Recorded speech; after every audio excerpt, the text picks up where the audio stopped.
What the fuck you mean a shrimp fried this rice? What you mean my game's a program by these corporate lights? What you mean they gonna charge you for that Starship twice? Why these companies playing my balls like I play with D&D dice? Bald head, cold red, I sniff out the fraud.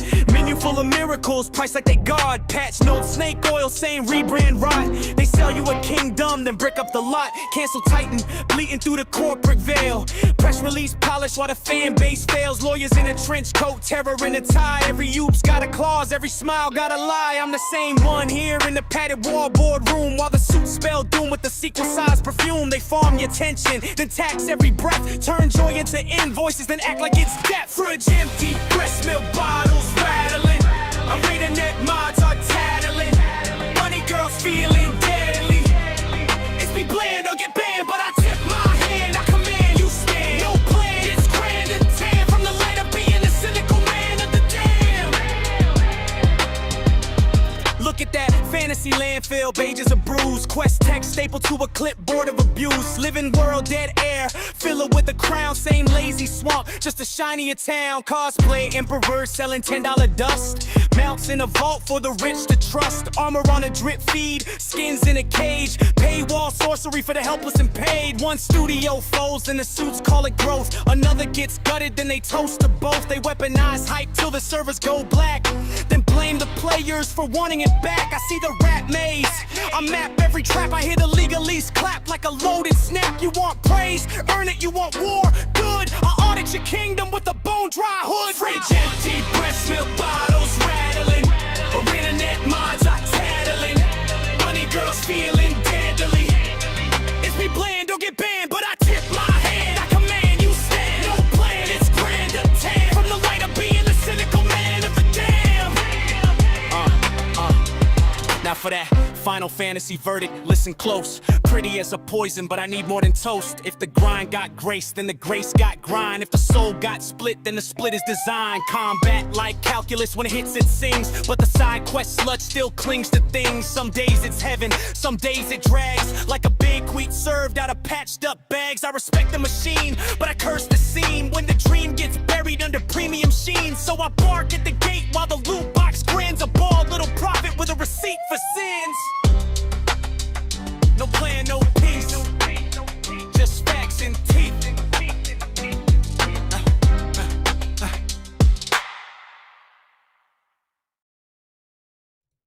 What up?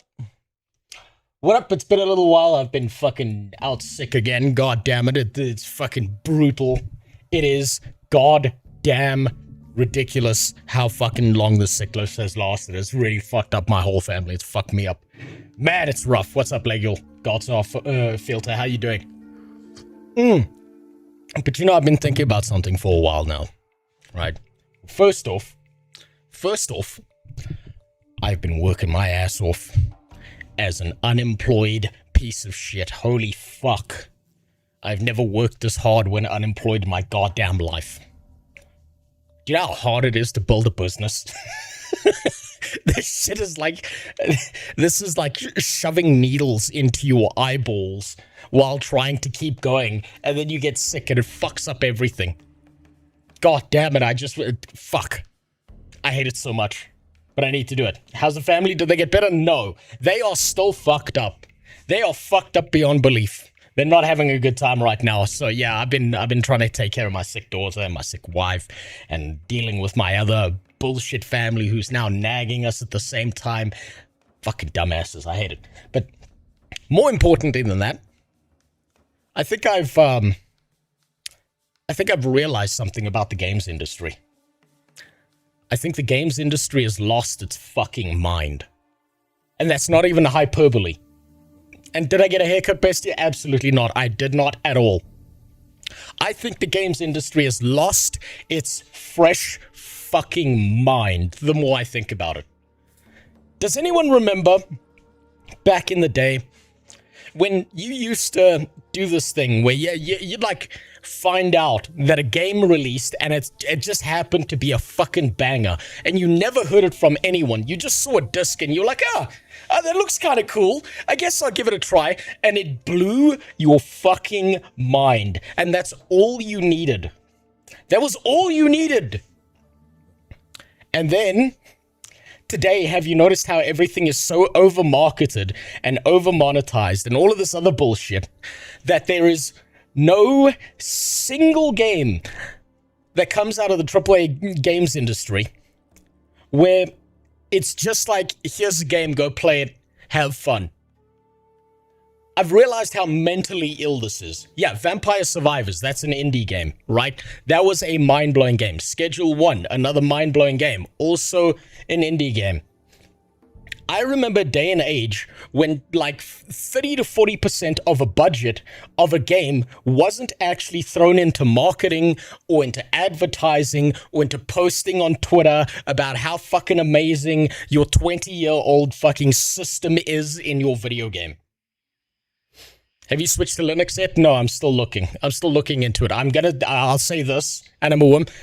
CatchyOS is looking pretty fucking tasty. CatchyOS is looking good.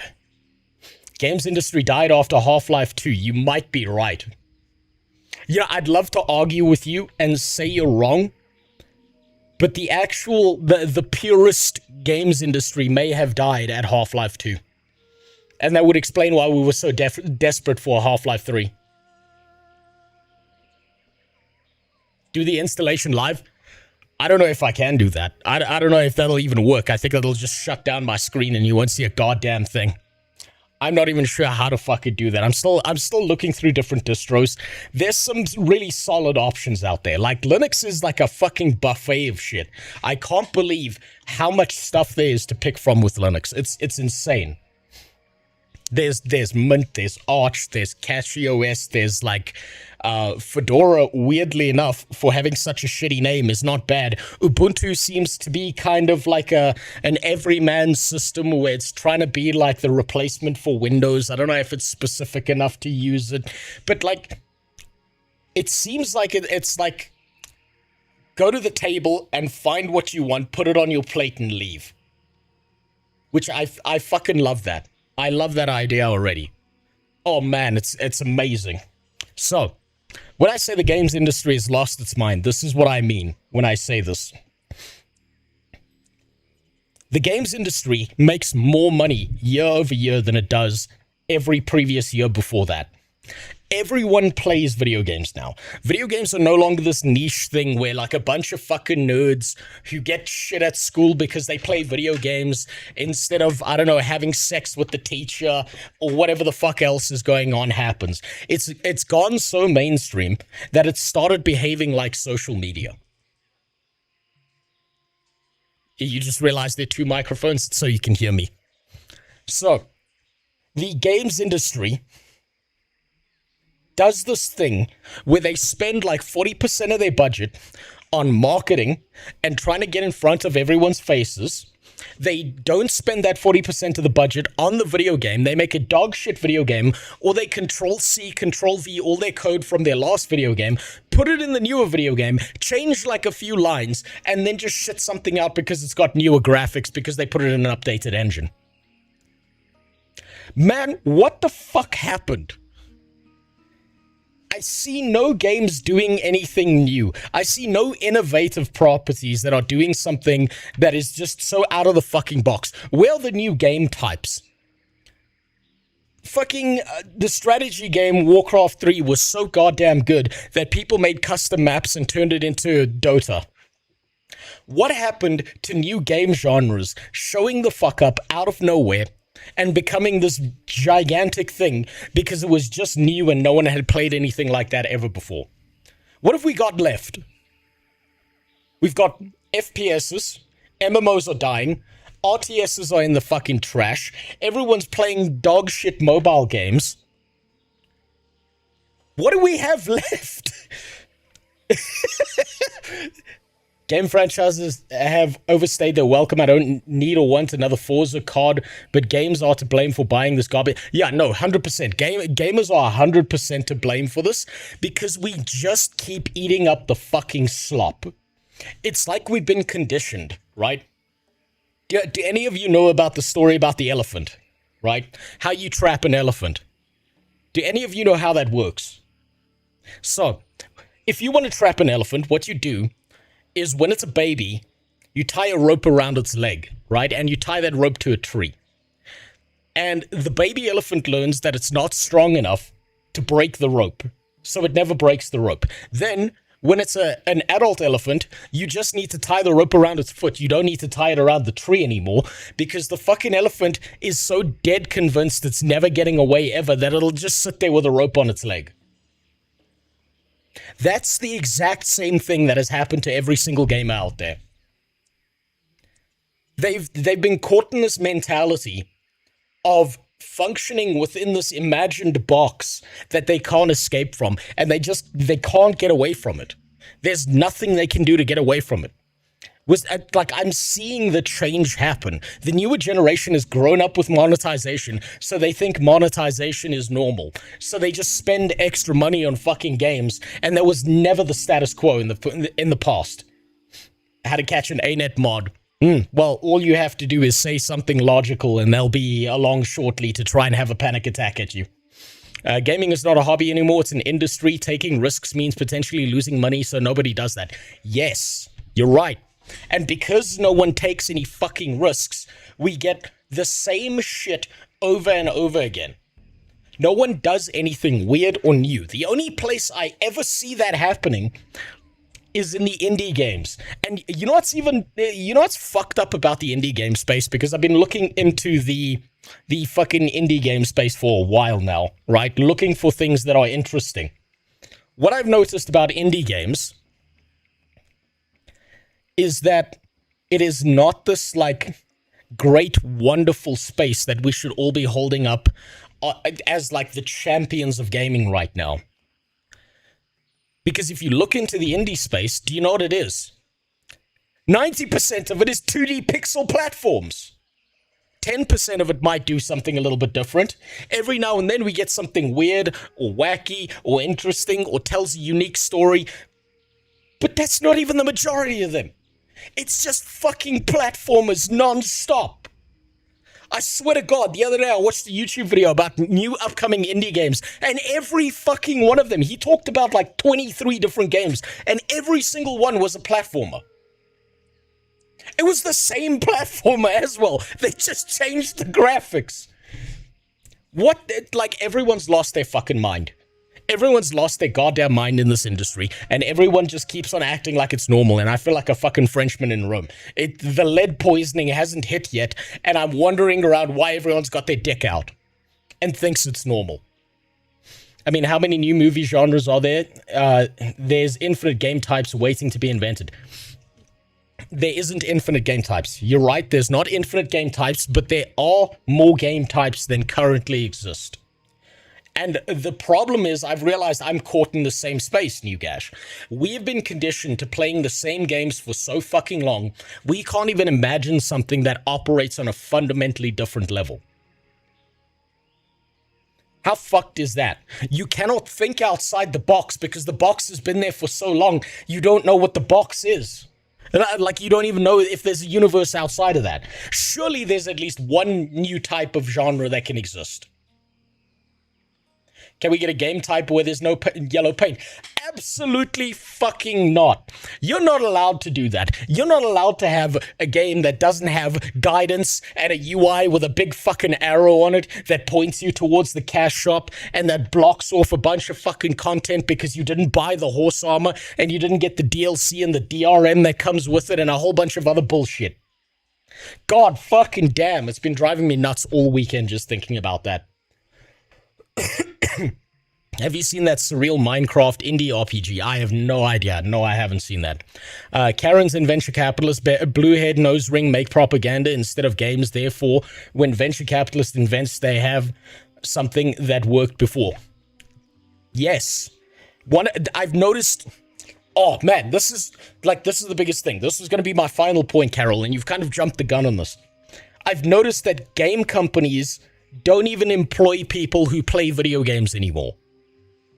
The industry's become standardized. It's like getting a degree as a vet, right? You need a qualification, you go to university, you get a piece of paper, you never played a fucking video game in your life, but hey, you got the piece of paper, so welcome in, have a job, come work in the HR offices. guess what? We're gonna make a new game. We need a new writer. You know what story we haven't seen before is a black woman in a wheelchair with no personality, nothing interesting going on. Hey, why don't we make that the main character and focus of our fucking game? Oh, it's nuts. I can't get it out my fucking head. The more I think about it, like, people who play video games don't work on video games anymore. And every now and then, and I know what you're going to say. I know what you're going to say. You're going to say something like, what about Path of Exile? You're going to say, what about something like Vampire Survivors? What about Palworld? But guess what? The exception proves the rule. The only time that there's ever a video game made anymore by people who play video games, they have to go off and form their own space with blackjack and hookers. Now, I'm hearing sounds downstairs, so I'm going to be right back. Give me a second. I'm going to be right back.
Alright, sorry about that. Just had to go deal with something quick.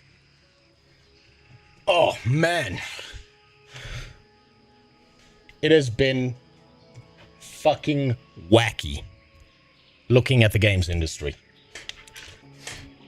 Oh, having this image for waiting may not be the best idea for YouTube. I don't care. Fuck them. YouTube tends to be more fair than most other platforms.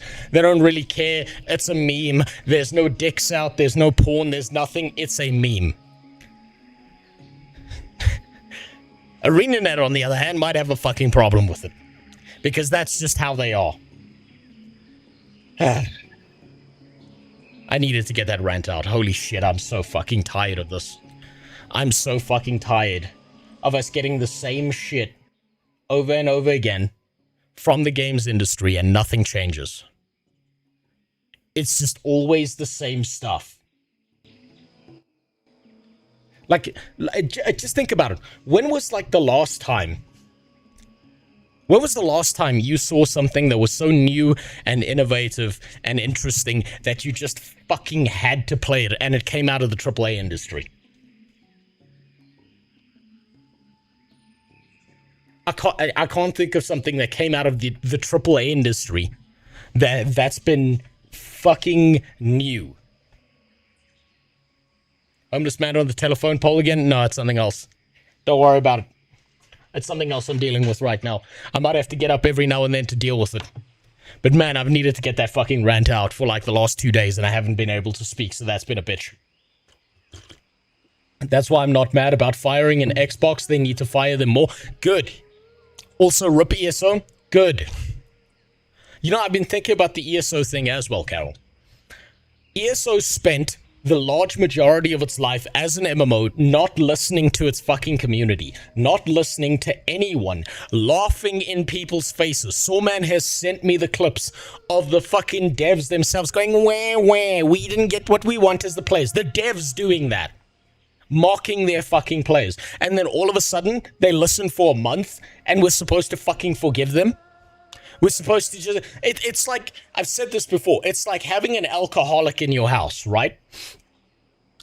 And one day, all of a sudden, they get clean. They're no longer an alcoholic. They're trying to do better. And now all of a sudden, you sit there with all the fucking 5 years of damage that they've done. And you're supposed to just magically forgive them. You're supposed to deal with it like, oh, it's all better now. Don't worry about it. Oh, don't worry, you just fucked up my car and my house and my life and my family. But don't worry about it. At least you're not an alcoholic anymore. Fuck them. They needed to get fired. Xbox, Windows, that bitch who's in charge right now, who's firing all those bitches, good. Fucking good. Get rid of them. Start again. Find people who actually make fucking video games. People who play video games. Instead of these fucking suits who just shit out the same fucking writing points over and over again and have done for the last decade. Fuck them all. They deserve it. Hold on one sec.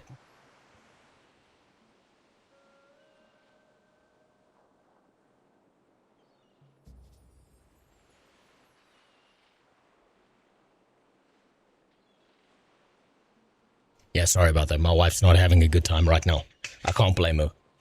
ESO equals slow death over the next years? It might not. It might actually not.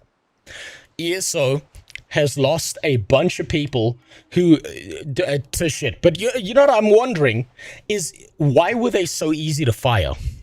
If these guys were really fundamental to the success of the MMO itself, why was it so easy to get rid of them with barely any fucking warning? He keeps doom pulling. Have you been living under a rock? Did you see the Xbox related news? No, I'm saying this is a good thing. This is not doom pulling. This is just me venting the fact that for the longest fucking time, we've had to deal with the same shit over and over again. And we're just supposed to pretend it's normal. And then all of a sudden they make a change. And it's actually a good change by firing a bunch of fucking retards. And then all of a sudden everyone's supposed to be like, oh, it's so sad you lost your job. If it was that easy to get rid of them, then they weren't doing their fucking job in the first place. Oh, they lost their job. Fuck them. They couldn't have been that good in the first place if it was that easy to get rid of them. They couldn't have been that fundamental to the success of the video game.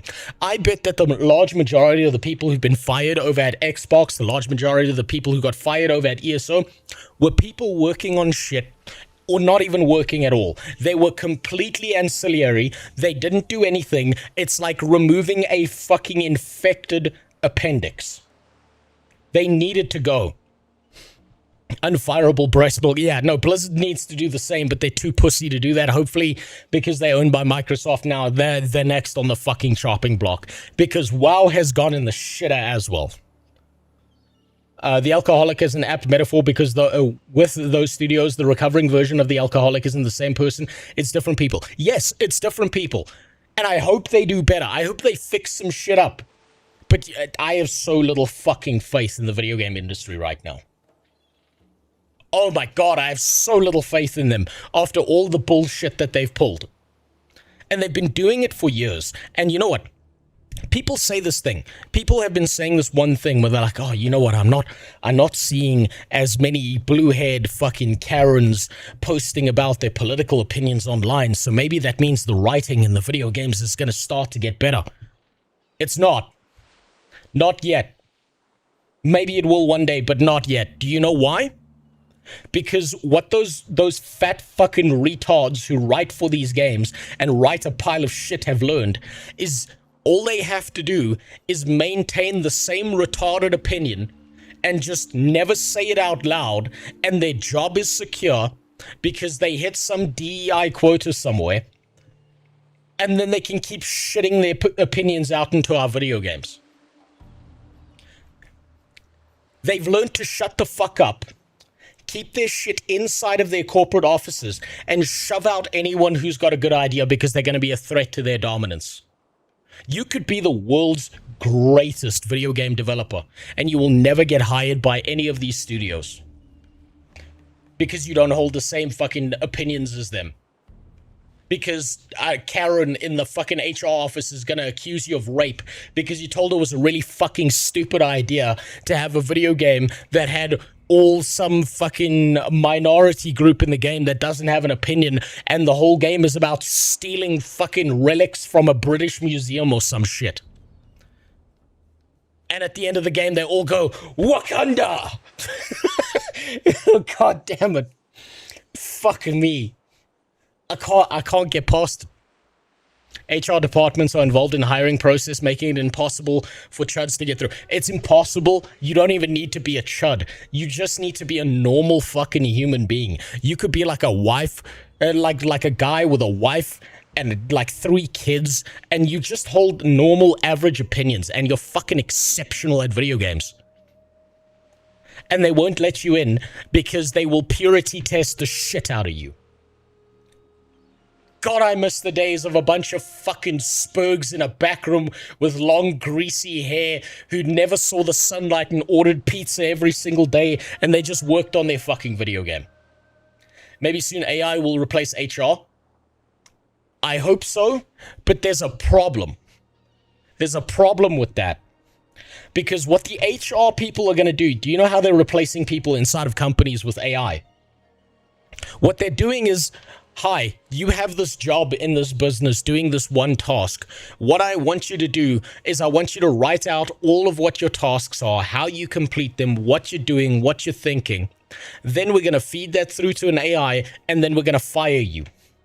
So they create a digital version of this Karen in HR, and that fucking digital version is going to be just as bad as the bitch was initially because she's the one who input into the AI. God fucking damn. It's all fucked.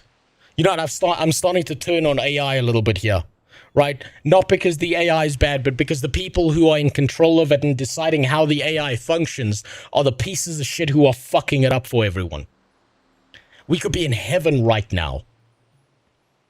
And we never will be, because these retards don't understand that their personal opinions are not facts. God, it's just going to keep getting worse, isn't it? We're not even at the end. We're not even at the peak of the mountain yet.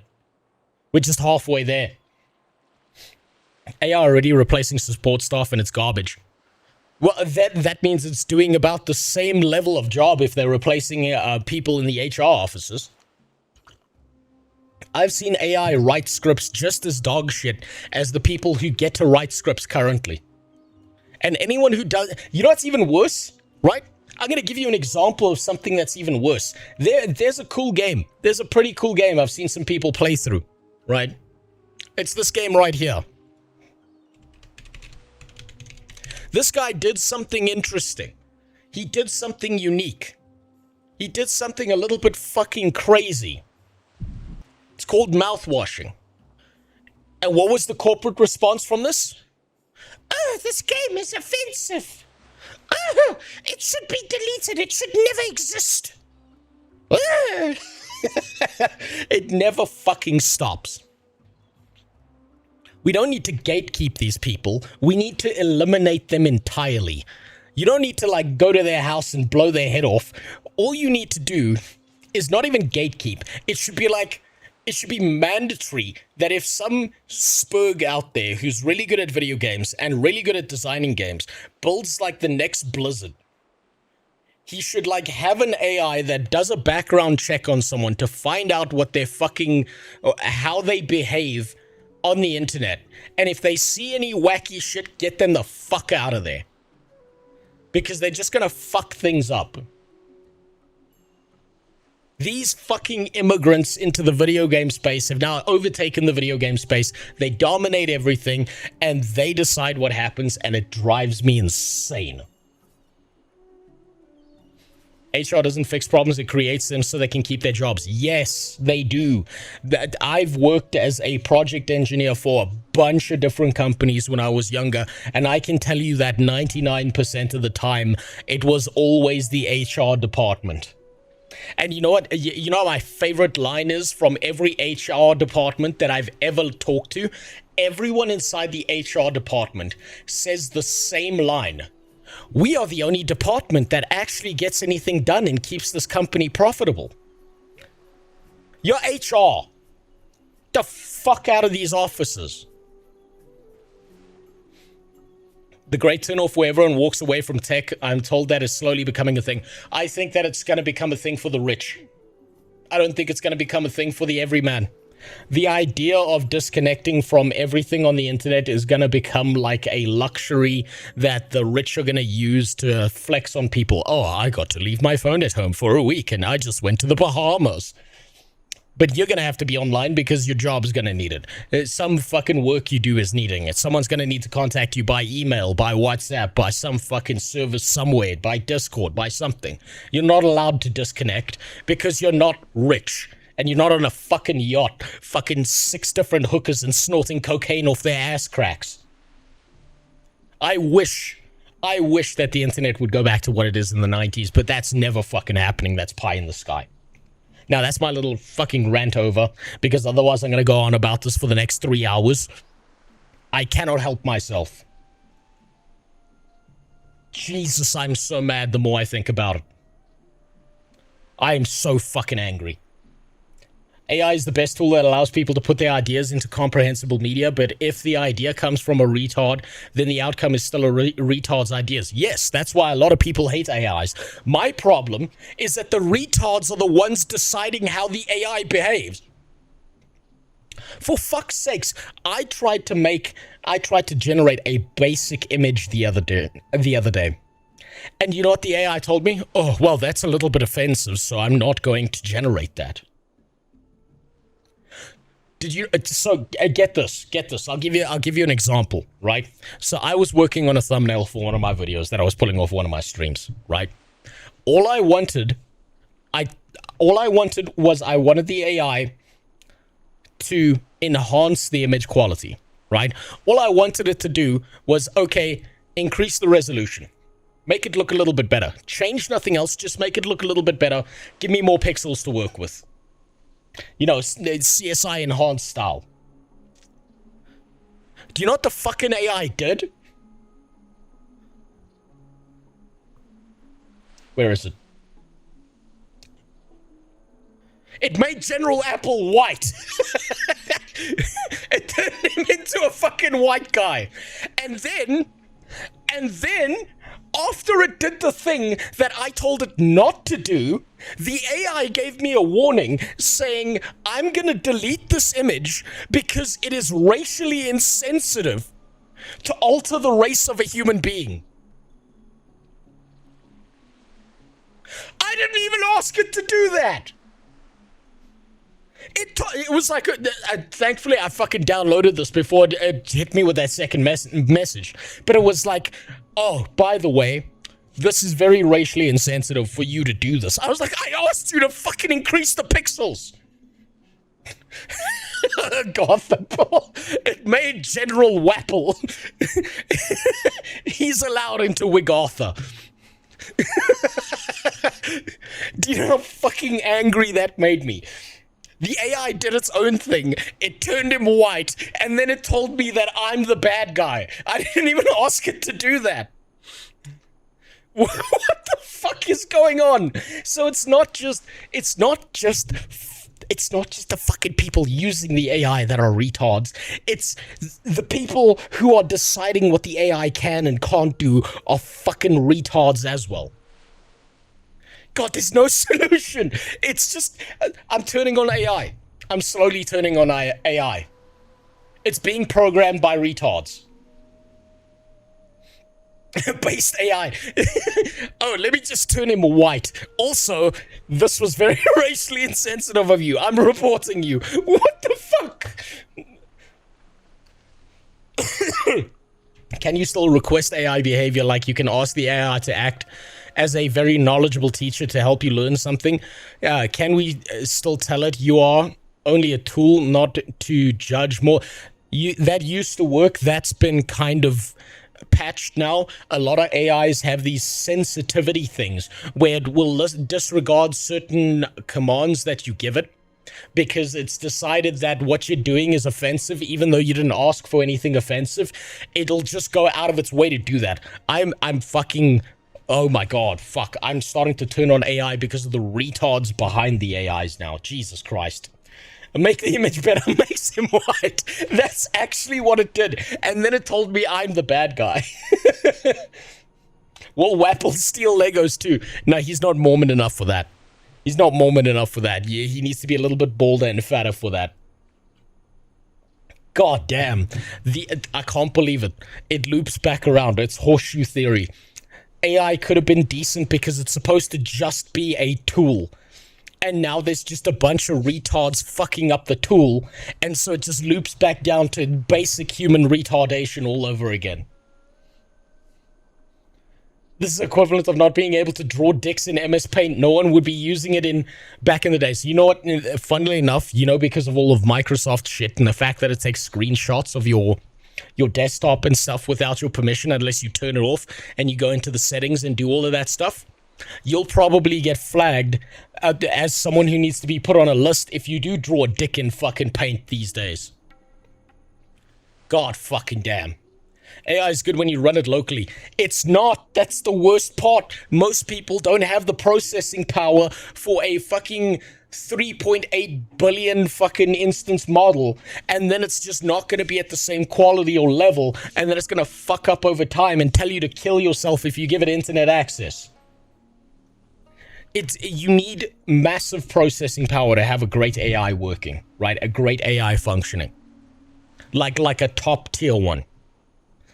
So the local ones are kind of decent, but they're still not anywhere near the quality of these people who've got these fucking data centers that are destroying people's lives. Man, I needed that. I needed that so fucking bad. I found an article the other day, and the title summarizes the problem I would describe game development currently suffers from: the death of the artist and the birth of the creative entrepreneur. The entrepreneur's not even creative. He's just a piece of shit copy-pasting everyone's work from the past. But yes, you're right. You're like 90% right. Just remove the word creative, you're 100% right. I was in a TTRPG game where I wanted to show some scars on the wrist of my character because of the past and such. AI told me it can't do that because it can't show depictions of self-harm. These AI are becoming so fucking cucked that it's ridiculous. Do not doom and rant all night. Have you seen Conor McGregor? Oh, you mean leg buckle McGregor? Yes, I've seen leg buckle McGregor. One jump kick and he was fucking done. Man, that guy's MMA career is over. He needs to move on. He's got a bunch of other businesses to run. He makes a bunch of other money. He's done with MMA. He's done. It's over for him. McGregor's fucking done. Degenerates would laugh at suicide suggestion. Normies are prone to AI suggestions way more, which is good. Normies, I bet you could do this. I bet you could use an AI to mentally manipulate the mass populace of people who are on the internet, and they wouldn't even realize that they're being manipulated by a fucking robot. And I know because I've seen it happen multiple times on Reddit now, where the AI posts are the ones that get passed, and then you make a normal human being post, and you get flagged for AI.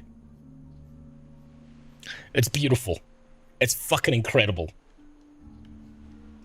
I think maybe the autists, like the only people relegated to the internet are people who have some degree of autism anymore, because these fucking normies have just ruined everything.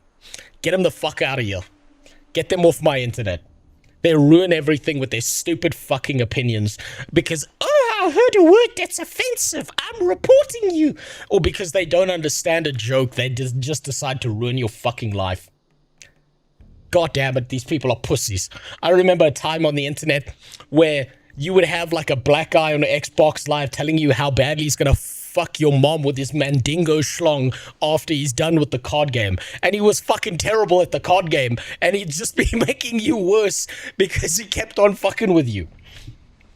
Oh god, I bet this is gonna happen in the future, right? I've spoken about this before, how I've played a little bit of Magic the Gathering. My favorite decks are blue-black decks, and the point of playing a blue-black deck is to not win the game, it's to piss the other person off on the other side of the table. I bet that's gonna be illegal soon. I expect people to get banned and reported for playing a video game in a specific way that other people don't like. It's coming down the pipeline. I could see that shit coming. He was done ever since Khabib beat him? Yes, he was. Ever since Khabib whooped his ass in that ring, he's been done. I love Magic, but just Commander. I'm not too deep into Magic anymore. It's been like a long fucking time. But yeah, I've heard that that's better. I've heard that Magic with the Commander is just better. I have heard that a few times. So, let me move on before I spend another fucking hour losing my mind over this shit. Today, I'm going to show you some shit because I've been working my ass off. I've been working my goddamn ass off non-stop. I've barely slept. I've never worked this hard when unemployed before in my goddamn life. I've managed to get a hold of a few businesses who are going to stock my D&D models, see if they sell. I can make some profit on that, then I can start sending them out to subs and so on and so forth. I finally finished the all Giga Chad party. I finally did it. I finally finished it. Whoop, nope, that's just, that was me just working on a base. That can go. I finally did all 13 classes of just an all Giga Chad party. And this is where I start. This is where I begin. I'm going to be listing shit on My Mini Factory. I'm going to be posting some stuff on the locals, like the local side of where I live, because it turns out that the D&D scene here is growing like fucking crazy because everyone's so tired of Fortnite that they would rather just chill around a table and play a D&D game with their friends, which is wild. I never expected that from South Africa. I went to an event. I went to an event on Friday, right? And I went there so that I could figure out like what D&D stuff is selling, like who's selling D&D models, like what works, what doesn't, what are people looking for. And there was there was a group of people just playing D&D at a table, having the best time of their lives. And the smiles I saw on their faces were the smiles I had on my face when I was a kid playing Warcraft 3. And also, I never expected to hear, yeah, I cast Scorching Ray because I'm a wizard. Those nerds were having the best time. And there's just something about D&D with a bunch of South African accents all mixed together that just makes it so much funnier. It was so good. I would like to action surge. It was so good. I just never expected that. But you know what? They're having the best time of their fucking lives, and that was a relief to see. People are starting to do this thing where I'm noticing a bunch of people would rather just play a TTRPG with their friends at a tabletop, having a DM, rather than play video games, because you can always go and play Fortnite or Arc Raiders or the next thing that's going to be the same thing over and over again. South Africans can form friendship. Yes, we can. We're very good at it, but it doesn't look like friendship because we shit on each other all the time and then we have a laugh about it. Good tabletop games are the magic that brings people together. That and good food. Absolutely. Oh, dude, the combination of like a good TTRPG and someone who brings home-baked cookies is undefeatable. Oh my god. I cast fireball on that Nigerian illegal. Kill him. I cast grease. We are going to necklace him. It's so good. But I'm so relieved because I've been working my ass off modeling these out. I now have them at the point where I'm testing out the supports, getting them pre-supported. Then I'm going to list everything that I've got on my mini factory. And I think every fucking day from now on, before I stream, I'm just going to sit down and CAD out as many fucking models as possible. Terrain, fucking set pieces, character miniatures, a whole bunch of shit. I'm just going to keep doing that. Because I've now talked to like 6 different businesses. 6 or 7, I can't remember. And they've all said the same thing to me. They're like, oh, dude, there's like no CAD artists. There's no CAD artists, and we keep on getting people wanting custom shit. And there's just no one making custom shit, please, God. So that's what I'm going to start doing. Because fuck it, why not? Why the fuck not? Now, let's see if Final Fantasy needs an update before we take a look at some of these fucking videos here. Because there's a bunch of stupid shit we gotta look at today before we play some Final Fantasy. I once got a bunch of nuts to a gathering and became the nut dude. I expected it to bring nuts and peanuts now. Yeah, you made yourself designated. A common mistake. It happens to all of us. That's how I became a DM. I DM'd once, and I was shit at it, and I just somehow ended up the designated DM. It wasn't even intentional. I was just like, fuck it. I'll do it because no one else wants to. Fuck Autodesk? Yeah, no, massively fuck Autodesk. I hate Autodesk. I love their Fusion software, but I hate their pricing model. I will never use it. I had to learn Blender from scratch rather than go back to Autodesk. Because fuck Autodesk. Have you visited any player housing establishments? Not yet, no. I'm not there. Did you download VA add-on? No. I've decided something about the VA add-on, Carol. I've decided I want to suffer my way through the Final Fantasy experience the way God intended. And by God, I mean Yoshi P. Because that man designed this game in a specific way. They had a specific idea in mind. And the second I install add-ons, I'm finding a workaround to the things that the average player would find frustrating, and I don't think that's fair. I don't think that's fair. I'm scared of dragging you to player housing establishments because he will probably do something that makes the ERPers throw a shit fit and spam report. You're goddamn right I will. Abso-fucking-lutely I will. I'll do that. I'll do that for free. I'll do that because I can. Because why the fuck not? It's the best thing to do. Same logic as being the tank. A terrible tank is better than wait another half an hour, I see. Yes! Oh my god! I've realized I've been psyoped my whole life into being the designated driver while my friends have all fucking gone out and drank.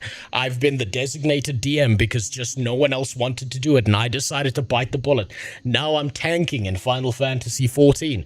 And you know what? I'm gonna be honest, the tanking in Final Fantasy XIV is not bad. It's like really easy. It's really, really fucking easy. By comparison, it's super easy to everything else. Maybe that changes later, but right now, it's real basic bitch shit. It's not that hard.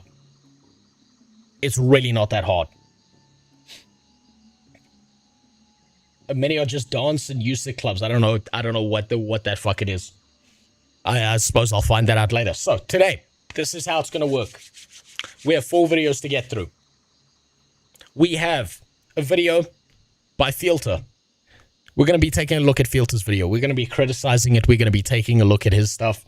We're going to be helping him out with his little YouTube journey and his stuff that he puts in there. Then we're going to take a look at Star Citizen. I've wanted for the longest time to start up my main channel again. And I'm still working on a video for it. It's just everything else keeps getting in the fucking way. But I've wanted for the longest time to go back into Star Citizen and do another review of Star Citizen. just to see how much it's changed over the years since I took a look at it.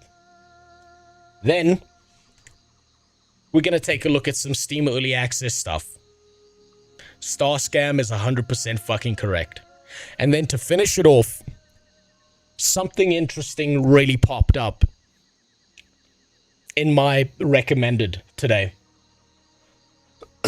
that I just didn't expect.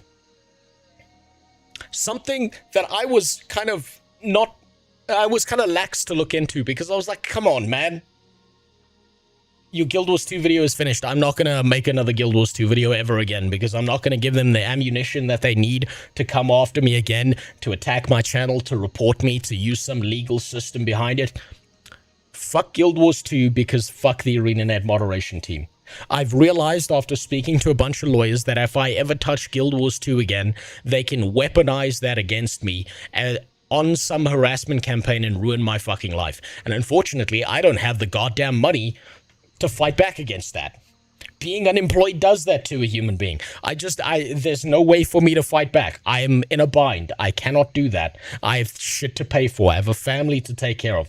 I cannot be involved in some legal lawsuit drummed up by a bunch of dipshits just because they feel like attacking me because they don't like my personal fucking opinions. They've attacked my YouTube channel. They've destroyed my Twitch. They fucking come after me on any ArenaNet product. So I can't touch it. I can't touch it.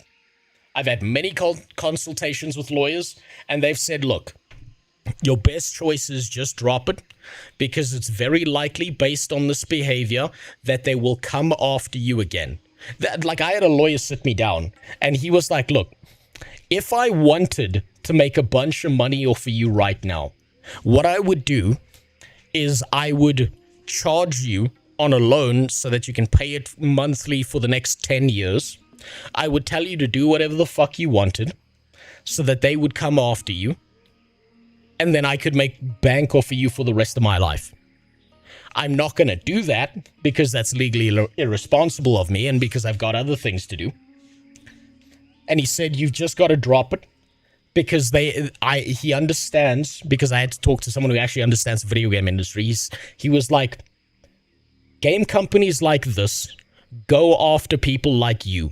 It is standard practice. I'm dealing with 5 different lawsuits right now that are on an international level because they like attacking people who criticize them because they want you to shut the fuck up, and they do it out of spite. They're not looking to get you away from their game. They are looking to use you as an example, ruin your life, get you to become homeless, so then they can say to other people, see what happens when you go against us. So yeah, just can't do it. Your vids are something that we have been starved out for a decade. I know. That's fuck. I've had so much shit in the way. It's really getting frustrating.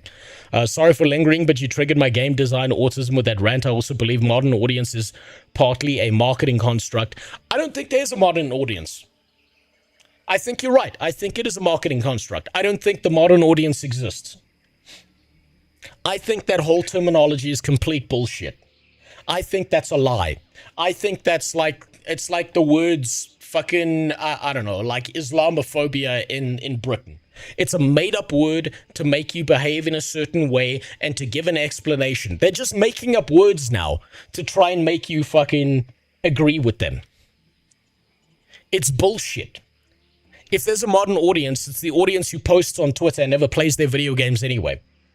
It doesn't sales prove it. Yes, the sales prove it. There is no such thing as a modern audience. It's just a bunch of bullshit retards posting their fucking signposted political opinions on Twitter, and then they never actually play the fucking game. It's like women's soccer or WNBA. Everyone gets up their ass about supporting it, and then no one watches those bitches. They're fucking playing for nobody. No one's doing anything. It's the same with the modern audience. That doesn't exist. It's bullshit. But let's move on. Let's move on because oh my god, I'll rant about this for the next 2 hours. It just doesn't exist. So let's start off nice and simple today. Let's start off nice and simple. Filter made a video. We're going to help him on his YouTube journey a little bit here. Now, there's something that I have to indicate to Ffxiv here that he needs to fix. $100,000 to over 1 million plusers for a full defense through trial. An AR-15 typically costs $500, $200 for a decent basic to mid-range model. But what if you want the scope and the laser sight? what if you want the add-on grenade launcher? You know, you want to make sure that no one gets past you into the doors. It's racist of you calling the modern audience non-existent. I'm telling ANET, well, go ahead and fucking tell them. They deserve to hear that. Where was it? Here. Okay, so this is Ffxiv's video right here. What's the first mistake that Ffxiv made right here? Why no one is gonna ever click on that thumbnail? This is to help you out, Ffxiv. If you're in the chat still, this one's to help you out. Why will no one ever click on that thumbnail?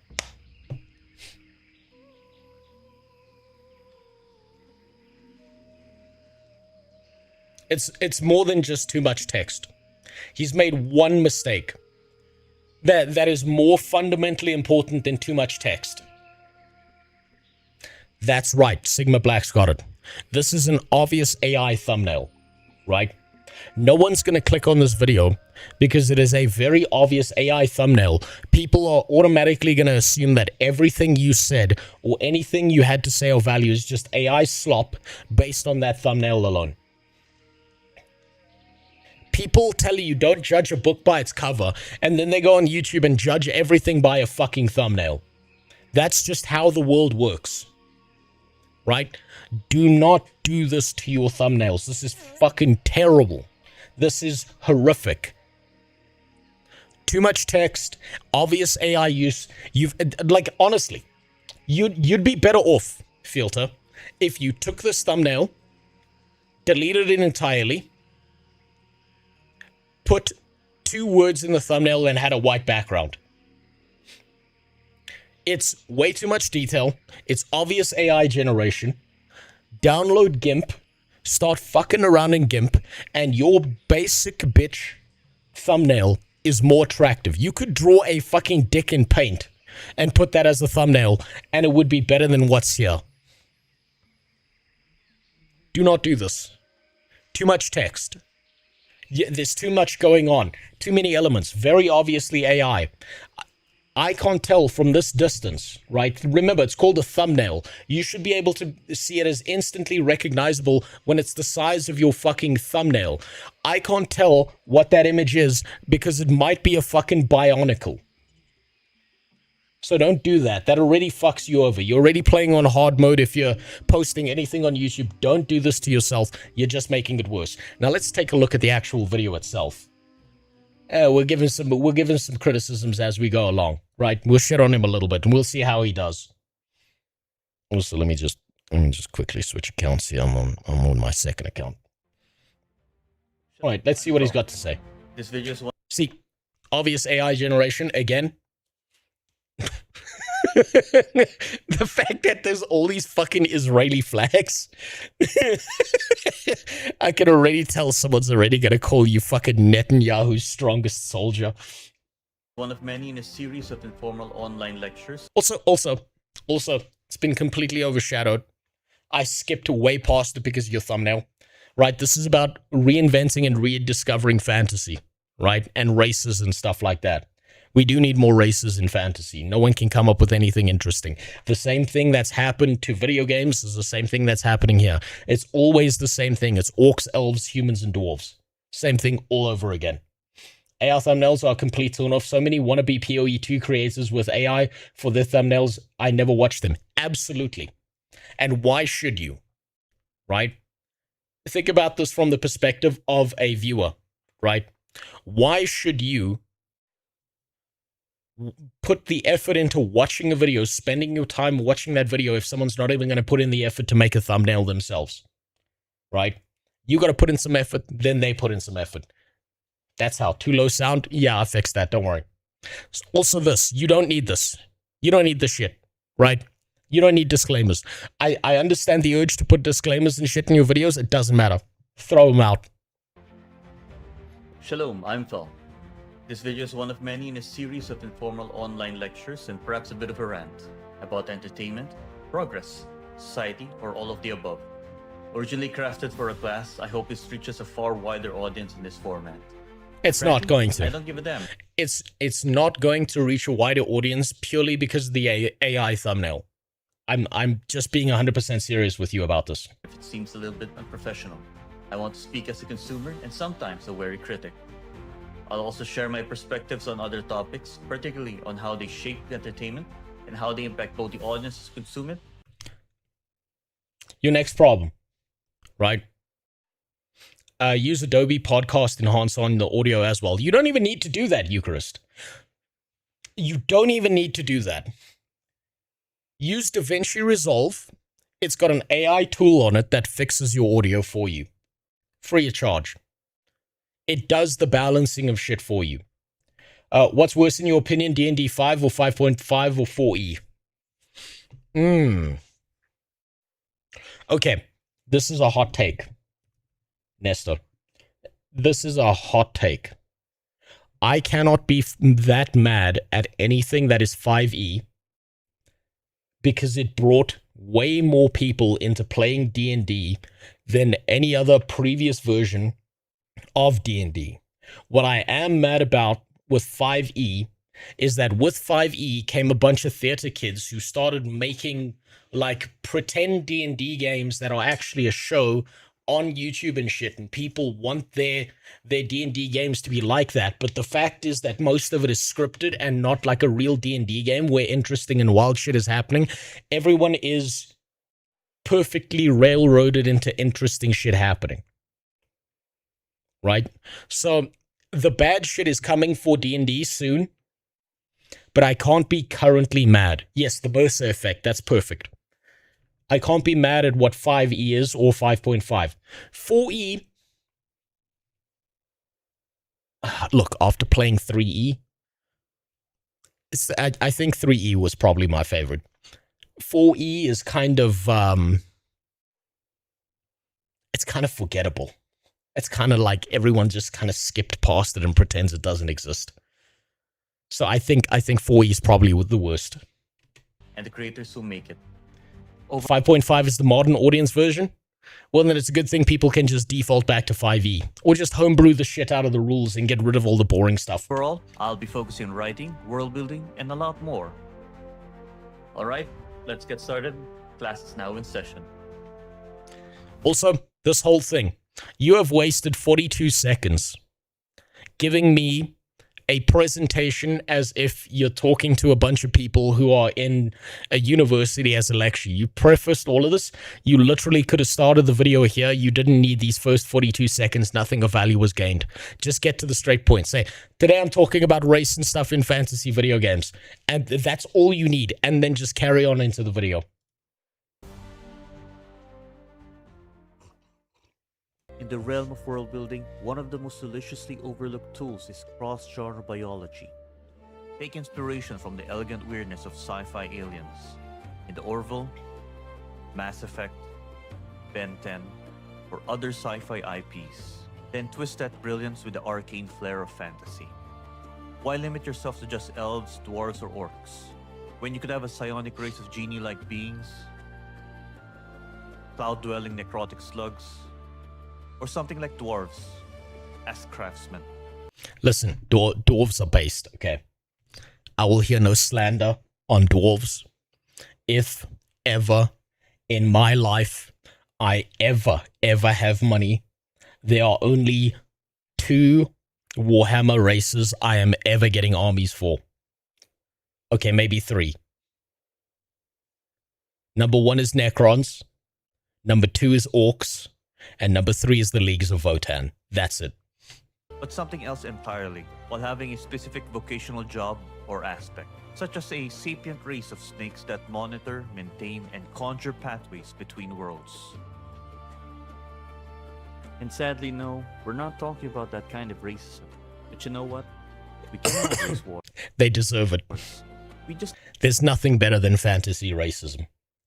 I think fantasy racism is a huge point of contention. I love fantasy racism. It's amazing.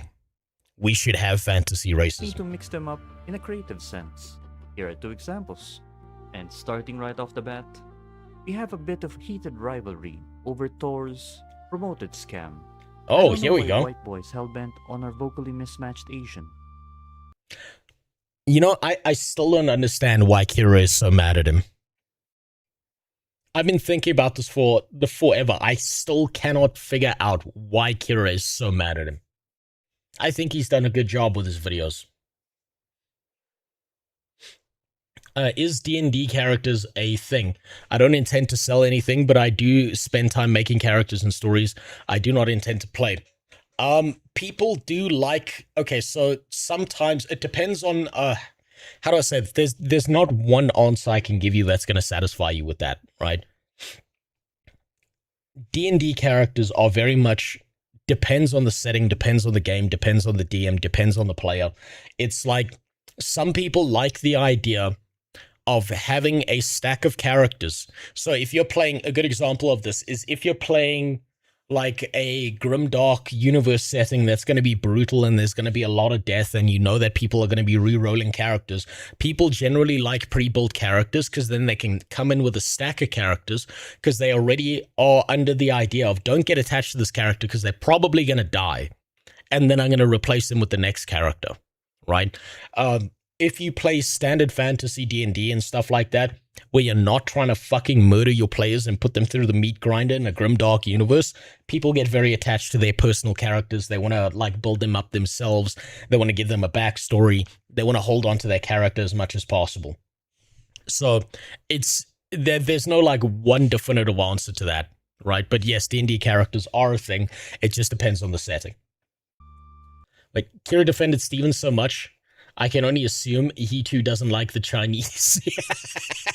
Fucking maybe.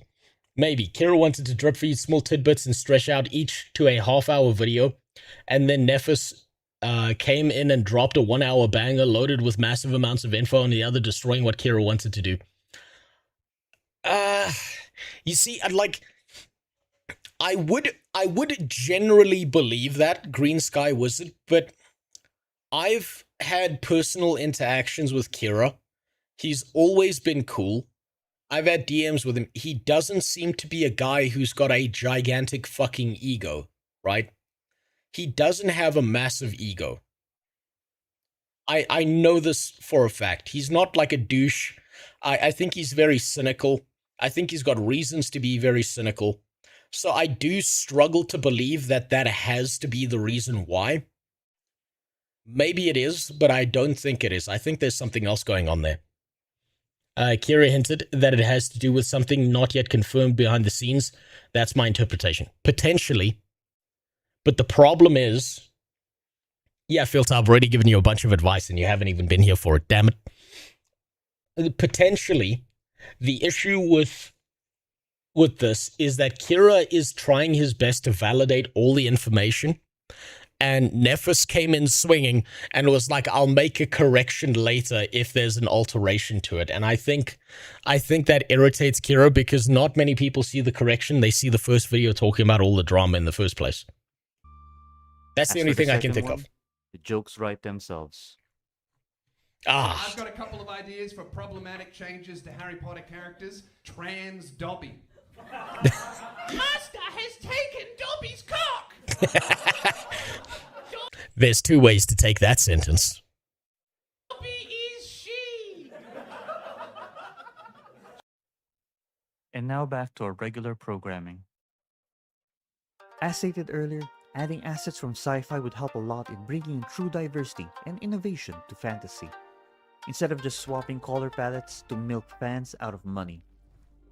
With this method, you can make both new and old races feel fresh again, while still... Do you know what the problem is? Those fantasy races already exist.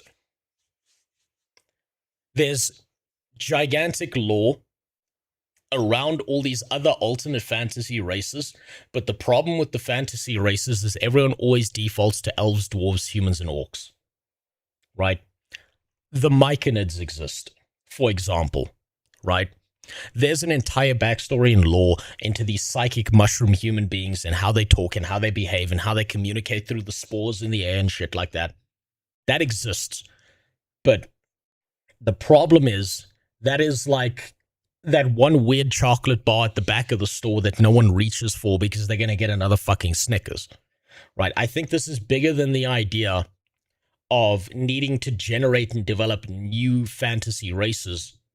I think the issue is that people have been trained again into the imaginary box where you say fantasy and they immediately think orcs, dwarves, elves, and humans.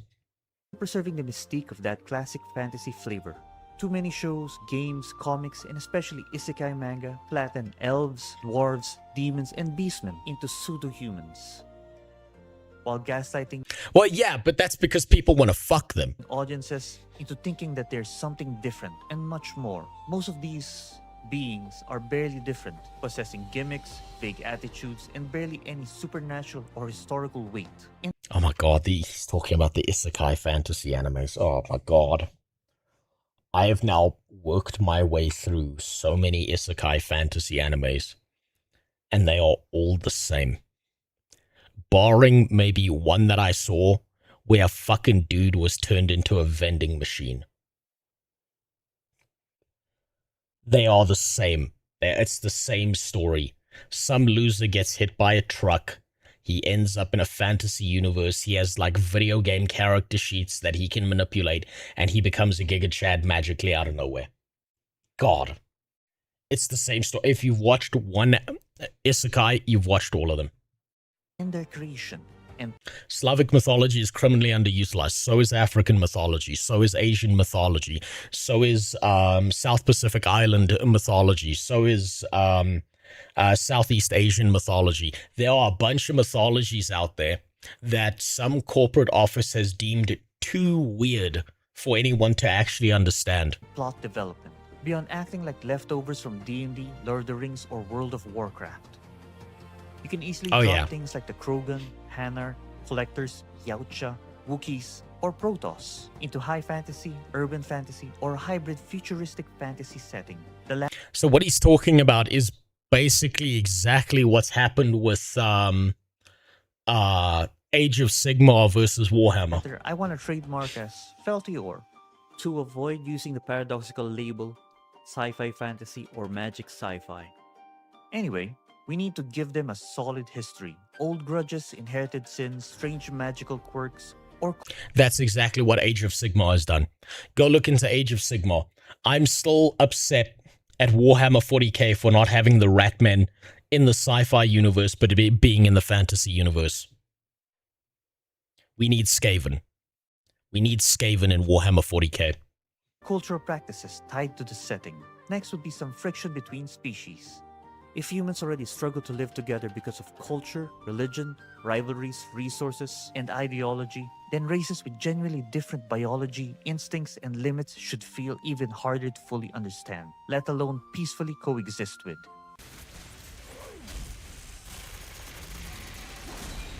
On a side that note, scene not was so all based. isekai genre is bad. But what I mean is, Yes, it's all bad. It's all bad. It's the same slop being pumped out over and over again. It's all bad. New Age isekai slop. Better examples would be Digimon Adventure, Fushigi Yugi, Inuyasha, and Spirited Away. As I recall, the original runs were quite liked and beloved in multiple nations. While some of them had sequels, they were not so well received or had some weird elements. But overall, the original runs are the quintessential and better versions of isekai compared to the, again, New Age isekai slop. Also here's... Yeah, it's because what happened is, it's the Disney problem. It's the same thing. It's the Disney problem. Is someone came up with a unique and interesting idea. A bunch of corpo rats saw how much that popped the fuck off. And then everyone tried to copy that. Usually the ideas that work the best are things that are uniquely based in their own world system, right? So there's a reason why everyone loves Berserk. There's a reason why people love Baki. There's a reason why people enjoy stories that aren't just the same copy-pasted system with a new character doing the same thing and ending up in the same fucking place that they were before. Here's some quick fire recommendations of the very few good New Age isekais. the faraway paladin. Wait, my final question regarding D&D 3 or 3.5? Ooh. God, you're trying to, like, dig into memories from a long time ago here.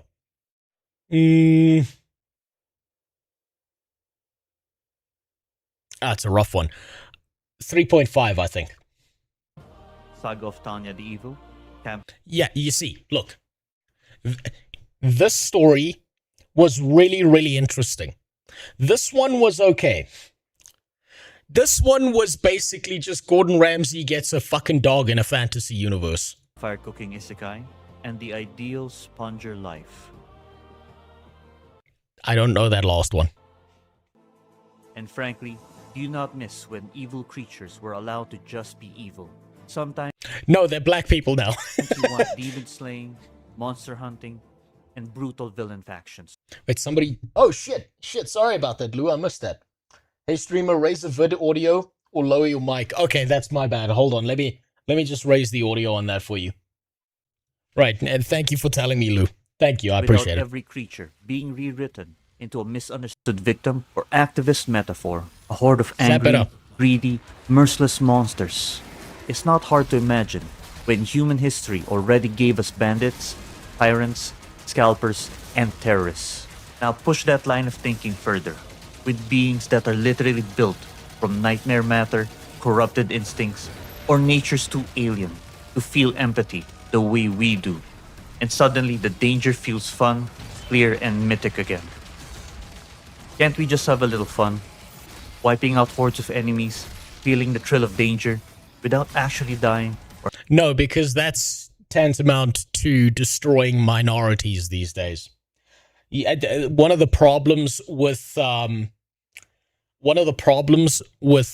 modern writing is that I don't know what it is, but a bunch of these fucking people have this idea that they need to represent a minority as an alien race.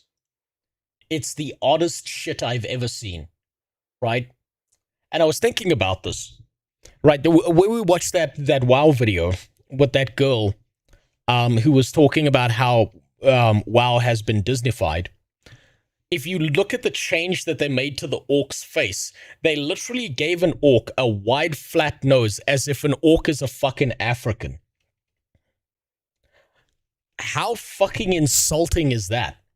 Like, what the fuck are you doing giving it phenotypes of human beings? It's from a different fucking world in the World of Warcraft universe. Like, they're not even from the same planet. Why the fuck would they look the same?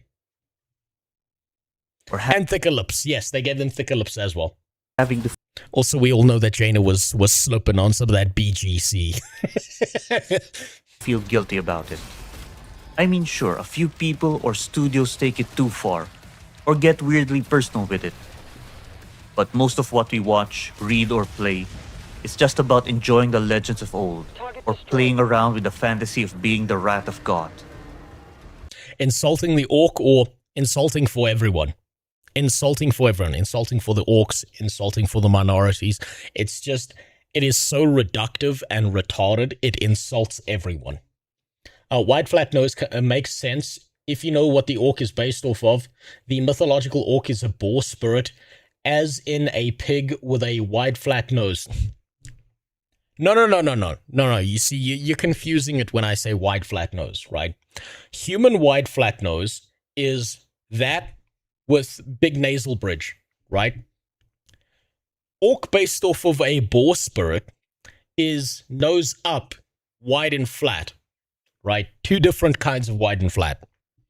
Making them more pig-like would honestly be better than making them more, here's a black person with green skin, and less insulting to everyone involved. They make them look like those weird fantasy romance books for liberal white women. Well, yeah, man, I've got a lot to say about those fucking, those sex novels that bitches read all the time. God damn it, it's disgusting. It's fucking sick. The kind of shit that they want. The werewolf billionaire who tied me up and raped me. Victory or death for shizzle my nizzle. Yeah, that's your modern orc right there. That's about right. Yeah, that's about right. It is just fun escapism. We all have our own problems, and we all got a full plate. Yes.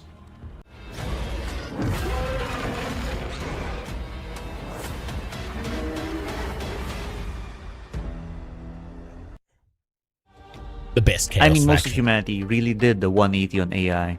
Aside from Detroit Become Human and the 2000 film AI, we even had a movie about the wife android revolution with some Nice. girl boss energy. I mean, it's just kind of funny how we once had movies that oversympathized with robots. What's really funny about the whole AI thing, about the whole wife AI thing, is that it's a bunch of DEI Karens who are programming the AIs. So when you get your robot waifu, she's gonna act just like as much of a bitch as the regular one would. So it's just not gonna help. Till they started actually becoming real. Kind of weird when that thing happens so often nowadays. Yet there's hope. For even go. with our differences, in more than a few stories we discover valor. Like an inspirational beacon parting the fog of war. Age of Sigmar. Total War Warhammer did it right. Oh, look! Oh, look, it's a game that came up with an interesting and unique nemesis mechanic that then got copyrighted so no one else can use it. Isn't that cool? We find purpose in fighting for something worth dying for. Titties. All pretty again. Take care of her, you hear? We find love, for it is the fire that turns mere survival into a life worth living. Titties again. We forge camaraderie in brotherhood and in the memory of Rome. We have been summoned by the gods.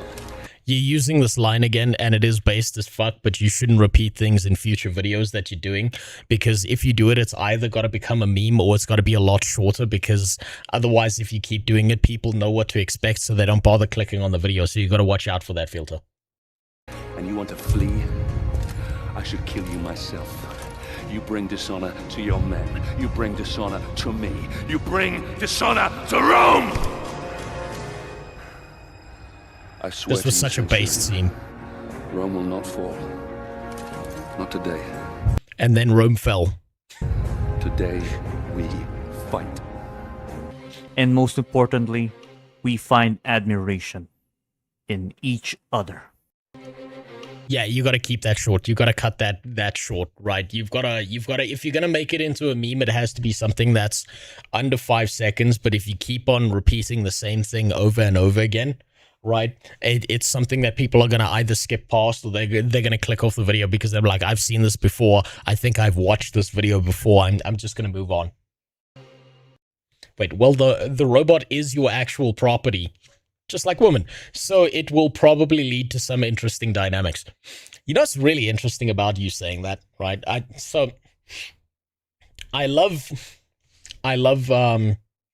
people who get really, really mad when someone says women are property. But they're very Christian. Because in the Bible it says that women are property. And guess what? It also says that men are property. Right? Your body, when you get married, no longer belongs to you. It belongs to your partner, right? You are their property, and they are your property, right? It goes two ways, but people like to forget that. It gets really, really funny when you say, yes, we're not property, it's in the Bible. And they get real fucking angry because you just leave out the second part. Before we focus on the firstborn, here's my favorite entry to the Fell to Your race category. Let's see them try to stop a Krogan airdrop. Wait, I only use that section for this video. I won't use it over other vids. Yeah. You've either got to turn it into a meme or cut it short. One or the other. Rex! Otherwise it becomes filler. Also, Rex was based. I fucking loved him in Mass Effect. Landing. And who authorized you to hold my race hostage?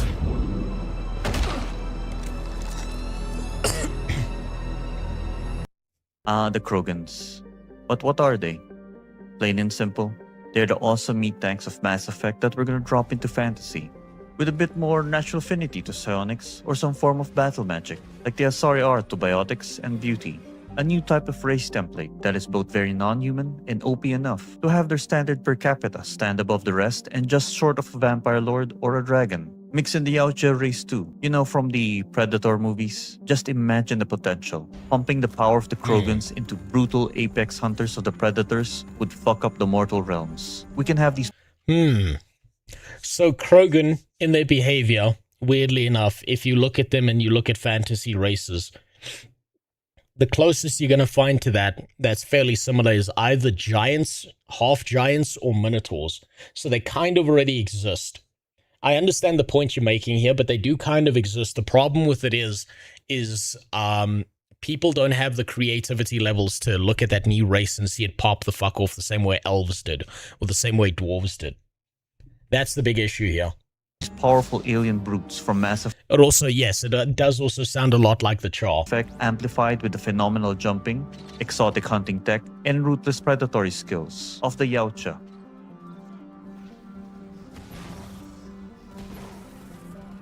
Oh, as well as their sweet cloaking tech.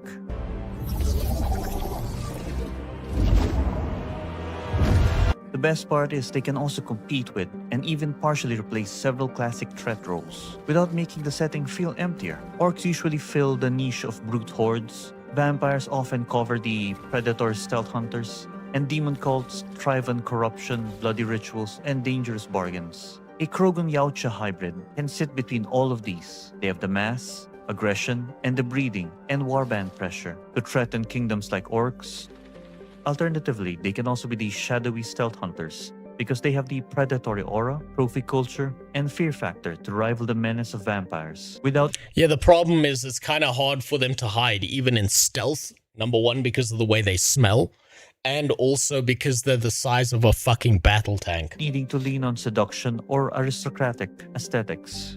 And they can create cult-like behavior through warrior lodges, blood rites, ancestor worship, and psionic traditions, without just being another demon faction in different clothing. In other words, they are not redundant. They are a new pressure point in the ecosystem of threats. These Krogan hybrids are valuable because they're more than just another enemy faction. Depending on the situation, they can become dangerous allies, powerful mercenaries, or even important trading partners. Their presence immediately raises the stakes of any story or conflict. Wait, I wanted to replace Minotaurs and Orcs, help think of new stories like how Char are to Guild Wars 2. The problem is you can make something analogous with all the background stuff, but you can't just drop Krogan directly into something. Because unfortunately, Krogan are IP protected by the fact that they're owned by a certain company, BioWare, I believe.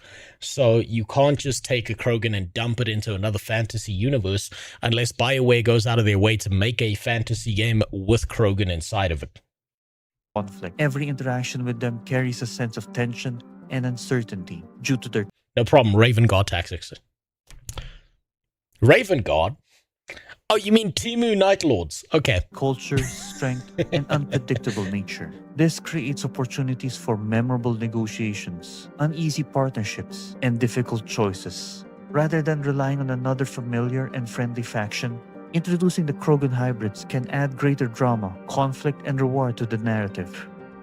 That is a charm of them as a last resort people. They are powerful enough to tip wars, hunt monsters, break sieges, guard cursed frontiers, or sell brutal expertise that no softer civilization can match. Yet unstable enough that every alliance comes with cost, fear, and careful compromise. And that, folks, gives the setting a stronger sense of danger and realism. Because sometimes, the most useful ally is not the one you trust, but the one you can barely manage to stand aside for one campaign. Hold on, this feels like a long-winded description for my OC demons because some powerful brutal race with high affinity for magic sounds like demons to me. Yeah, that's fair. I understand that Fielter's trying to use this as an example, right? The problem with your example is you're going so deep into the weeds of it. It starts to sound like you're saying just put the Krogan in fantasy universes, right? The example loses its effect the deeper you go into an explanation of it. That's the problem. One contract or one desperate hour.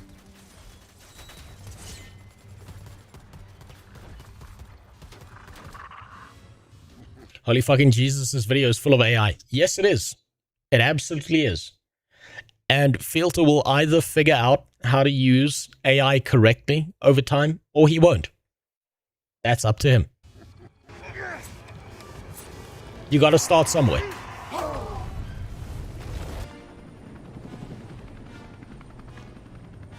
See, this also drags out. This is dead space.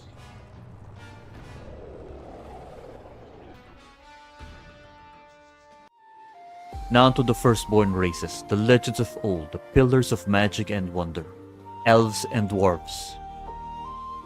And yet sadly and recently, for the You got some editing errors there. past 2 decades, we've had a shit ton of lousy versions of these otherworldly legends. Examples would be Rings of Power. Oh, man. Oh, man. The Rings of Power. Fuck, what a disaster that shit was. I remember how, like, everyone's kind of forgotten this at this point, but I remember how Amazon promised up and down, they swore to God, they swore on their mother's graves, how they weren't going to shit all over J.R.R. Tolkien's work. And then they did. And they did it beautifully. They wasted $1 billion on this shit. But yes, it is low-hanging fruit. It's the obvious thing to go for because it's a good example. What you would be better off doing here is saying a bunch of franchises that have fucked it up instead of just one. Is Sky Media slop? Or game Like, all of this should be rapid fire. This should be easy for you to get out rapid fire and just list it all out together. such as Veilguard and other such similar titles. They are often used as sudden backdrop to lure the attention of the audience. They have no culture, no traditions, no rivalries, and No, they did. They did have cultures, traditions, and rivalries. But the idea is it's very easy to put humans with long ears into a fantasy world. That's the problem. And so the issue here again is the writers. The people writing these things have no understanding or fundamental respect for the idea of this race behaves in a specific way, and it's consistent throughout fantasy. They all have their unique retarded twist on it, and so it becomes homogenized to the idea that these are effectively just human beings who sometimes live in trees. barely any semblance of background build-up. Meanwhile, a lot of slop or activist authors have neither the patience, wisdom, nor skill to read or watch/play through actual lore and previous stories from any of the following. Although I would suggest choosing 3 from any of the following categories to make something Also, little thing here, right? Filter, you're over-editing, right? That slide of your character going from there to there was for no reason whatsoever. Yeah, keep it simple. Keep it simple. Reduce, don't add, right? It's really tempting to want to keep on doing things like that and to do them constantly, but you're better off reducing instead of adding all the time. Also, these are too many words on the screen at the same time. You should pop through one of these at a time as you speak about them. wholly original and interesting. For beginners, I would suggest going with Warhammer Fantasy Before the End Times and Divinity Original Sin 1-2. As for the third, that's up. Wait, just got here, by the way. YMFAH. Why do I not know what that means? Make a great video using AI voiceover using Top Gear hosts. That'll get you in trouble legally, unfortunately. Unlike most of the AI slop, it was actually really creative. Oh, YMFA. Okay, that's a fucking YouTube channel. They're riding by the seat of their pants, and they can get in some real IP trouble with that. Up to you, and best of luck. On screen is our past mistakes, and we have to learn from them. The awful writing frameworks for fantasy races like elves and dwarves usually fall into one of 3 categories. Wait, don't become like Maxwell. The way Maxwell does his videos is in a very specific way with a very specific style, right? And the difference is he's doing these over edits with intention, right? So I can't be mad at Maxwell because that's his flavor of doing things. And I mean, I've learned a lot from watching that guy's videos, so I can't really judge him like that. He does things on purpose in order to fry your brain because he's trying to fuck with you. Categories. The first being background noise. They only serve as mascots, barely reminiscent of mainstream fantasy races. Elves reduced to immortal vegan archers or wizards, while dwarves are little more than antisocial blacksmiths, severely drunken Scots. Yep. Oh, fuck. Is that the Liver King? Barely a ripple to the plot or world building. Was that the fucking Liver King crawling around a fucking room? The fuck? Overall, they have the least screen time or influence in most settings. And how can we forget the quirky? Some modern quirky D&D sessions feel less like grand adventures and more like improv skits, chasing clips and cheap. It's because they are. They are improv skits. All of these guys doing these things, it is on purpose. It is scripted. They are doing things in a way, like you can catch this, right? You can catch that certain roles happen at certain times in certain ways, and there's no fucking way that these things would actually happen in a D&D game. 90% of the time, your character's dead. The way these things happen, they are scripted. They write this out. They plan these things out. These are not D&D games you're watching. This is a show. Cheap laughs. Even the better campaigns eventually drown the fantasy in random drama, meme humor, and constant "look how weird we are" moments. And finally, propaganda. They are better than the previous two examples, but only in overall composition and are presented to be supernatural compared to the common man.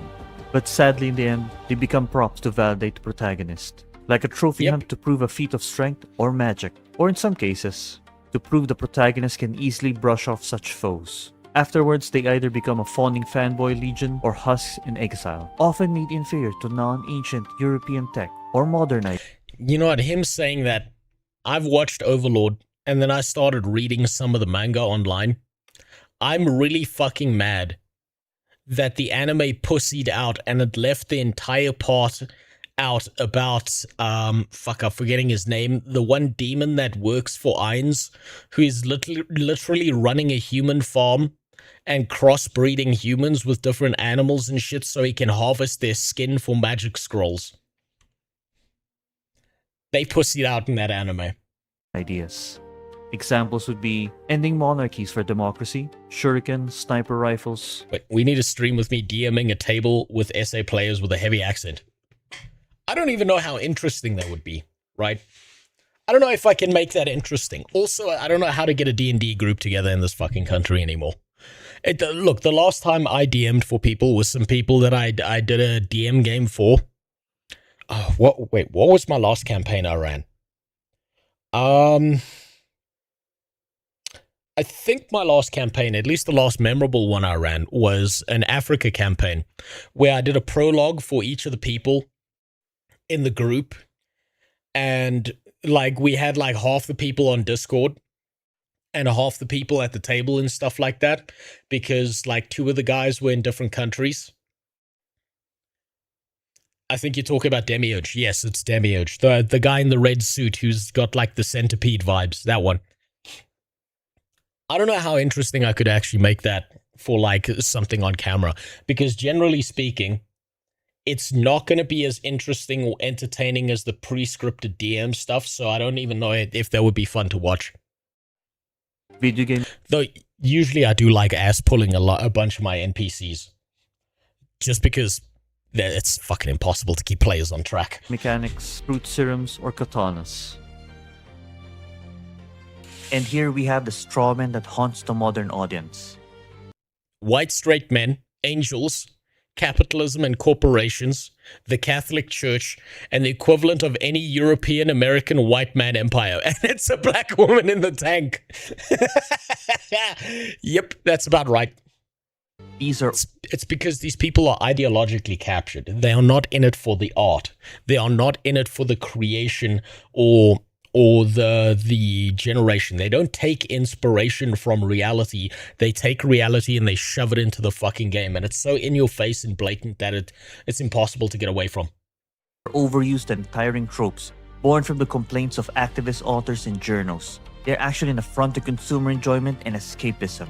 The fantasy races are often depicted as warped caricatures of real-life oppressed tribesmen, enslaved, colonized, or slaughtered by the usual suspects on screen. Here's the pitch. DM a campaign for people completely unfamiliar with what D&D even is. Players, neighbor LDJ, Crazy Oh my Homeless God. Cable Guy, Sipho from the Shebeen, Julius Malema. You get the picture. Yeah, okay, here's the problem. I think homeless cable guy might be dead. I think he actually might be fucking dead. That's the problem. Also, I don't think LDJ is ever going near D&D table. I just don't think that's his vibe. It'll be hard to get a group together. For complete newbies, the problem is what you're going to end up doing, particularly on a live stream, is you're going to end up spending like 15 to 20 minutes every now and then explaining to them what certain things are, because it's like the one guy's going to be like, I want to play a wizard, and then you give him a bunch of spells, but he's got no fucking idea what any of them do, right? And then it's he'll be like, what's Scorching Ray? What's Color Spray? What's this? What's that? And you're going to be spending like 15 minutes explaining each thing and the roles with it. That's the hard part when you've got like a brand new group of PCs who don't know what's going on. The following are just straightforward, shallow strawmen with an extra serving of political incorrectness. The equivalent of any European or American white man empire, the Catholic Church, white straight. You see, you didn't need to explain all of this. You didn't need to go through this bullet point list. You've got it on the screen. You've already made your point. You could move on, right? The biggest problem with your videos that I'm spotting so far is the time value of information is moving really slowly, right? And I don't mean like what you're saying is invaluable. What I'm saying is you're over-explaining a bunch of stuff. That's the issue here. Men, angels, and capitalism or corporations. If anyone needs a refresher, here we have a more standard. See, that's too much text on screen. No one's going to read that. My character has 14 intelligence. That means I add 14 to my intelligence rolls, right? No. No, I've got a better one for you, Rosario. I've had a similar conversation in a game with a new PC, and he was fucking with me on purpose, where he asked, okay, so I have 16 strength. That means I can overpower a 16-year-old, right? I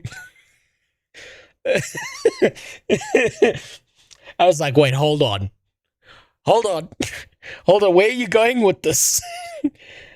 And he looked at me and was like, my alignment is chaotic evil. Where do you think I'm going with this? Standardized version combining Tolkien and Norse interpretations of elves and dwarves. Here's how we solve the decline of enchantment. With exclusivity. Overall, elves and dwarves need to appear less often to keep the mystique and hype strong. It'll never happen because of IP protections, because elves and dwarves are so old that they've kind of been grandfathered in. It's kind of like why you always see a bunch of vampires in movies. It's why you see a bunch of Frankenstein stuff. They can't be touched by IP protections. So all the other stuff that does have an IP protection under it, you're not going to be able to use that. So like, here's a good example of this is I've thought about 3D modeling out an entire warband of the Leagues of Votann, right? But you couldn't call them the Leagues of Votann. I would have to call them some generic name like Space Dwarves, because one of those falls under IP protection and the other one doesn't, right? Elves, dwarves, orcs, they are old enough that they have no IP protection and you can throw them into everything. So it's literally the legalese is preventing people from going out of their way to use other stuff. While legends and environmental storytelling keep them present in the minds and curiosities of mortal and mage society. The alien fantasy options mentioned earlier are there for variety, so we don't have to oversaturate the setting with elves, dwarves, hobbits, gnomes, and orcs.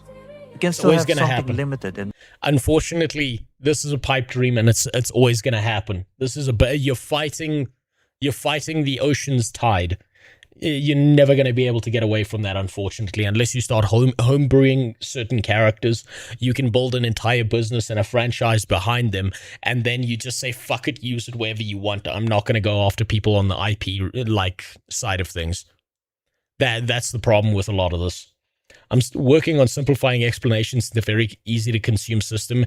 It's getting good now, actually. Well, that's good to hear, because the barrier to entry with a lot of D&D stuff is people need to read a book. And do you know how hard it is to get a player character to read a fucking book? Even if it's just a short one on their character. They don't want to do that shit. Mortal, yet exotic enough to exist alongside humans on a more regular and plot-focused basis. Regarding elves, they can be a force between scenes and events. This newer form of elves should feel less like a mortal race and more like radiant Fae arbiters, sacred envoys, and otherworldly specialists who move through history with purpose rather than permanence. So Eldari. Ancient, cunning, and rarely wasteful of words. They work best appearing only when the stakes are highest, offering guidance, testing worthiness, striking bargains, or enacting Grey brief Wolf. interventions. You belong Or there. vanishing from sight, all the while watching, scheming, and pulling strings between realms. To be more concise, they will be background guides, testers of worth, and quiet arbiters who judge rulers, heroes, and desperate petitioners. See, you're going too deep into the explanation and it's starting to sound like this is my fantasy OC again. I understand that you've done this for explanation purposes, but by going into this depth of explanation when you're talking about this as an example, it ends up coming off as this is my OC explanation. They can be brokers of impossible goods, sacred oaths, hidden lore, and elite services of almost frightening caliber.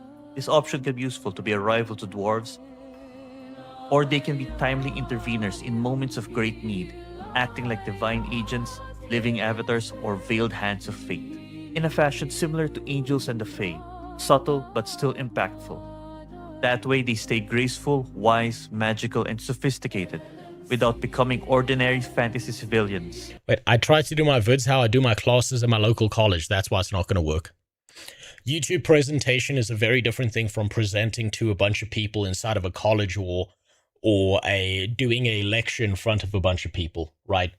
That's the biggest issue, right? You're not gonna be able to escape that, right? The only way that any of this ever comes to life in the way you want it to is if you build it yourself.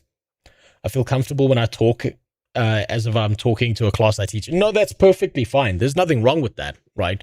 But what I'm saying is, how do I say this?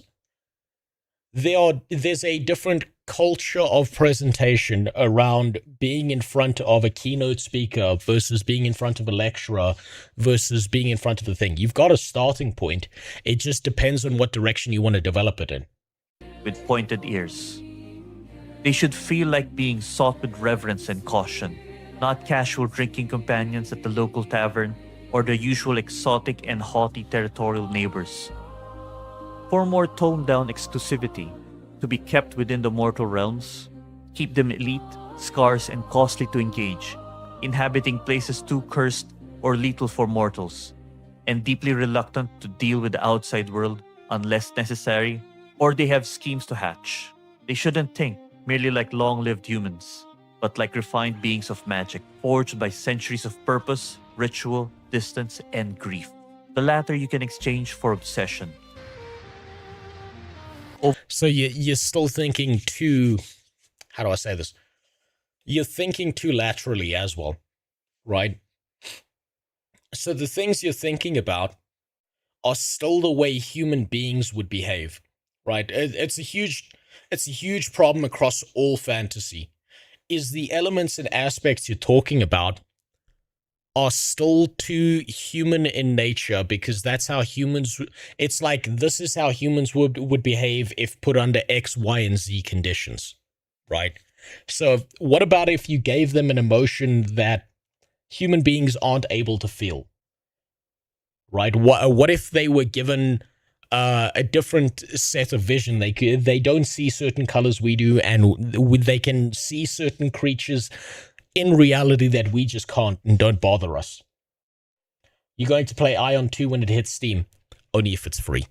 And the second I see that cash shop, I'm probably gone. Overall, their I do actually want to see what Ion does, though. realm should be otherworldly and magical. Also, no one's freeing you. This is where you belong. Just take your meds, and it'll all be fine. But treacherous enough in a phase sense, making mortal visits and any form of non-elven permanent settlement or harvesting business impossible. As for the racial passives and powers, add in a few innate powers aside from being immortal and genetically graceful. Each one will be born with an arcane spirit, so let's make them all natural-born wizards. Between novice and mid-tier, that can grow even more potent over time, with ritual, study, and practice. And now for the passives, abilities that are second nature to them, similar in how breathing and walking is to humans. Starting with Featherfall. So I can tell at this point, right? Because you're going on this explanation, you will lose people at this point. People will start to click off here because it's becoming too in-depth of an explanation, right? And it'll be difficult to get people's attention so that they pay attention to what you're trying to say and the point you're trying to get across, right? The exposition of the point you're trying to make has too much mass behind it, right? This is not a you problem. This is an audience problem because people don't have the attention span to listen to these kind of things most of the time. If they do listen to these kinds of things, it's usually that they're listening to it in a podcast style while they're doing something else throughout the day. Then Hover, Heat Metal, greater intellectual learning speed and capacity, superhuman reflexes,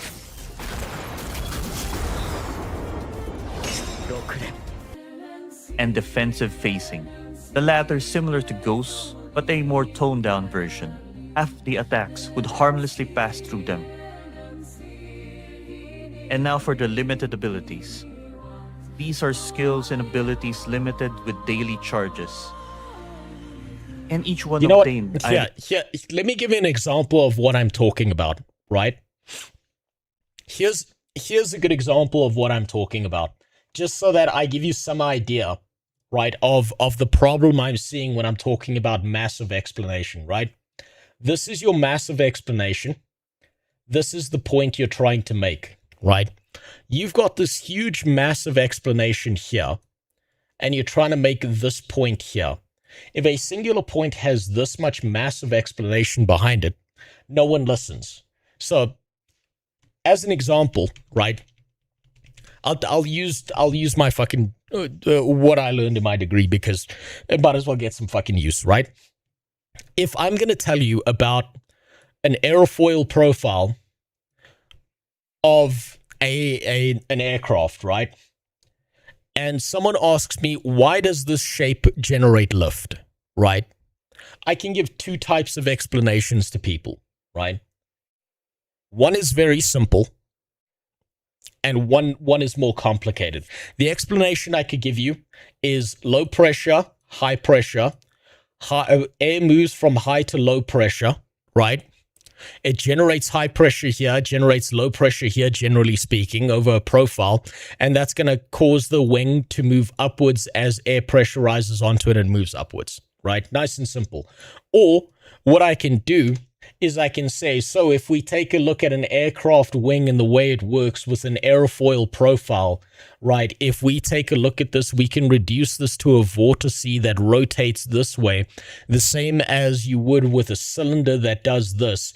And if we look at the streamlines of air that move past this, what this does is then it rotates more of these streamlines onto a top here. Now, by the way, the streamlines are a theoretical mathematical concept that explains why air flows in a certain way over the cylinder and why it moves in a certain direction faster over the bottom than it does over the top, causing this pressure difference that occurs over here. And if you go and you look at the works of H. Babinski, he can go out of his way to give you the CFD explanation of how to do this. Now, we can do this in multiple ways, and one of the things you can do with an aircraft wing is you can chop it into tiny little squares like this, and you can use something like the vortex lattice method, where each of these little lattices have a rotational point over here. You see, by the time I get to that, you've forgotten the fucking question you were asking, right? It doesn't, like, going into all that detail brutalizes the point you're trying to make, right?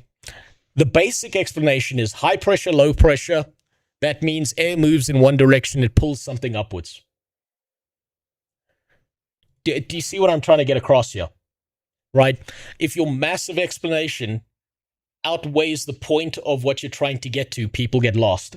either through bloodline or in how they were raised through an elven clan.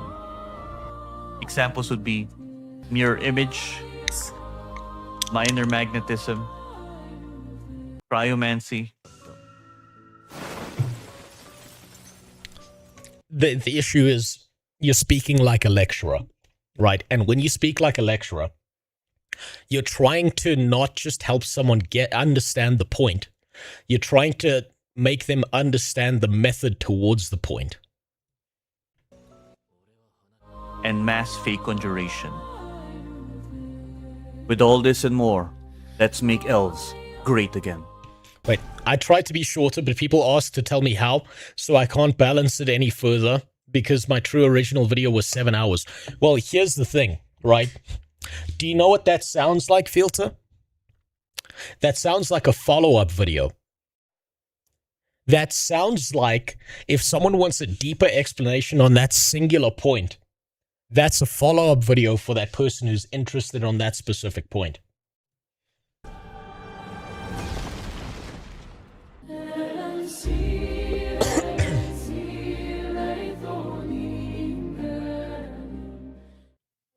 As for the stoic firstborn, the dwarves. The classical portrayal of dwarves found in Tolkien, World of Warcraft, and Warhammer Fantasy established a people whose identity was forged in iron, stone, and tradition. Every saga, expedition, and forgotten hall reflected a civilization built upon craftsmanship, resilience. Motherfucker, what do you mean 7 hours long? Welcome to the way lecturers speak. My mechatronics lecturer was a brilliant man. But if you asked him the most baseline question, you would get ready for a 3-hour lecture. That's how lecturers speak. Resilience and ancestral duty. Put simply, if you want to have your world building to rock and have your dwarves be storied and ambitious. So I make more. It's not about making more. It's about narrowing your vision of a point, right? Generally speaking, presentation works really well when it's rule of threes, right? So it follows the same rule as comedies. You make a build-up, you make a midpoint, and then you make your finalization of your point, right? You can build towards that in a set of 3, right? And then if you want to do another set of 3 to answer another question, then you do the same thing, right? Because it's a lot easier for people to process information in a set of 3 than it is for people to try and process information when there are 70 different points that match up to one conclusion. Again, the aerofoil explanation on why lift happens over an aerofoil. They gotta be under a stoic patriarchy. For total exclusivity, mountain dwarves sit atop of the craftsmanship hierarchy as the most skilled. Do you like the Final Fantasy XIV spin on dwarves? You mean the Lalafell? Fuck no. Skilled and versatile bespoke craftsmen, skilled warriors, and resource harvesters, serving both mortal and immortal factions. Meanwhile, others among them tread a different path, operating as bankers and power brokers, treading diplomacy and commerce between races. Think the high table. That's too much interaction for dwarves. That's way too much interaction. Think about it. How do I put this? Think about this in terms of memes, right? What do you know about Age of Sigmar dwarves? There is one line that matches the dwarves in Age of Sigmar. There's one sentence, and you immediately know you're talking about the Age of Sigmar dwarves.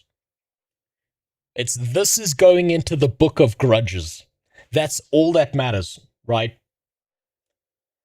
Dwarves are like hyper-racist isolationists, and everyone else is just a bitch. And if you keep it simple and straightforward like that, you can build extra stuff behind that as you find out more about it. In John Wick, the fake courts in the Dresden Files, or the cash shops of MMOs.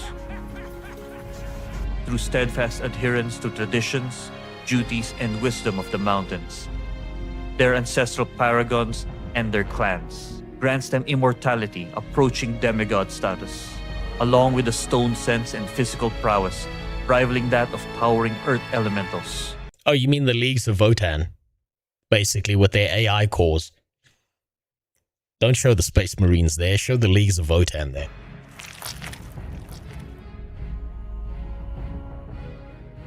The spirits of their ancestors may further bless them with heightened wisdom, sharper senses, greater fortune, and an uncanny attraction to wealth. But only when they are deemed worthy of such guidance or spiritual intervention. The moment they become surface dwarves, they forfeit much So Dragon Age dwarves. of their stone sense, the blessings of their mountain-born origins, and the support of the wealthy guilds that have endured and prospered for countless eons on behalf of the dwarven race. To be a bit more specific on the lives of the dwarves, they branch into many respective callings, each bound by the same unyielding discipline and devotion to clan and legacy. Some become stoic and stubborn guardians, standing watch over ancient holds, sacred vaults, and forgotten passes. What was the point of the video again? Exactly my point, right? Sometimes you're better when you're explaining things is to leave things out and leave things out on purpose, right? You have to trim the fat and then trim some of the muscle too, right? Sometimes a gap needs to be left on purpose so that people can fill in that gap themselves. For centuries without wavering, others serve as incorruptible soldiers. How come dwarves build big things and there's no ladders around? Why do you think their fucking arms are so big? Because they have to climb everything without a ladder, that's why. Whose loyalty cannot be bought, whose resolve cannot be broken, and whose unwavering discipline makes them the immovable backbone of any army fortunate enough to have their services. Meanwhile, a good quarter of the dwarven race chose a different path, away from the smithy, the coin, or the way of the warrior. Yeah, you see, now you're going too deep again, so this is an even worse problem, right?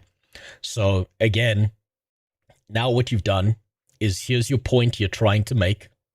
Here's the massive explanation that you're trying to give behind it. And then you've added a massive explanation on top of that massive explanation. So you're explaining to explain on top of the explanation to get to the point you're trying to make, right? I understand why you're doing it. It's argument by base principles. But the problem with fantasy media and stuff is it's not an engineering course. It's not a biology course. You're not trying to get to the base organic chemistry of it. It's like this, right? If I'm gonna give you an explanation of where paper money came from, if I say the words, let's start at the beginning, and then I start reading Genesis to you, you know, in the beginning, God said, let there be light. Like, you're going to be like, oh, fuck, here we go. Right? That it doesn't amplify the message, it dilutes it. Many embrace the dangers beyond the mountains, as ambitious explorers, prospectors, and treasure seekers, forever chasing forgotten kingdoms, ancient relics, and the veins of untapped wealth. Last but not the least, earn renown as daring monster slayers, or enter a grim dark fate as sanctioned mage hunters, entrusted to confront rogue sorcerers, cursed relics, and supernatural threats that ordinary warriors dare not face. And dare I say, especially those considered extremely heretical. For an alternative option, semi-exclusivity requires... See, now you're giving alternatives, you're giving branching paths as well, right? You've got to cut it down a lot. In Polish, Sigmar's full name is Sigmar Moldzierek. Fuck, I can't even pronounce that. Even in engineering course, this would not be good. Too much info with too much branching in one setting. Yeah, so like, I'll give you a trick that one of my lecturers did, right? Where he made it memorable, right? You don't remember information unless it's memorable. One day, one of my lecturers walked into class and he started off the lecture and he said, show of hands, who has ever had chocolate sauce in their 2-minute noodles. Right, and we were kind of like, what the fuck is he going on about? And then the next thing he did was he showed us a picture of this.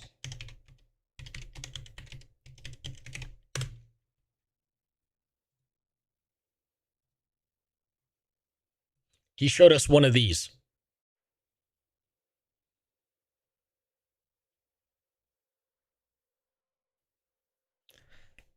That got the lesson to get the point across, right?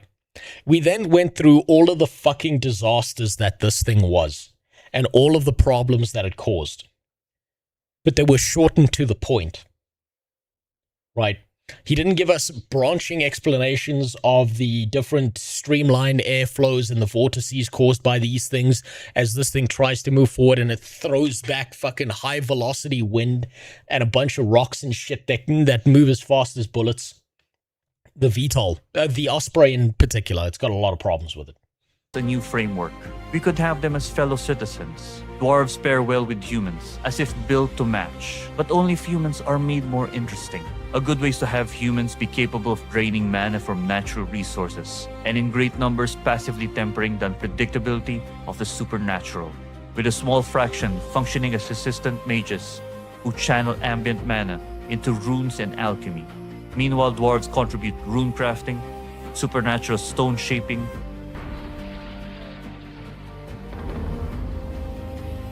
Man, that fucking anime was just a cooking thing.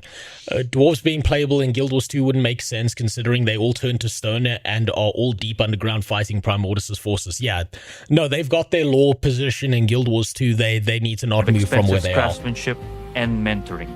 They also produce resilient warriors with intense magical resistance, high durability, and supernatural coordination. Now, unfortunately, other mortal races will not have the luxury of having immortal dwarves integrated into their societies, as they are more vulnerable to magic or far more dependent on it. These semi-exclusive dwarves will be called surface dwarves. They did not choose isolation nor the closer bond to the earth and the heavier traditions that come with it, and it shows. They are not as gifted in rune crafting, lack immunity to non-greater spellcraft, and sadly cannot draw wisdom or warnings from their ancestors as often, as well as having a shorter lifespan. The trade-off, however, is still beneficial. Surface dwarves settled in controlled mana locations can test new techniques without waiting centuries for approval. Yeah, sorry, I was digging something up. Filter. Filter. Crafting guilds. They will also have the opportunity to forge pacts with other mortals far more often, be able to reproduce more easily, and compete in a less perfectionist market. Ooh, bad audio jump there. But in the end, in the core of their being, they remain deeply traditional and largely reclusive, engaging with humans, outsiders, and external activities only for crafting, finance, war, politics, celebrations, visiting mountain holds, and hunting.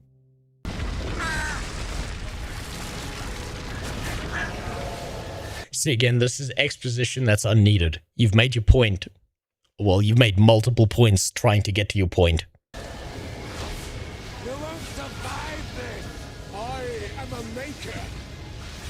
That task defines my very purpose, and the reaping of souls defines your own. There is no escaping it!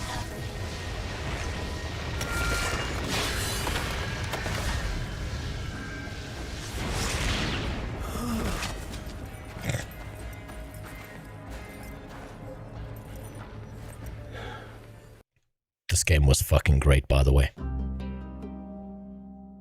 A final piece of advice: create at least 3 factions for each non-human race.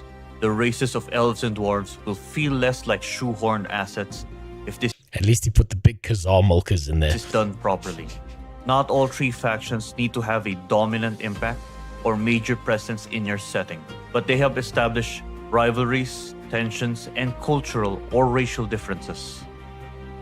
The 3rd faction, for example, can serve as a neutral ally, a protectorate city-state, a hidden village that houses a secret police force, or a network of mercenary colonies made up of wandering nomads.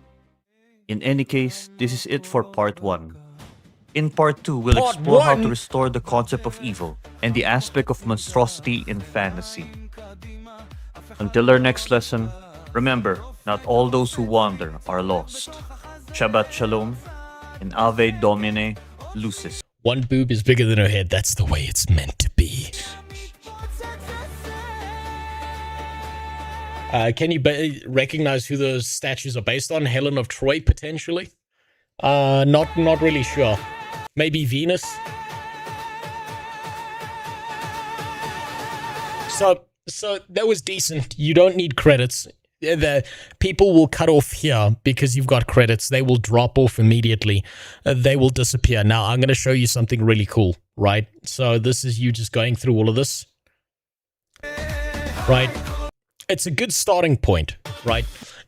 There are people who've gone higher in YouTube with a far lower starting point. But I'm going to show you something, right? Just to give you some concept of what a video like this does. I don't usually look at analytics. I don't usually give a shit about it. But I'm going to use this as an example, right? Where do you suppose we started watching your video? Where about on this chart do you suppose we started watching your video?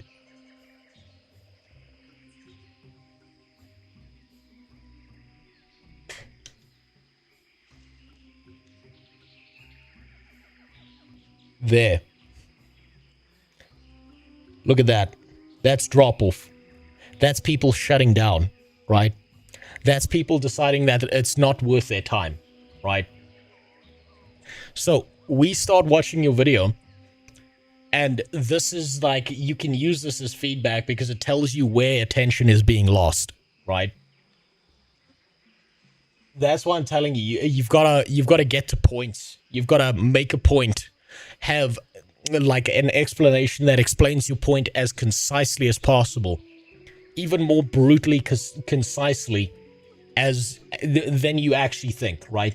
It needs to be narrowed down as much as fucking possible, and then move on, and then hit the next thing, and then hit the next thing, right?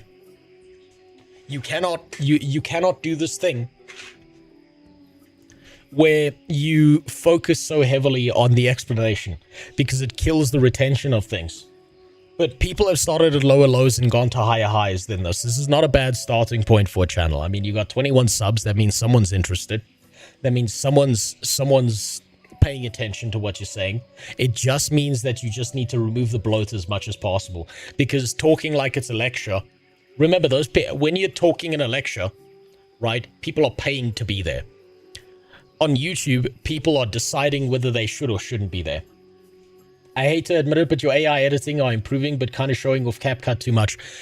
You don't need to credit the AIs. You don't need to do all of that. You need to remove the thing in the beginning here. You spend 43 seconds like giving a preamble that didn't need to be there. Your explanations need to be cut down. It's bullet points. It's bullet points. Get on to the next thing. Show as much as you can. The longer you drag out an explanation, the less people. You could probably go onto the back end of YouTube and look at the retention of this, and see that the retention drops dramatically the more you explain things or over-explain things, right? So that's just some advice to help you with that, because YouTube is a completely different game than like talking in a lecture. Because remember, people talking in a lecture, you are trying to understand the fundamentals. Here, people want the points, right? They want output, not process. That's the simplest way I could do it. So basically, YouTube short style. You don't have to be as brutal as YouTube short style. You can still have an explanation in a longer format video, but you also don't need to overdo it, right? You still don't need to overdo it, right? You could have cut this video down to approximately a 10 to 15 minute video and got the exact same points across. He's 19 away from beating. Is this the graphics? Yep. Okay. Let's move on. So I hope that helps. Hope that makes things a little bit clearer. YouTube's a fucking weird game. It just doesn't work the same as everything else. That's the point there to get across, mostly. People have started on lower lows and they've gone to higher highs. Also, hold on. Fucking fix your thumbnails. You cannot use this much AI and this much text in a thumbnail. People are gonna completely skip past what you're saying. Right? But it's not a bad starting point, right? We all got to start somewhere. I'm not going to sit here and say that my first videos weren't dog shit as hell, because they were. They were probably worse. Now, let's move on. There are 3 other videos I wanted to get through, right? And I think I want to save the bricks and minifigs for last. Because that has been a wild fucking ride. That has been a fucking bananas ride to go on. I didn't give a fuck about Legos at all until the bricks and minifigs situation. So we're going to save that one for last. Let's see what the evil satanic man who hates Nephis for some reason has to say about Star Citizen. Because I've been thinking about doing another review of Star Citizen and shitting on the game all over again, because there's a bunch of little bitches that are desperately coping about how Star Citizen's gonna be this amazing fucking game, and oh, it's gonna be so incredible. Oh, it's gonna be the best thing since sliced bread. They've got over $1 billion in funding and they still haven't come out. This video is never coming out. I mean, this game is never fucking coming out. Ever. Base taste just don't remember her being such a fucking Venus. Hold on. I drew those myself and had the AI do the rest. That's Megara from Hercules. She had way bigger tits than Megara from Hercules. I just gotta say that. Good. You improved her. What's up, friendos? Welcome back. Let's see what now, he's this got to isn't say. going to be a video where I'm going to be like, Star Citizen's a scam, and I'm exposing them. I just wanted to talk about and really just have a laugh at the absurdity of what is currently going on in a game that was on Kickstarter over a decade ago and has raised over $1 billion. Jesus, it's been over a decade, and this game is still not out. This is the most constipated game in gaming. In crowdfunding alone, right? That doesn't include what they've gotten from private investment or whatever else. But obviously, there's always a funny, weird aspect when you talk about Star Citizen, because everyone who doesn't play the game says that the game's a scam, and everyone who does play the game actively, not that just backed it or whatever years and years ago, but actively plays the game, they love it. Yeah, because it's sunk cost fallacy. They have to love it, because if they don't love it, then I spent all this money on this fucking game that's never coming out, and I was wrong. Guess what people don't like admitting? That they were wrong about something. They're like, oh, I'm fine with the status quo. I'm fine with what's going on. It's not a big deal. We're happy to just keep pumping money in and hope that one day the things that were paid for over a decade ago actually materialize. Why release the game when it's making money already? They will never release this game, Moonstone. The second this game is fully released is the day that this game dies. If they keep this game in this alpha/beta/not complete yet state, they can keep convincing people to spend money on this game to keep funding this fucking game. The point of keeping it here is that you can keep promising people shit that is never going to get there. So yes, they're never going to release this game. You're 100% right about that, Moonstone. But then you are constantly reminded of the absurdity from an outside perspective. And I hope some of the Star Citizen fans can understand why this is absurd from an outside perspective. More constipated than the Riot MMO for League? Absolutely. Because that's internally funded. This shit is being funded by people. People who are desperate for this game to release. It's never going to. When I learned originally that there is certain secret shops, not really secret of course, but shops that open up within the shop of the marketplace of the store, I guess, of Star Citizen, where you go and spend money, that you only get access to if you spend a certain amount of money. Like you become you get a special title if you spend over $1,000. It should just say bitch above your name. That's what it should. If you spend a certain money in Star Citizen, it should just say bitch above your name constantly for the rest of the time you're playing on spaceships. And then you get to go into a different store, and then you get to buy all the stuff, and you get certain tiers. then you can get tiered all the way up to like, oh, I've spent 25 grand in Star Citizen, and you get a special title. Not the title you're thinking of if you usually watch my videos. We'll leave that out. That obviously sounds ridiculous from an outside perspective, but fair enough, right? The joke always was with Star Citizen at the very beginning is that it was like an NFT game before NFT games existed, because they sold a non-existent game and then they were selling ships in the game that didn't exist. Now replace ships with mounts and skins, and you could be talking about Ashes of Creation. What would be the difference between that and promising more content after the official launch because it still makes more money?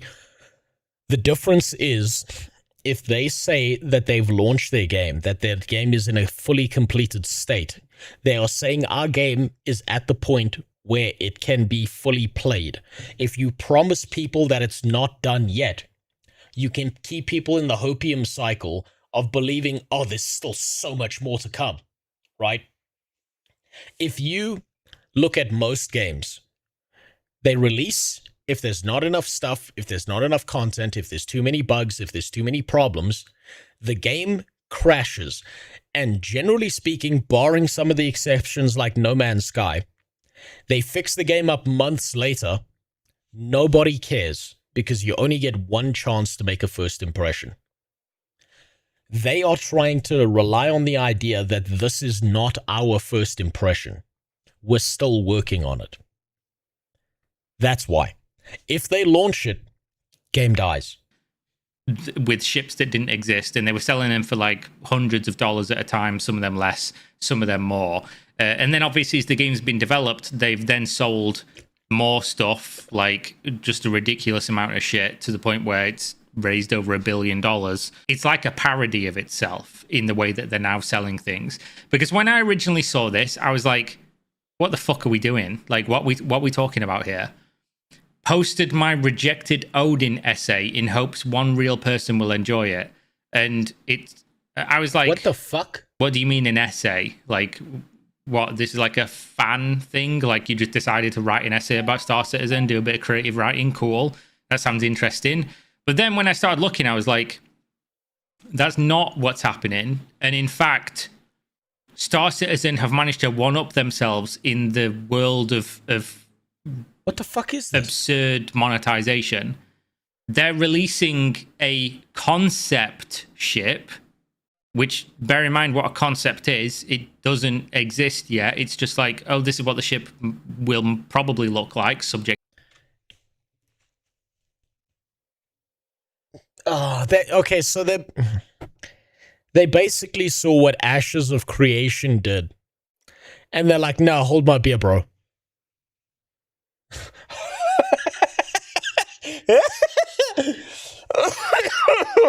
Oh, Jesus.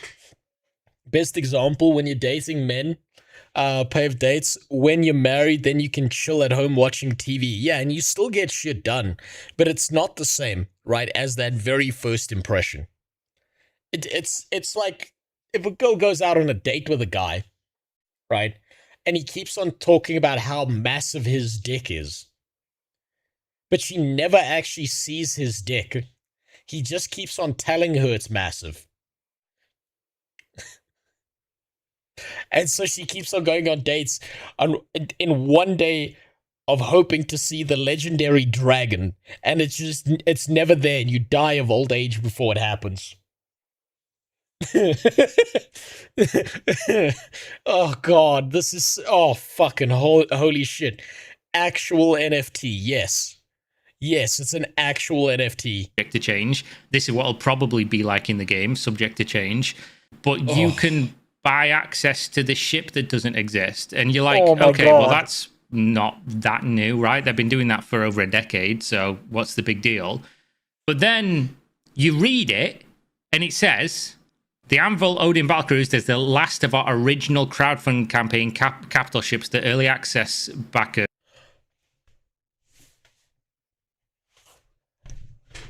It's part of their original crowdfunding camp. They've waited 13 years for this shit. People have given them money and died before they saw the ship come out. Unlocked for inclusion in the persistent universe. So this apparently was a thing that goes all the way back to the crowdfunding campaign, which again was over a decade ago for those paying attention.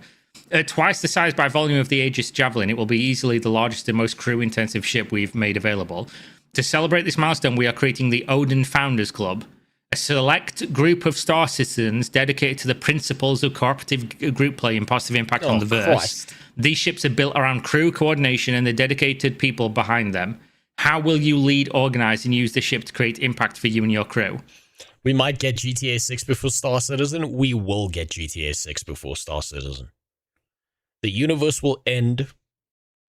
It'll collapse in on itself, or there'll be a heat death.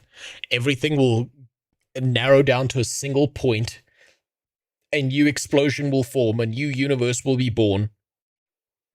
They will remake GTA 6 in that new universe, and Star Citizen will still not be released. To apply for access to the Odin Founders Club, you may go to the concierge ticket portal, meaning you've got to, I think concierge is the word for if you've spent over $1,000 on the game.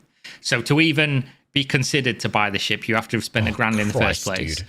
Select the new pull down entitled Odin Founders Club and tell us in 999 words or less why that's you and why you want to become captain of the first battlecruiser class vessels ever built. So you have to apply with an essay on why they should let you buy this ship that doesn't exist. What the fuck are we doing, guys? What are we doing? This is a caricature. This is a comedy sketch of what people think Star Citizen actually is. This is ridiculous. Ridiculous, as they'd say, as one of my favorite quotes from Harry Potter films. Ridiculous. What the fuck is this? So you have to pay an arm and a leg and then do homework. You fucking take out a loan and a mortgage on your house. You give them all that money and they're like, yes, that's good. That's fine. $1 billion in funding. But you didn't write us an essay. Oh my God. A game for people who are into financial domination, but too awkward to pay a female to do it to them.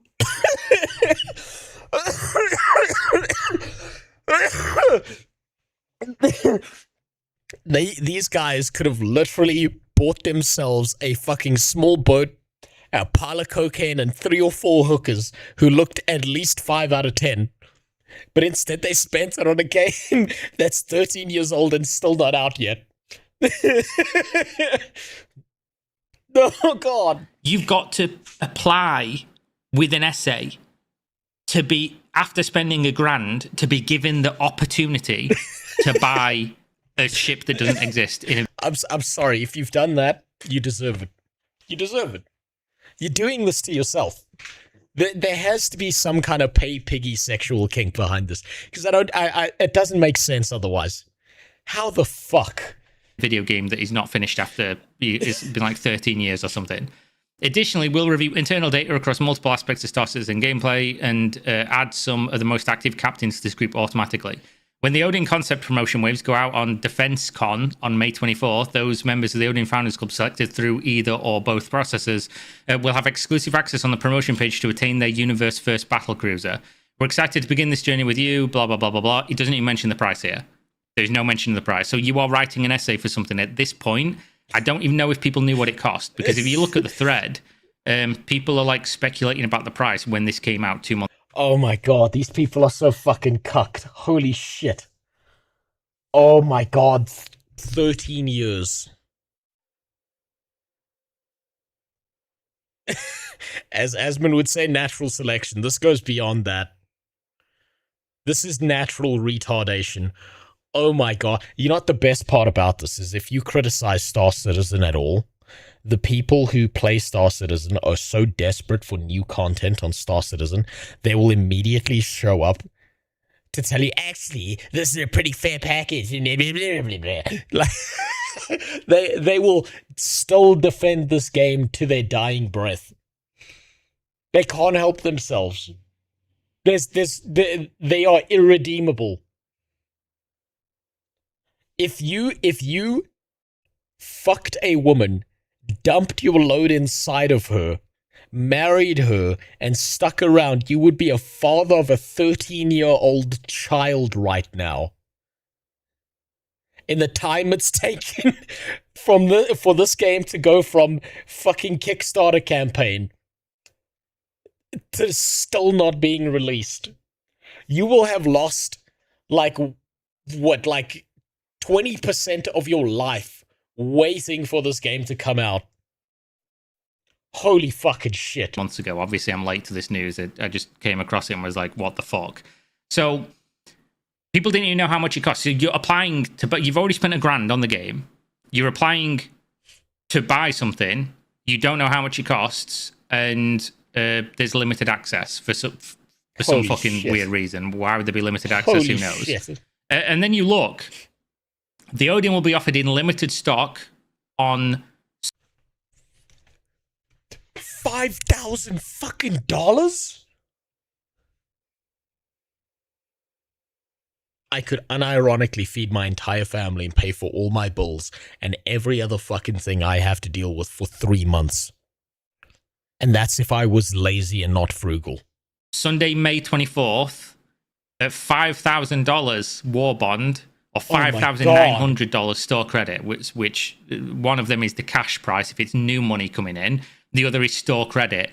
If I was a lazy bitch with money, I could live off of that for 3 months, pay for my kids' stuff, pay for my bills, and still have enough left over to splurge. As if you've already got money put on the store to buy this.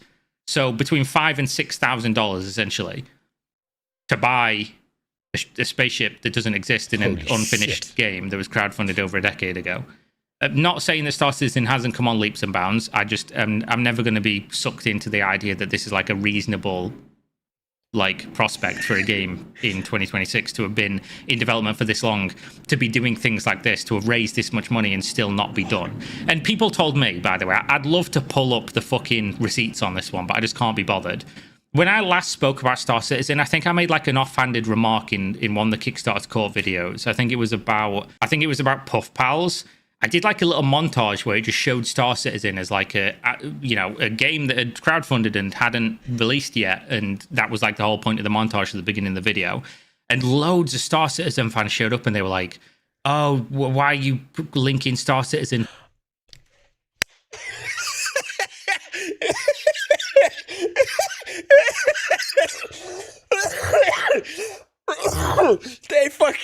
They'll show up in videos that are not even about Star Citizen getting mad at you about their game that hasn't released in 13 years. Oh man, I'm sorry, you deserve this. You deserve this if you spent this much money on this fucking game that's not out yet. Oh my god. To games that have scammed or not came out yet, when Star Citizen is like amazing and blah blah blah. And I think in the video it was like no release date was the tagline of when Star Citizen popped up, which is just objectively true. The game doesn't have a release date. And any day now it's coming out. And a lot of people were like, "Oh, lol, Squadron 42 has a release date and it's going to come out soon. You're so wrong and so stupid. You should look into it." It's not out yet, is it? It's like, that video came out like 4 months ago, guys. 4 or 5 months ago. Like, I'm just going to Google it for the sake of it, but it's targeted for release in late 2026. It's still not out yet. Which I've seen them say at least 2 or 3 different years. At least 2. It wasn't them, but people would tell me, "Oh, Star Citizen Squadron 42 is coming out this year." And I've seen people say that multiple years. Same. I've seen the same thing. I've seen the exact same fucking thing. And it's always, it's going to be out in a few months. Yeah, you're going to be so wrong. You're going to have to make an apology video. Apologize to us. It's still not out. So whether it comes out in 2026, who fucking knows? Either way. Again, the funny thing here is that not only did you have to spend $1,000, write an essay, get accepted, but then you had to sit and wait for these waves of ships to become available. And even if you got picked, you might not have even been able to buy it, according to this. To better ensure successful availability for our most dedicated captains, What do you mean to better ensure Hold on. successful availability? Hold on. How many pages did this guy write? Where's this thing where he's talking about how many pages this dude wrote? How many pages? 1, 2, 3, 4. This guy wrote 5 pages. This guy wrote 5 fucking pages. Just to not get his fucking Odin after paying $1,000. Oh no! No fucking way! How do you waste this much fucking money on this shit? Reason why would there be limited access? Who knows? And then you look. The Odin will be offered in limited stock on Sunday, May 24th. No, you're right. It was $5,000. It wasn't $1,000. Holy shit. Just remember this, it's been over 14 years since they started making money for Star Citizen. All of those years of collecting millions, possibly. It's been over $1 billion, Jimmy. And Mixtape is still a fully released product. Oh, yeah. Star Citizen's been outdone by Mixtape. At $5,000 war bond, or $5,900 store credit, which one of them is the cash price if it's new money coming in. The other is store credit, as if you've already got money put on the store to buy this. So between $5,000 and $6,000 essentially to buy. When does open beta start? You're gonna kill me. I'm still sick and you're gonna fucking kill me in this chair. Don't fucking say funny shit like that. Open beta starts any day now. No!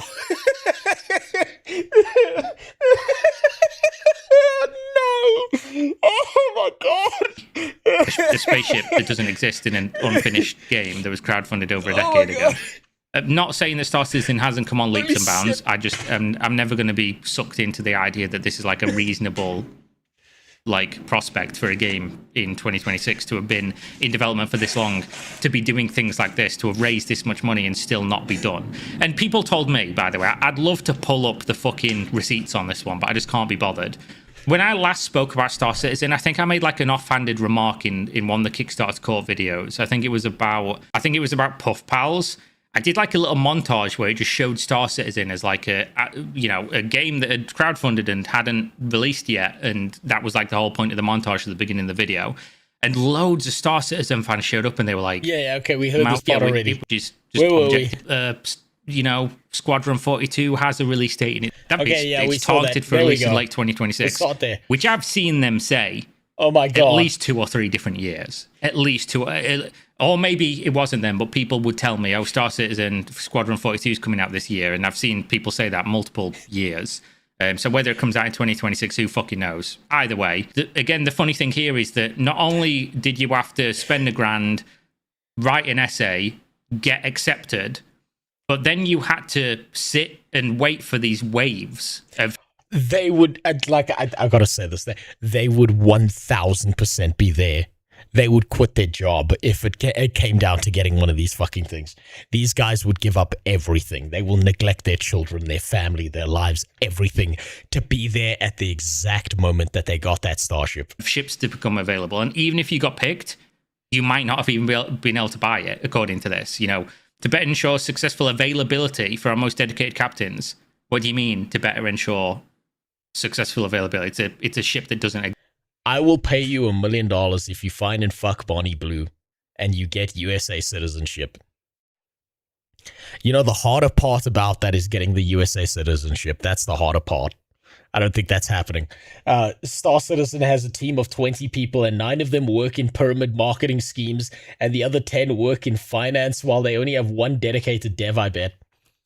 I'm surprised it's only 9 of them working in pyramid marketing schemes. Exist in a video game. You can just sell as many as you fucking want. You're making people write essays for this. You can sell as many as you want, and you're making it some kind of like... For a digital product that is artificial scarcity, for a game that's not even in beta yet, that hasn't been out for 13 years, and you're paying $5,000, and they're making you do homework. They're making you do homework.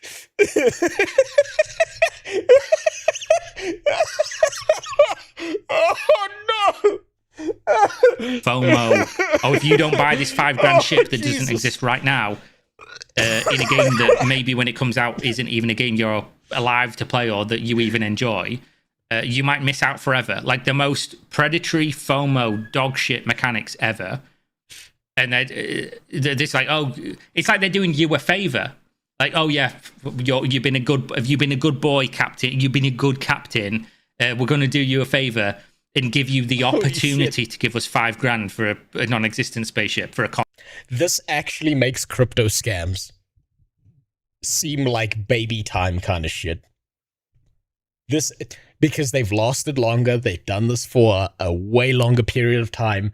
They've managed to still milk people 13 years later. Holy shit. Concept. For literally a picture, right? I don't. Didn't they have something that cost $48,000? Yes, they did. I don't know what we're doing, guys. I really don't know. This is one of those things where if Star Citizen comes out and it's great, awesome. But it's things like this that just blow my fucking mind. Oh, that's so cute that he thinks it's coming out. The game apparently raised $394,000 yesterday. They're apparently just, some weeks raising millions of dollars per week and like, oh.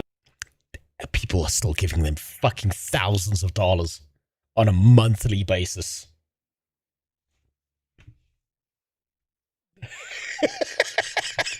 On a daily basis, they are still milking these game monopolies. Last month, I raised $44 million. Like, where is the incentive to finish this game? I really don't get. I said it before, and there isn't one. There's no incentive. People can disagree with me or flame me for being a Star Citizen. These ships are cosmetic, right?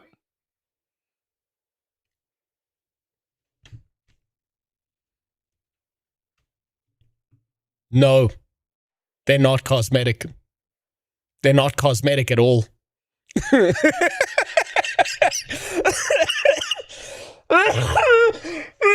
Oh, god damn, I'm gonna fucking... Jesus, maybe I should just stream today. I'm still fucking partly sick and you're gonna fucking kill me in this chair. Oh god, this is the most beautiful form of pay to win. This is the final boss of pay to win. This fucking game. Oh, it's incredible. Hater or whatever. But just common sense, this one for me here. Where is the incentive to finish this game if you're just going to keep giving them tens of millions, hundreds of millions of dollars per year to not finish the game? Right? It just doesn't make any sense to me because they've said specifically when the game comes out, I'm fairly certain, I'll Google it just so I'm not speaking out my ass. Oh, so apparently they even went back on this. Will ships still be available? For example, right now we can purchase all variety of ships, blah, blah, blah. What I remember was originally they said that once the game releases, they're going to stop selling ships, which presumably is how they make most of their money. The officially stated plan is no, after release, they will sell the base game package like the Aurora, Mustang, and that's why they'll never release the game. That's why they'll never release the game. Because after they release the game, they stop selling ships. So what incentive is there to continue to spend money on the game? Think about that. Just buy fucking Elite Dangerous. What's wrong with these retards? These people are irredeemable. This is 7th Circle of Hell kind of shit. And yes, the 10k ship in Where Winds Meet is baby shit in comparison to this. Buy this 10k package and you can retrofit your shits with hydraulics, cryo semen instead of oil, and make your ship move 2 parsecs faster when using the cock warping drive. If only it was that cool. They don't have the balls to do something like that. Holy shit, this is fucking wild. You need to start glazing this game so that the copium addicts come here and finance your trip. No, that'll never work because the only thing they ever spend money on is Star Citizen. And diapers so that they can continue to play Star Citizen by themselves. Hornet. They're also reserving the right to sell new ships when they are first announced, but they will not go on sale again after that. They intend to fund the game with skins, trinkets, limited UEC per increment of time, and the single-player series. So, if they can just do stuff like this, like what incentive are you giving them if you're rewarding them for, not finishing the game by buying $5,000 ships that you've got line up and suck a dick, and whoever sucks the best dick gets to buy the ship? Like... I don't know what we're doing. I don't know what's going on. I will say, You want to know what my conspiracy theory is that I just thought of? They're doing this to find the people who are the whales who spend the most money on their game, and the people who are so dedicated that they will write a 5-page essay for them, because then they know to specifically target those people to spend more money on their game. They know that helps them identify their exact whales. The people who are so dedicated that they can get infinite amounts of money out of them. Say one thing though, the funny aspect of this is that while the whole games industry is like literally on fire and burning around them, there have been layoffs at the developer Star Citizen and CIG, but it's not been as bad as the rest of the industry. So obviously they're doing something right. God forbid the entire industry started doing this, because I think I'd lose my fucking mind. It's gonna happen. It's gonna happen. This is gonna happen. This is the future of other games right here.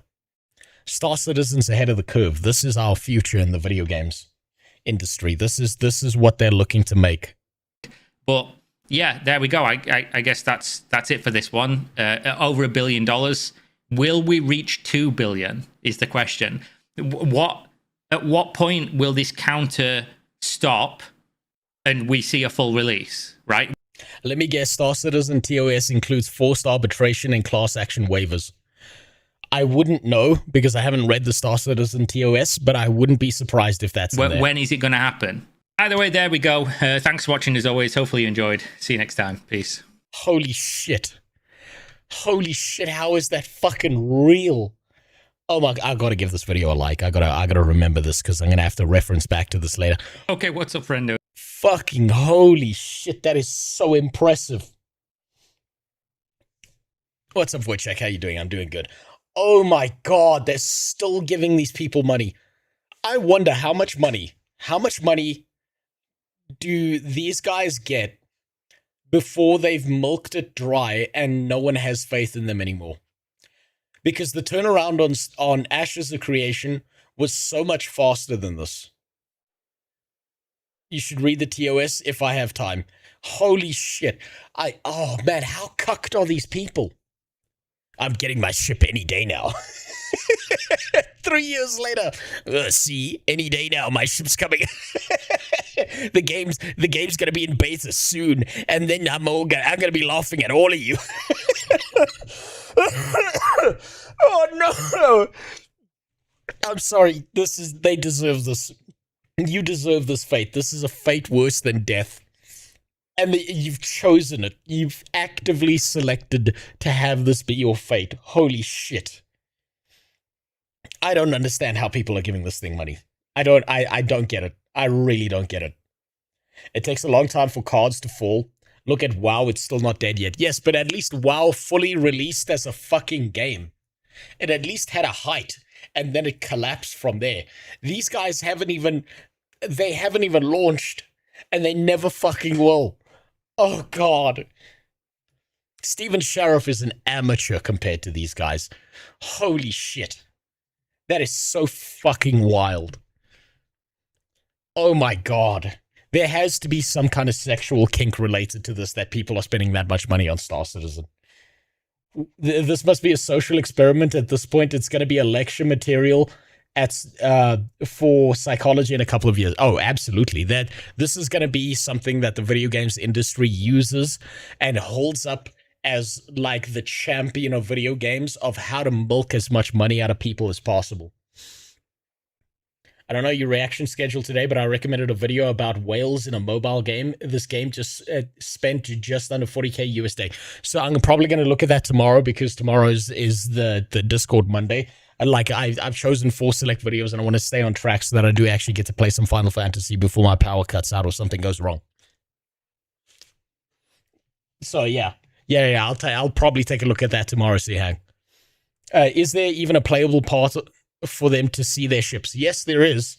I've played Star Citizen, and there are some ships in the game that you buy and you get to see if you can figure out how to get out of the launch platform. And these guys are so dedicated that they will go out of their way to use the dog shit mechanics in the game just so that they can get into their digital ship and fly it around in digital space for a little while before they go and spend an infinite amount of money in the fucking cash shop before they carry on with their lives. It's fucking, oh my, man. 40k USD in whatever mobile game there is, Seahang, that is nothing. That is a drop in the bucket compared to the average Star Citizen player. It doesn't even come close. I remember when the alpha came out and people were blowing loads over how good it looked. Meanwhile, people with dual Titans were struggling to run it at a constant frame rate. Yes, and you know what? I tried to run this game, and I had a lot of problems trying to run this game. Now that I've got a PC that's upgraded in comparison to the first time I looked at it, I do want to do a long-form Star Citizen video where I go back into that stupid fucking game and see what it's got going for it and see what's happened in comparison to the years ago when I looked at it. Man, what a fucking joke. Jesus, it's not even close. And like, there's nothing that is as bad as Star Citizen. Nothing is even close to being as bad as what Star Citizen is. And they just keep giving them fucking money. I don't know how they do it. Jesus. Let's move on before I fucking have a stroke. Because if I keep laughing at these people, I'm going to die in this fucking chair. Let's see, what is this? The brutal truth about Steam Early Access. I have a feeling that this video exists because of GTA 6. I have a feeling that because a bunch of people are using early access, that we are slowly being psychologically trained into thinking early access for a video game is normal, when it's not. How goes Long Dick Johnson? He's still smashing your lady neighbor. Yes, he is. He's doing perfectly fine. He's having a great time with his life. The stream has a YouTube featured tag on it. It does? For Star Citizen, I hope? Oh, God. Man, if YouTube is featuring this stream, then it's wasting a bunch of people's time because we're just laughing at Star Citizen people. A lot of nerds are desperate to live out their own Caprid Picard fantasy and willing to pay anything to make it so.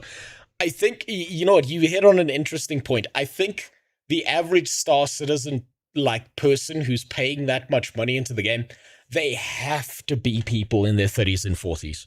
They have to be people who play nothing else but Star Citizen with the 10 minutes of free time that they have, and they just keep paying into the system. Because they can't know any better. Oh, God. You know what? I think they think that Star Citizen's going to be Second Life, except with better graphics. That's what I think they're thinking.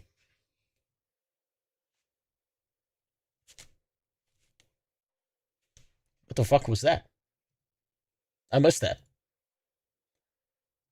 I don't know what the fuck that was. Jesus Christ. Oh, fuck me. Oh, it was Banks. Thanks for the one Aussie dollar. Yeah, you know, another little bit of Monopoly money. I appreciate it. Sorry if I missed that from earlier. Holy fuck, this is wild. Tagged you in reaction request. Okay, let's see what the fuck was that? What the fuck is that? YouTube featured. Oh, YouTube's featuring it, so it's wasting a bunch of people's time. Oh, that's even better. Okay, God, let me just let my dog out quick, and then we'll get on to this. We'll see what this is about. Give me a sec. What, you want help? Okay. Come back soon. All right, there we go. Okay, let's see. What is the brutal truth about Steam Early Access? See what the fuck this is about. For the past few years, I've started to notice that many of the games that I've played and enjoyed the most aren't finished. Enshrouded, Valheim, Star Citizen, Path of Exile 2, Slay the Spire 2, Witchfire. These are just a few examples of games that have been near the top of my personal favorites list. I've sunk hundreds of hours into, and yet technically none of these games are complete. There's also another trend that I've noticed anytime I cover one of these, or really any game in early access, that more or less boils down to the same sentiment, which is this game looks great, if only it wasn't early access. Yeah, we're being psyoped. All of us are being psyoped into thinking that early access is completely normal. Also, thanks for the follow, Suka. This 1000%. This is everyone is being psyoped into thinking that early access is normal. I know this because I remember the trend of what happened to people when it came to monetization, horse armor, skins, cash shops, WoW tokens, all of that shit. And then all of a sudden people stopped arguing about it and they thought it was normal. And then people started defending it. Now people are going to start defending early access. This is just the next step on the path to destruction. Does the game look great or doesn't it? Now, I'm not saying that I don't understand why some people have an aversion to early access games. People don't want to waste time on a game that isn't finished, or they want to wait until it's in its final iteration to see when its content complete. And then there's also the concern of people not wanting to spend money on a game that may never end up getting finished, or buy something that doesn't end up being successful and then ends up getting... Oh, like most games. I'm completely ignoring the label early access. If it's good, it's good. If it isn't, it's getting refunded. Completely fair. Completely fair take. I think that games like Path of Exile or Baldur's Gate that come out in like an early access thing, those are the exceptions to the rule. But the problem is because that they bite on the early access thing, a bunch of pieces of shit see it as a valid monetization option. Never finish a game, steal a bunch of money, and evaporate and vanish. For every person that refunds a game, there's probably 9 or 10 people that don't refund that game and they just get to walk away with that money. I actually got bugged by PoE 2. It was taking up 400 gigabytes on my SSD. Really? I figured out it was basically duping cached files each update. Oof, yeah, no, that means you need to do a clean reinstall with that. Steam cracking down on early access is good. It should be more aggressive. It needs to be hyper-aggressive. I trust Steam to make a better decision on getting rid of all this early access bullshit than I do any game developer out there today. Getting abandoned in the process. These are at least a few of the reasons why some people don't like or don't want to spend money on early access games, which I totally and completely understand. However, there's a handful of reasons why I personally am really happy early access exists, and that some developers like... I'm not. I think overall it's detrimental to the gaming ecosystem. I think this trains a bunch of piece of shit devs to think that they can be Path of Exile 2. And they release a pile of shit in early access, promising a bunch of stuff, and then you end up in the situation like Star Citizen again. You giving money to people who are not going to finish the product. The exceptions to the rule prove the rule. You got Hades, you got Baldur's Gate 3, you've got fucking Path of Exile, but for every one of those, there's like 100 games that go into early access, never get finished, and they run away with the money. The ones of the games mentioned above have chosen to use it. There are cons for sure, and there are plenty of examples we can point to of studios who do early access poorly, but at least that early access of that previous MMO you showed out, I've forgotten its name right now. At least that was free. Ultimately, I think that early access is a great thing, and that without it, I may have never gotten to play what turned out to be some of my all-time favorite games. And today I want to talk a little bit about the reasons why. So you know that little blurb on the Steam store page that comes with every early access game? The disclaimer that lists the reasons for why they chose to launch into early access? Money. That's why. Money. You know, almost without fail, every one of these will say something along the lines of, we want to make the game as good as possible. We want to involve the community in shaping its future. Basically, they want free beta testers. We see the value in blah, blah, blah, blah, blah, blah. Now, I'm pretty confident that a majority of these blurbs should just be replaced with a single line, we're running out of money. See? Told you. It's a scary loop that people will keep repeating for convenience, consumerism, or FOMO. And there's no stopping it. There's nothing I or you or anyone else can say that is ever going to stop this. It just gets worse from here on out.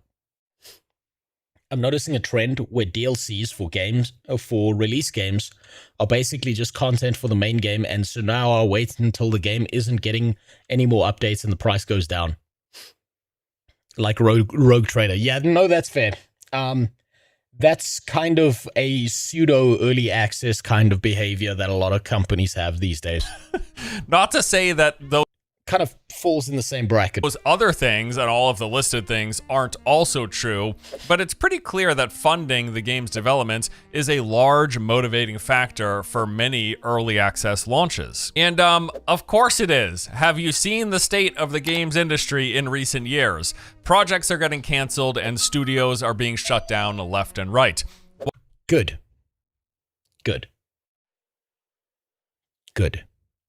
If you can't figure out the funding and monetization of your game in a fair and balanced manner, and you keep on using these manipulative tactics, I fucking hope you shut down. If you are wasting a bunch of money on hiring some Hollywood actor to dance around with a fucking PVC square around them, I hope you run out of money. If you cannot develop your game because you had to spend $2 million because you wanted Dwayne "The Rock" Johnson to say 4 lines in your video game, good. Shut down. You deserve it. Why? Well, of course, it's money. You guys knew the answer, right? The answer is money. As gamers, you know, we want talented developers to make products that they're passionate about and that we enjoy playing. That's the problem Dark Messiah. is, in order to make these... God, the Dark Messiah used to be so fucking good. Oh my God, I wish there was more Dark Messiah games. They need to survive. They need food, they need shelter, maybe some extra money for some comfort. And for those things, yeah, they need money, right? Developers need to be paid money so that they can survive long enough to make the games that we enjoy playing. I know, crazy. So you basically haven't got your financials figured out, and you figure, fuck it, let me just shit some stuff out at people, get them to spend money so we can continue making it, assuming you're going to continue making it. What that means is that every single early access game should come with the caveat of you are buying something that may never come out and never finish. That's the warning that should come with that. Whoop, hold on. I've got an alarm going off. I gotta go deal with something real quick. I'm gonna be back in a second. I'll see you in a second. Give me a second.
Finally, a good alarm just went off in my life. Ugh. Finally. So I've been trying to 3D print out my miniatures to make sure that the pre-supporting on everything is correct and that everything's working. In about 10 minutes, I will be able to show you a brand new miniature that I've managed to print out, that I've now fully pre-supported, that I can finally put up for sale, that I can actually put on an STL site that I'm proud of. Now I just need to, I just need to do it 12 more times. Fuck. Oh, it's nearly done. All right, let's continue. Where were we? That's right, we were here. As we were. The game being showed is called Fatekeeper, which is the developers say is heavily inspired by Dark Messiah and Sky. It looks exactly like Dark Messiah with updated graphics. I hate AI. Shit can't even understand fucking Bojangles fried chicken order right. I want my goddamn chicken exactly how I ordered it. Yeah, you're never getting that chicken the way you wanted it. Did you mean you want to sign up for a social cause? The AI is never getting it right. It's going to AI generate that chicken, and you're going to get a piece of fucking fried pork. Right? And where does this money come from? Wait, It comes from other people with money. And it's those people who decide which studios and what games to fund or not to fund, or whether they even invest in gaming at all. You know, a couple years back, you remember NFTs seemed... Oh, Christ, we're on a trend today, huh? Everyone's talking about the fucking disaster that were NFTs. like a really cool place for people to put their money. And then in most recent years, the AI industry has been all the rage. And so a lot of people's money has been going towards that. Just like all of the apps on our phones are competing with each other for our time and attention, there are countless companies, products, and technologies out there competing for the investors' money, including the people. Can I crash at your house? Soon it's not going to be my house. I got to get the fuck out of here. I got to get my family safe. I'm not even going to be here anymore. And yes, I know I look like I was cooking meth in my fucking garage, but guess what? I can't do that because meth is expensive. Who make the games that we like to play. They're also saying, hey, we could use some money. We're going to make this thing and it'll make you back your money and then some. So if you're a developer and investors decide that the game that you're... No, I meant actual order. I'm trying to order dinner. I know. You're getting a piece of fried pork that's been sitting in the back for the last week unrefrigerated. Because the AI said it was fine. Making isn't worth spending any more money on. Well, we get Amazon canceling the Lord of the Rings MMO. Good. I don't trust Amazon. I do not trust Amazon. The fact that this got cancelled was a huge fucking relief for me. After the Rings of Power, after New World, after every other fuck up that Amazon Game Studios has pulled, good. That Last of Us multiplayer game being canceled by Sony. NetEase halting development on the Warhammer MMO. EA canceled that Star Wars FPS. Okay, the Warhammer one does hurt a little bit. Along with a new Titanfall game that Respawn was working on. The list of canceled projects and shut down studios has been ever growing, especially over the course of the past decade. Hey, just this week, Microsoft announced that they are selling off 4 Xbox studios. Good. They need to retool everything because what they've been doing currently doesn't work. They need to fix everything. They need to start again. Now, fortunately, they at least seem to have... You don't like Lesbo Galadriel? No, because we didn't even get any lesbian scenes. How do you know she's lesbian? Bold of you to assume that she's one of the 5 million genders. Not taken all of the IP and canceled in-development projects in the process of this move. And as someone who has been eagerly anticipating State of Decay 3, this is a great relief. I am super happy that Undead Labs can continue working on the game. We'll see if they still hit their 2027 projected window. This is going to shake things up a bit, presumably. But you know what? Even Microsoft, they have canceled plenty of projects in recent years. Not too long ago, they axed that sci-fi third-person looter shooter that ZeniMax Online Studios was working on. They also canceled Project Odyssey, that survival game that was coming out of Blizzard. And I want to see more of this. More. I want to see more of these big studios canceling all this dog shit. Less slop, please. Less of this. If it's not good enough, don't even push it out the fucking door. Don't lie to us with a bunch of marketing. Don't give us false hope. Cancel it. I actually appreciate them doing this. I haven't forgotten about Everwild, what was to be the next game from Sea of Thieves developer Rare. All of these and numerous other canceled projects are games that we will never see and never get the chance to play. And that sucks because I'm fairly certain at least some of them probably would have been really freaking good. And like, had they released into early access, there are probably some big success stories that could have happened in another timeline, but simply never. No, there aren't. That's pure cope. There are no big success stories that were going to happen here because even they took a look at their game and decided it's not worth even putting this in early access, there is no chance it was going to be a fucking success. This is the thing that the video games industry does, is they have this idea, they market this really, really great idea to you, and then it gets into your hands and it's pure shit. And they keep doing this. So every time they cancel something, it is a relief, because that means that they're not lying to our fucking faces again. And I don't have to hear 100 different little bitches whining about how perfect the game is, despite the fact that at its peak it had 300 players.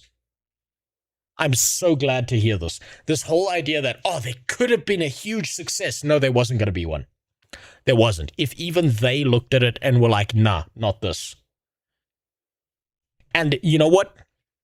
If there was a great game and they couldn't figure out how to fund it, or they canceled it, even fucking better.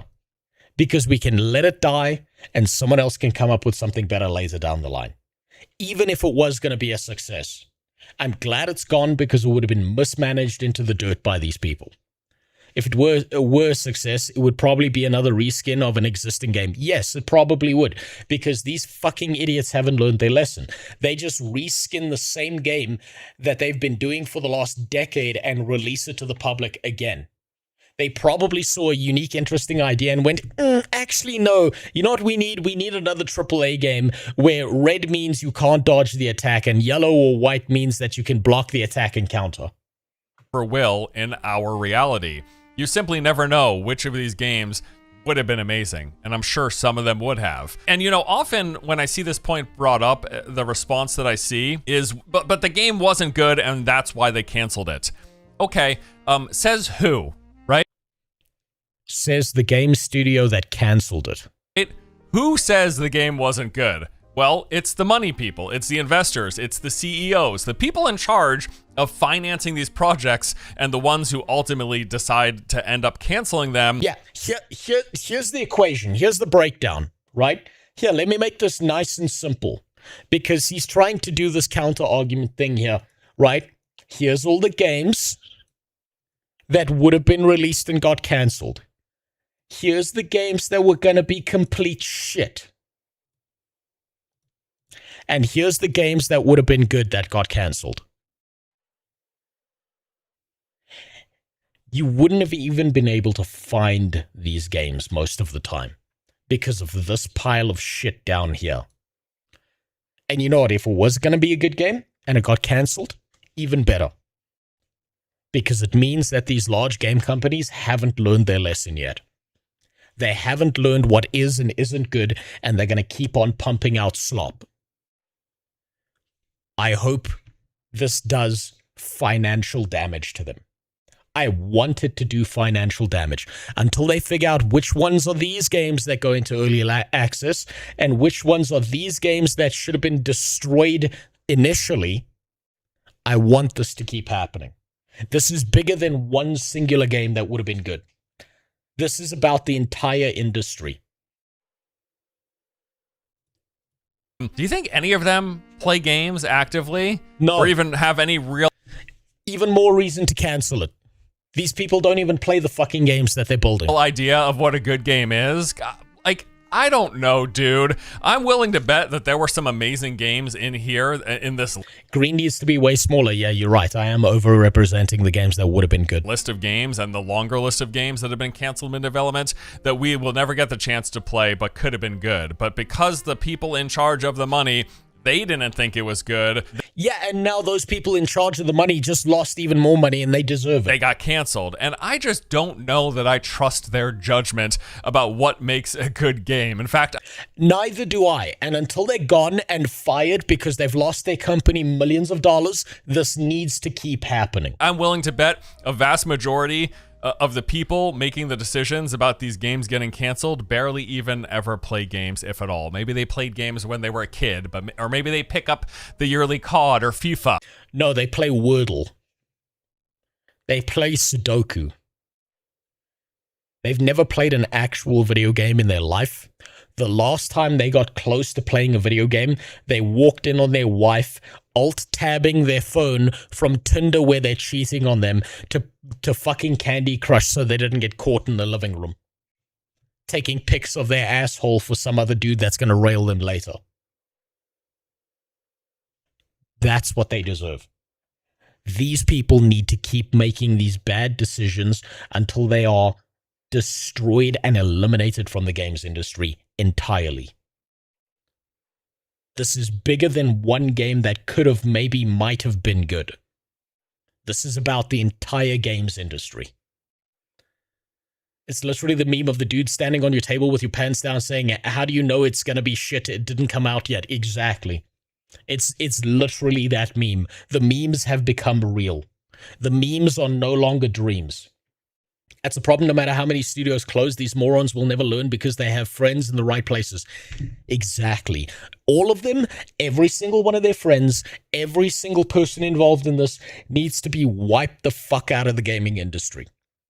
They need to stop their little circle jerk where they just transfer from one company to another and then they just go back to making slop and shit and losing millions of dollars and canceling games that might have maybe been good and keeping the ones around that are dog shit and pushing a bunch of slop into early access. All of them need to go. Every last one of them. And if that means we sacrifice one or two games that could have been incredible along the way, I say it's worth it. I say 100% it's worth it. You cannot compare large AAA gaming studios to something like Grinding Gear Games. You cannot compare that to Pocket Pair making Palworld. You cannot compare that to Supergiant Games. These AAA fuckers need to learn their lesson, and they need to learn their lesson by never working in the video game industry ever again in their lives. Imagine Baldur's Gate 3, the Black Hound being cancelled, but Diablo 3 being allowed to exist. Exactly. There needs to be a regulation where you can't buy into games industry on a shareholder management level unless you have at least 1K hours clocked in games. That would be amazing, but that's never happening. That's never fucking happening. Blaming the money people when they keep making woke slop. The money people and the woke slop people are the same fucking people. That's the problem. And the money people keep hiring the woke slop people. They keep throwing money at the woke slop shit because they don't know how to listen to a community. They listen to their internal little corporate group and no one else. All of them need to go. Every single one of them. We need a video game 9/11. We need the fucking financial drop of a Boeing 747 flying through their bank statement until it falls through the ground, and a third bank statement that had nothing to do with the two bank statements that got hit collapses alongside it. We need all of them gone. He's literally using stupid arguments. Here is countering him with logic. Did mixtape investors play game? Ex-voter, Veilguard, Dustborn. Exactly. I think this argument is dumb. Oh, but a game could have been good. Says who that it was bad? The people making shit video games. They keep making shit. And then we're supposed to pretend like maybe one of them would have been okay. No. If one or two exceptional games need to die alongside all this fucking trash, then let it happen. This is bigger than one game. This is bigger than, oh, I didn't get to play this game that sounded like it had a really cool concept idea, but then they released it and it became mobile slop. Anyone remember Ashfall? I didn't think so. How can you say such things? There might be an ArenaNet employee listening. If there is, I want that ArenaNet employee to know I'm coming for you. That's a joke, allegedly. That's a joke. Just in case they try and sue me. Also, what's up, Apple? How you doing? Maybe some of them played Red. I see.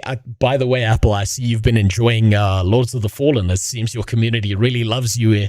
It really wants you to play that game, and it's been really settling deep in your chest how much you love it, based on the things I've heard you say about it.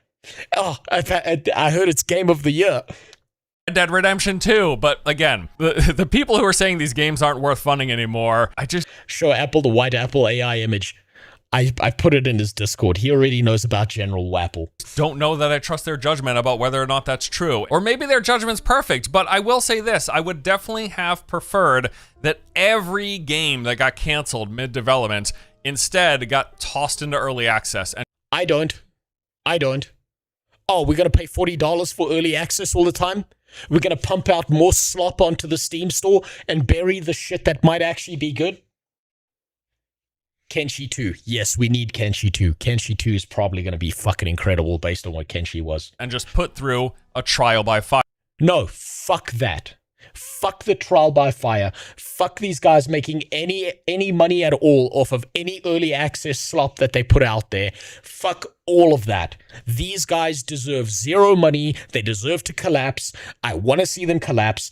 Accelerate. Make it worse for them. Fire, okay? Bring it to market. If the game sucks, you'll shut it down like you plan to anyways. If the game is great or even just is good enough and has good bones to be promising, hey, boom, there you go. You rolled the dice and you might get a cash infusion, which would then build some investor confidence to continue seeing the project through until... No, it'll motivate them to pump out more slop later. No, I disagree. No. All of them, gone. Get rid of these fucking animals. They don't deserve any money, even if by chance they might maybe make one good video game before they go back to pumping out more fucking slop. No. Burn them to the ground. Start again. Another point, if the dev truly is passionate about their cancelled game, they'll indie it in some form or other. No, they won't. They won't. If you want an example of why, you can look at the court case of what happened to Dark and Darker. For example, usually these guys who are working within these companies, working on these games, even if they are passionate about it, they sign a non-compete clause, or they sign a clause saying that they can't take this game and make something of similar effect and post it in an indie sense. So that'll never happen. Those games are dead and gone, and because of the predatory nature of the gaming industry, they will never be able to develop that game solo. Until its final 1.0 version. But yeah, the bottom line here... Is it me or is sound missing? I'm seeing sound on my side. It shouldn't be missing. Right, legal BS. Yeah, it's the legal BS that'll stop that from ever existing. I might have missed that, but any opinion on Baldur's Gate 3 Early Access, which turned out to be really good? Like I said earlier, right, for every rule, there is an exception, right? And the worst part is success bias, it's survivorship bias, right? So you take a look at Hades that launched in early access. You take a look at Baldur's Gate 3 that launched in early access. You look at Palworld that launched in early access. You remember these games because they are good games, right? That launched in early access. But for every one of those games that launches in early access, there are like 10 or 20 or 30 other games that launch in early access that are pure dog shit and steal people's money and time. And then on top of that, what early access is doing is it's training the games industry to launch in early access. So there's just going to be a pile of shit flying at people constantly as they try to avoid the idea of early access. And people are going to start like wanting games in early access because they want to try it out sooner.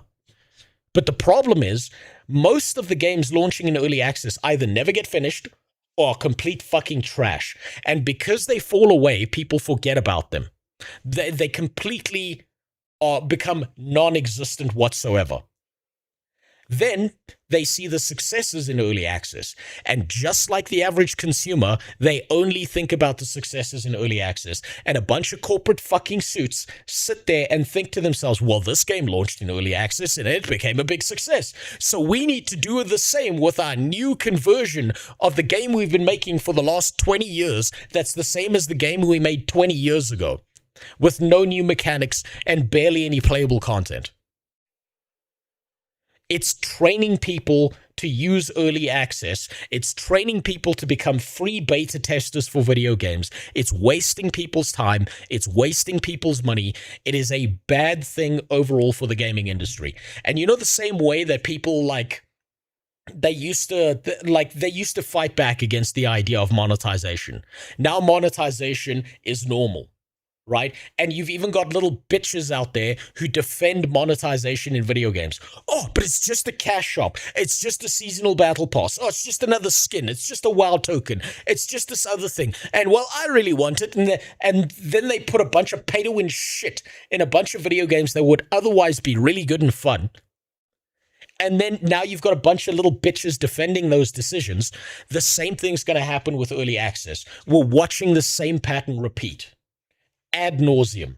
Is that if I'm given the chance between a game being shut down because the studio making it is running out of money, or because the investors funding it don't want to fund it any further, or given an early access release where the game is buggy and unfinished and maybe still years away from release. So a pile of shit. Release a pile of shit and steal people's money and time. Fuck that. 100% of the time, I will prefer the early access launch of the game to never getting the chance to play it at all and never really giving the game a chance. No, I'd rather never know it existed. I'd rather never play it. I don't want to see a game come out that is fucking exceptional, and then we never get to play the entire goddamn game because they cancel it, and you keep on sitting there thinking to yourself, oh man, remember how good that game could have been? Remember how good that game could have been? I would rather never taste a cake ever in my fucking life than get one taste of the brilliance of that cake and then never again in my life and go back to eating shit. I'd rather never do it. Just look at Black Flag Resynced, releasing it at $85 worth of DLCs. What a shame. Yeah, no, that's just retarded behavior by the AAA industry. Assassin's Creed's doing it because they fucked up their story and they ruined everything, and they've done it for the longest period of time. Quality is the most important thing. Why have devs devote years of their lives for something that isn't good? Because they want to push a narrative. That's why. Because the devs who dev out the game are taking instructions from a bunch of retarded, like, woke morons with fucking pink hair who have a progressive narrative to push. So, like, a dev will come up with an interesting idea and be like, what if we put this in the game? And then some stupid bitch who knows nothing about video game development will come along and, but that's a little bit racist. Be like, bitch, he hates orcs, not black people. But they can't fucking figure that out. Oh, God, I'm gonna... let it go. Let it go. I had my rant at the beginning of the stream. I'll go on for the next 4 hours if I don't just let it go right now. Let's continue. Because, yeah, look, without early access, there's a real possibility we would have never played and got to enjoy games like Enshrouded, Path of Exile, Warframe, Witchfire, and so on. I mean, heck, Baldur's Gate 3 was an early access game, and that thing turned out to be a game of the year. So there you go. Now, and I'm not trying to sit here and pretend the exception proves the rule, that every game that comes into early access is a success story. Of course not. Plenty fail. Most of them do in fact fail, but that's better odds than 100% of the games that never come out. And no, it's not. It's not. It's not, because it's going to convince them they can keep on behaving like this. Get canceled in development. They all fail anyways, right? But really, I mean, the financing of these games and that whole aspect is only one of the reasons why I'm in support of early access. The other one kind of more relates to, like, why do we play games in the first place, right? I mean, seriously, why do you play games? What? Escape from reality. It's better to sometimes just enjoy a fantasy world in this shit. That's exactly why I don't need to hear about your stupid fucking political takes in my video games that keep on showing up from these big AAA companies. Do we really need another Forspoken? Do we really need another Dragon Age the Veilguard in early access? What's the point? What's the purpose? Why are we spending tens, hundreds, thousands of hours of our life gaming?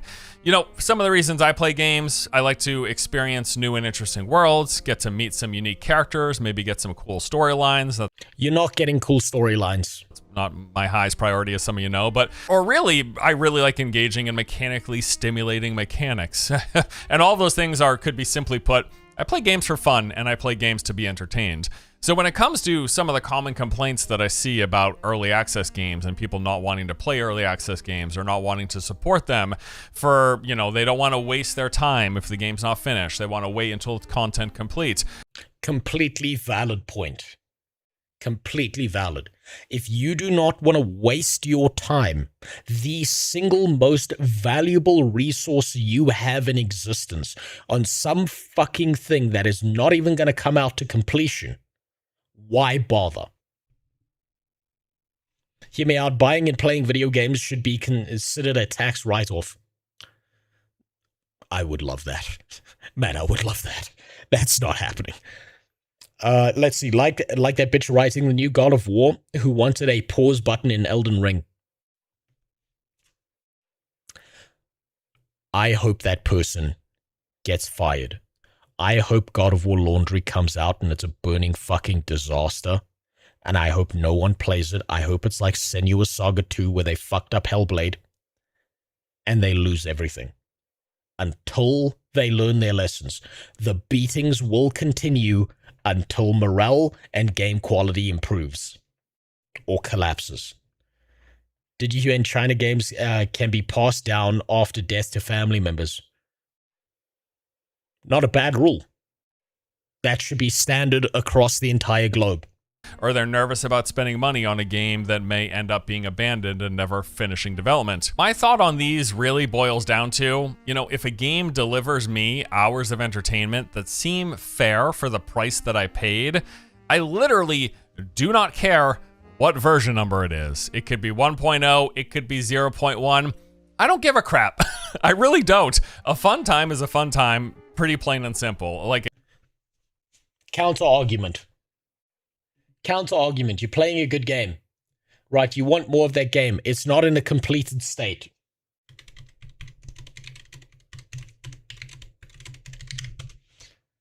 And this is exactly what happens to you.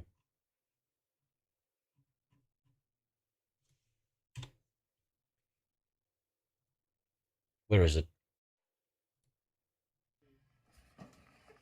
Oh, God.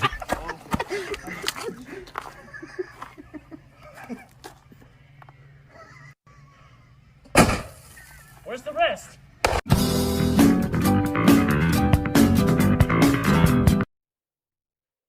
That's what happens to you.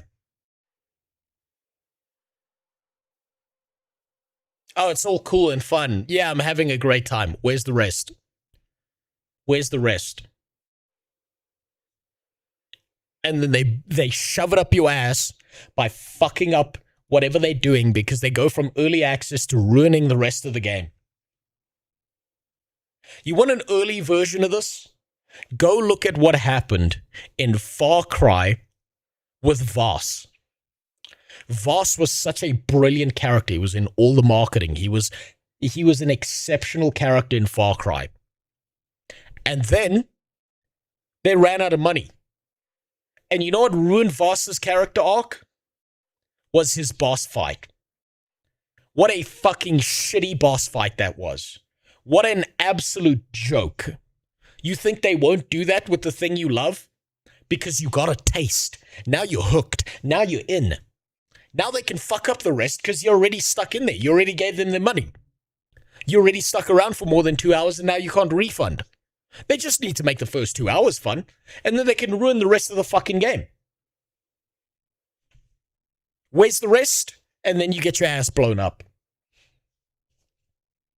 What happened in the boss fight? You walk through a corridor having hallucinations, and then you wake up from the hallucination and Voss is dead. That's what happened. What a fucking joke. For such an exceptional character to go out that way, what an absolute fucking joke. They hooked you in, they brought you in with an exceptional character, and they blew your ass up with the dumbest fucking fight imaginable. That was the proto-amoeboid version of what's going to happen with early access games. Oh, we just have to make the early access good, and then we can, take our foot off the gas. Then the rest can suck ass because people already gave us money. Force Gaming has been doing this so long, he's just desperate for anything that'll work, watering down what everyone else should be expecting. No, he's a very positive guy. I understand his perspective. I just disagree with it, right? This man has somehow been in games forever, and he is still somehow a positive man. I am very impressed and very jealous of his ability to do that, but I fundamentally disagree. because I've seen where this leads. Look at the bigger picture. A game doesn't need to be complete for me to enjoy it. For the same reason, I can go on a day hike without having to spend months hiking the entire mountain range. Like, it was still worth it. It's still valuable. Oh, you mean like hiking when you choose when to stop? When you have completed your hike? What if you went on a hike and for the first 2 minutes you walk down a great path and then you get to a certain element and it's just a wall? Oh, well, I guess I don't get any more of this hike. Why leave your house for a 10-minute hike if you're going to be able to hike for 1 minute? Where's the rest? It was still entertainment. It was still fun. Games are the same way for me. I don't have to just play the completed version of a game to get entertainment, enjoyment, and have fun in the process. And then also, you've got entire genres of games that are never complete. Like one of my favorites, MMORPGs. These games get perpetually updated. If I waited for WoW to be finished, I would still be waiting, and I would have missed out on what was easily one of my all-time favorite games. But lastly, and I think probably most importantly of all, is you never know what day is going to be your last. Not to get too philosophical or morbid here in this video game video, but it's true. You know, if a game is playable today, and I think it looks fun, I want to play it. I may very well not be around when an early access launch gets... Okay. You are not looking, he's not looking at things from the perspective of, fuck, I forgot the words for this. Oh, I had the label in my head like a second ago. I'm just too angry right now. The idea of when you spend time on one thing, you are sacrificing time you could have spent on something else. Sure, maybe you had a fun for a minute. It's like, let's go back to his analogy. You're going to go on a hike. So you're going to put on your clothes. You're going to put on your socks. You're going to put on your hiking boots. What if you get to your gate and then you realize there's no hike to go on? And that keeps happening. And that keeps happening. And that keeps happening. And instead of going on a hike, you could have been riding a bicycle. You never ride the bicycle. You never know which day is your last. So why waste it on a fucking product that never gets finished? I go hiking naked. That's the only way to go hiking. You also got to hide in the bushes and wait for a woman to pass you and chase them down. That's how you get a girlfriend or a wife, by the way. They love that. I'm not quite sure what the point this guy is trying to make, but his points remind me of consume product and get excited for next product meme. Yeah, but essentially, yes, that's what I'm getting out of this. Maybe it's just because I'm mad that I'm not seeing his points, but the problem I see is in his own argument.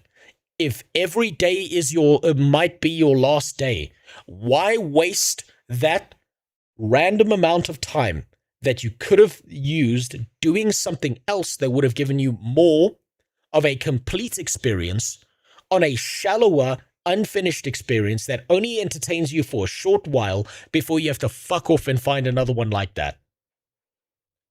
You don't get the full experience. And then it all amounts to nothing because you didn't even get to finish it. It's finished down the road. Like I don't have any terminal illness that I know of yet, right? I'm not actively at death's door, but at the same time, we're always, every moment, potentially there. It can happen at any time, right? You never know when the clock's gonna stop. Yes, so why waste your time on something you can't complete? Why waste your time flitting like a butterfly from flower to flower that you have to pay a DLC for to get the full experience? Why bother with that when you could have complete experiences by comparison? Now, I'm part of the problem here as well, because I love Path of Exile 2, and that's in early access. But the reality is, contextually, I treat grinding gear games completely different from the rest of the AAA industry that it has behaved like this. It is a complete different universe. Like I said, every rule has its exceptions. Stop ticking, as they say, and one of these days will be the last one that we wake up, that we get to... Is Force Gaming pro corpo? He doesn't tend to be. He just tends to be far more positive and play the YouTube game more than most people do. See the sun, breathe the fresh air, enjoy eating, enjoy spending time with people we love, and enjoy playing games. And as it relates to the topic of early access, if a game looks like something I'll enjoy, and it seems fair for the price, then I want to play it, whether it's finished or not. Because, yeah, I'm happy to be here now. And then it never gets finished. Now, and enjoying the stuff that is available for today for however many todays I've got left. And that's all for today's video. Thank you for watching. Hope you enjoyed, and I'll see you guys in the next one. Let me know below what you think. Take it easy, guys. Cheers. Yeah, I completely disagree. Burn it to the ground. Start again. I don't care. Burn it down. All of these people don't deserve their positions. They don't deserve to have the right to think they can keep behaving like this. He's not looking at this in the broader picture. He's not looking at this as what's going to happen next. If we get conditioned to early access shit, it's going to get worse. It's going to be over-monetized. These people are going to think that their behavior is acceptable. They are going to make games that are good for the first 2 hours, and then when it's on full release, it's just a pile of shit. If he doesn't think these people are going to be malicious and weaponize this against people who play video games, he's just being fucking naive as shit. It's gonna happen. I'm surprised by him because he's an MMO player and bitches how low investments are in MMOs, but part of that is due to the shitty MMO burning investor money, and they leave investing in MMOs. Well, this is the thing, right? MMOs are kind of their own separate universe to look at things in, right? I think he tries to be positive. I think he's a generally very positive person. I think that's just his personality and stuff. I'm not like that. I've seen the inside of corporate offices. I've seen the inside of these meetings. I know how these people behave, how little of a fuck they give about their customer. I know they will be worse. Now, if you give me a second, I'm going to be right back. I have to go get my 3D print, and you get to see some shit right now. So I'm going to give you a sun stream for about a minute. I'll be right back. Ugh.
Oh, yeah. Oh, yeah, there we go. Look at that. It came out nearly perfectly. Oh, it's the first one. I don't even know if I could get the camera to focus on that. Look at that. 35mm height fits on a 25mm base. And now I've just got to do it 12 more fucking times. I just got to make a quick adjustment. There is one support that fucked this up. Just the one. Thankfully. So we're just going to make a quick adjustment to that before I forget exactly which support it is. So it's this one right here.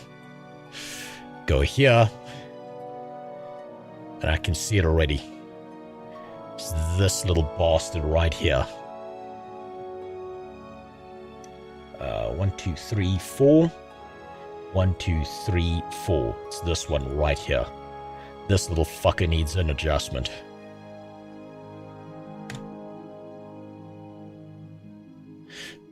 hold on.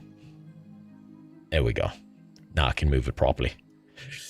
That little shit right there. I don't even know if... No, it's that one. It's that one. Yeah, there we go. That's better. And we just move that over there.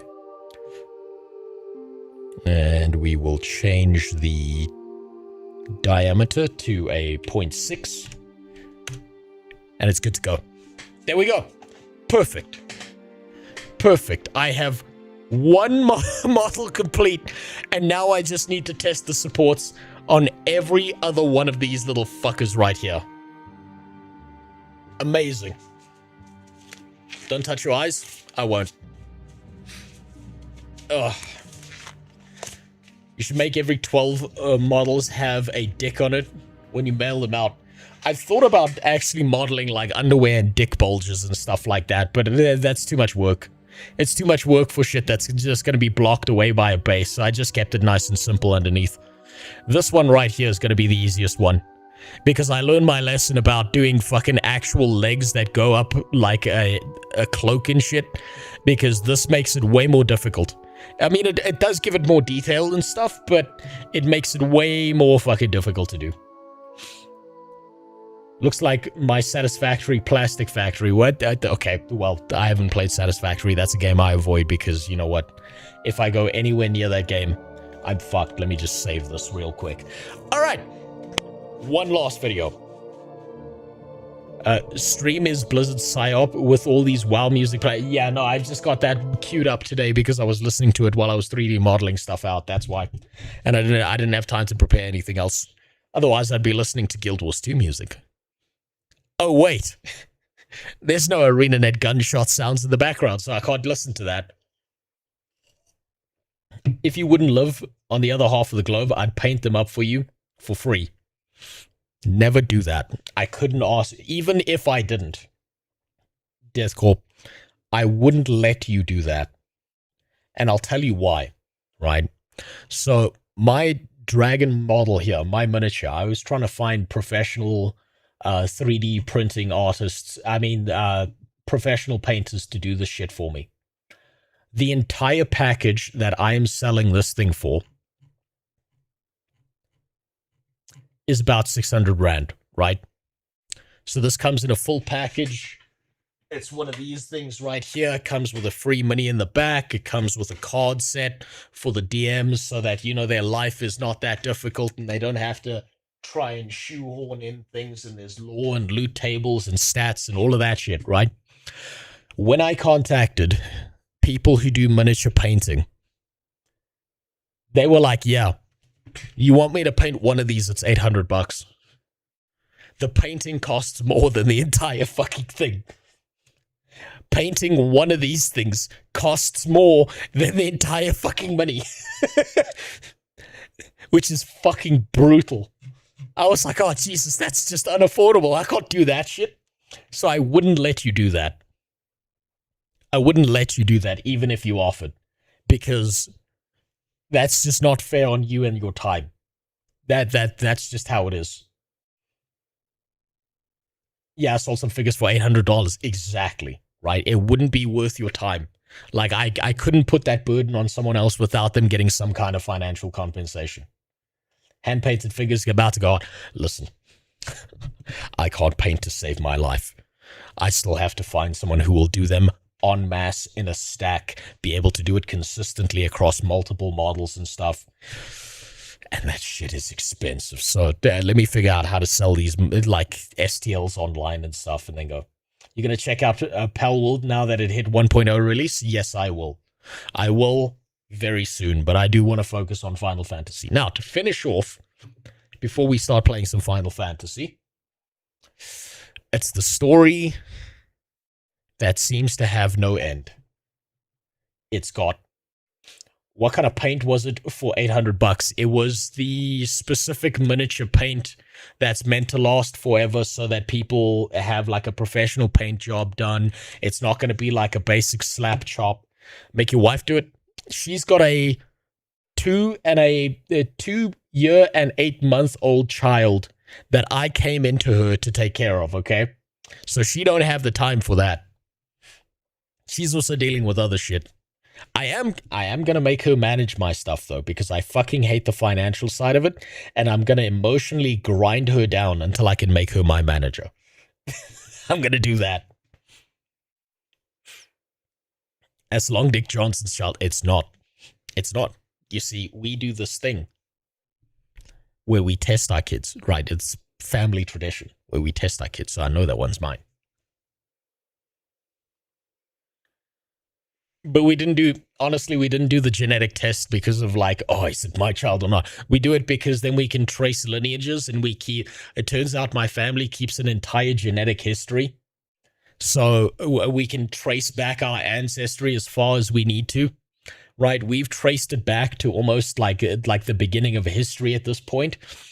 Turns out my history in particular is just a bunch of Italians that sat there farming forever, and a bunch of goddamn Norwegians who went around raiding and raping a bunch of British bitches. Turns out half my family lineage is quite literally why Britain has a bunch of ugly, toothless bitches there. They stole all the hot ones. Ever watched this episode yet? It's almost 3 hours long.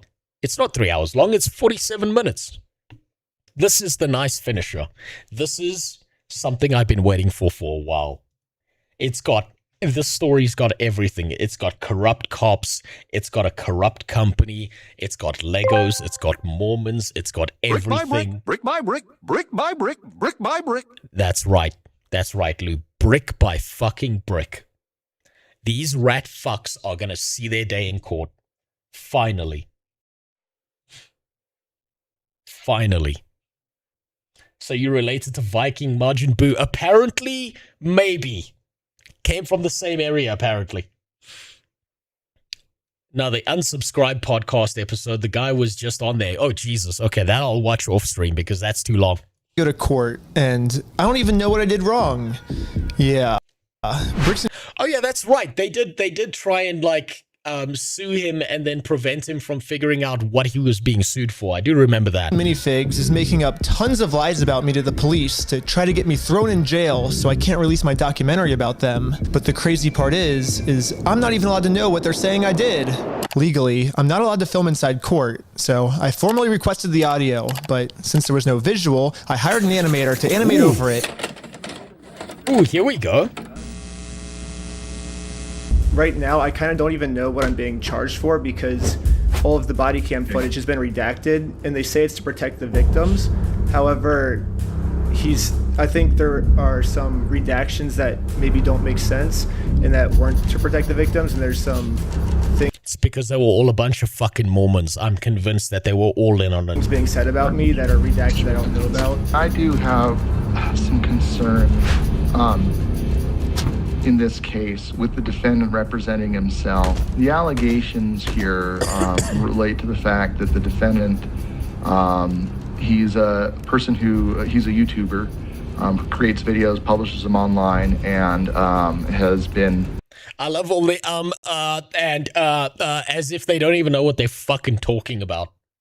You know, I bet there's still an ANET employee sitting on a cuck chair watching your streams just to make sure you don't make a new account.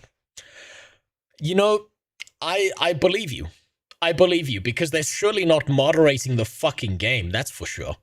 If this defendant were to represent himself and we were to provide body cams and discovery, we would be now providing additional information and fodder for this defendant to create videos from which he could profit by placing them on YouTube at the expense of our victim. I have serious concerns for that. At the expense of our victim, but they never specify what the expense is.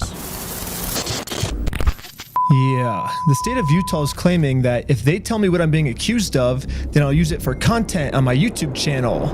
Which he should. And they can't have that. They're arguing to the judge that the best thing to do is to not let me know what's being said about me, which is very strange, but that's their argument. And just in case you haven't been following along with this whole Lego story, this is all happening because I stepped in to help a family who got their Lego collection stolen from a company called Bricks and Minifigs. And for the last couple months, this company's been doing whatever they can to get me arrested so they can keep all the Legos for themselves. And this isn't even just me speculating. One of their own I still can't believe this whole thing is over fucking Legos. Of all things, little plastic bricks. So it's not covered in this video, but the case did end up going to federal, and the federal judge pretty much said that the gag order was bullshit, and Ben has every right to talk about the case. Yeah, it's weird. It's weird how it's almost like the second that it came out of the entire little controlled system that it was within, that needs to be federally investigated, that all of a sudden, everyone not involved in their little mafia cult decided, yeah, this is all bullshit. Employees literally told us what their plan was. I got a call from my boss, and it was a Good night, Black Shadow. Go live your life. If you've got anything you need to do, go do that shit instead. Dang. But eventually, Bricks and Minifigs found out that I'm not just some random kid. I'm actually a YouTuber making a documentary on the entire scandal. So the YouTube guy is named Reckless Ben. I don't want to be on YouTube. Yeah, this is when things really started getting crazy. Bricks and Minifigs went into ultimate defense mode and was going to do whatever it takes to prevent this documentary from coming out. First, the police got a call saying I had heroin on me. I wonder if the Bricks and Minifigs guy, the CEO, wanted him to get anally fingered. I think they wanted to cavity search him. I think that was their plan. They were hoping he was going to act like someone like Gideon for views so that they could then arrest him and then cavity search his little white ass. And obviously, they found nothing. But then they got a call saying that I was the one that stole the Legos. And I got swatted by the entire police department. Included in the warrant are Legos. And we all got arrested. But right when I got out of jail, I got a warrant for my arrest for some mystery crime that I committed. It seems like this guy might live in LA, or his last known address is in LA. Yeah, the police showed up to my house all the way in Los Angeles to arrest me without bail. He was like, just tell him he has a warrant for his arrest. But the police couldn't arrest me. Any idea where he actually is? No idea. That's because he was in Mexico, wasn't he? My theory remains that Mormons think that this is a left versus... This has nothing to do with left versus right. That wouldn't even make any sense. I want to render the commie franchises and the Californian YouTuber helping them as destitute as possible. That's so fucking... That doesn't even make sense. How the fuck do they even come to that level of mental gymnastics? I was somewhere very far away. But anyways, back to court. The judge is looking at signing a protective order to protect Josh and all of his statements about me. If this protective order gets signed, then I'll never be able to find out what he's claiming I did. I got bad news. I don't think we have any more budget for animation, dude. Pay the lawyers, and that I guess the animation's more important, right? Yeah, we decided maybe the lawyers are actually more important. So, yeah, we ran out of animation budget. Sorry, guys. The court's inclined to sign this pretrial protective order unless you have an objection to it, Mr. Schneider, and the objection to such an order. Fucking, at least he knows how to make it entertaining. At least he knows how to do that. It was more like 108K worth, not really 200K. Oh, that makes a huge difference, you know. Enough money to buy my house, plus extra, and my neighbor's house, and the other neighbor's house. Yeah. Oh yeah, that makes it so much better that it was only $100,000. $1/10,000,000. Yeah, that makes it so much fucking better. Sent you a DM on Discord with the Unsub podcast link in case you want to watch it later. Well, thank you, Faith. I'm definitely going to watch that. I will watch that, but probably off stream. Oh, when you talked about that phenotype from the first video, it felt like unlocking a PoE ascendancy. I know, right? I know. And the only reason I know that, Alarazzle, is because I've dealt with that specific phenotype of white guy. I've dealt with that on a personal level. I had to learn this shit the hard way. Right? It's guys like him that make me understand why black people behave the way they do around certain white people. Why they have such a negative knee-jerk response. It makes me understand. Because that fucking piece of shit will color your entire life experience. Yes, I think there's a bunch of misunderstandings in this case. And so this person doesn't want to get exposed, so he's making up a lot of lies about me to order to like get me arrested before he gets exposed. So that's what this whole thing's about. However, before I was allowed to show any of the overwhelming evidence I have to support my claims, the judge didn't care about the evidence and signed the protective order anyways. Mr. Schneider, the court's going to sign this order and serve it upon you. Oh, Jesus. So the court has made it clear. They do not want to look at the evidence, and they want to protect Josh and Brandon for... So it's rigged. The system's literally rigged against this guy. Some reason. And now I have to somehow fight a court case against all of these mystery crimes against me that I have no clue what they're even saying I did. So this whole mess is happening in American Fork, Utah. But I'm also being charged with another case in Provo, Utah. This is where corporate bricks and minifigs is, which is why I'm also being charged here. And this police department has surprisingly actually followed the law when it comes to discovery, and they sent me all the raw body cam footage of what I'm being charged for. Let's start at the beginning, the moment I first met the CEO. The reason I'm talking to him right now is because... Look at that guy. Look at that. I can fucking... I swear to God. I know the guy. I've known a guy that I've had to deal with who even walks the same as this guy. Let's start at the... Look at that walk. Look at that dumpy fucking walk. He walks the same. He's got the same phenotype. I swear to God, I've dealt with someone who looks exactly like this. It taught me a lesson. It taught me a lesson that sometimes genetic expression externally, there has to be some kind of brain structure in there that's exactly the same when it comes to certain people. Where it's like something about their face and something about their brain structure matches up with their genetics. The beginning, the moment I first met the CEO. The reason I'm talking to him right now is because before exposing this company for the grand theft they committed, I thought it was in good faith to give them an opportunity to do the right thing first before I make a documentary about this. You had like $200,000 worth of Legos in your store? That fucking face. Never happened. But the CEO did not want to take the opportunity to do the right thing and instead instantly called the cops on us. Hi there, I'm calling to report a crime. They themselves say, hey, you guys stole this product from this person. If you don't give it back, I'm going to burn the place down. Or we're going to burn the place down. Or I'll kill you. It's Ben Snyder who's been the one engaged in this behavior. You can see in the police report that the crime he wanted to get us charged for is called extortion, which basically means we're threatening him into paying us, which is very illegal. However, obviously he's just making all of this up. The reality is, I just thought it was a nice gesture to give him the opportunity to do the right thing first. If you guys do have our Legos, we just kind of want them back, you know? But if there's one thing I've learned from this entire experience, it's that whoever ends up doing the morally right thing just ends up getting screwed over.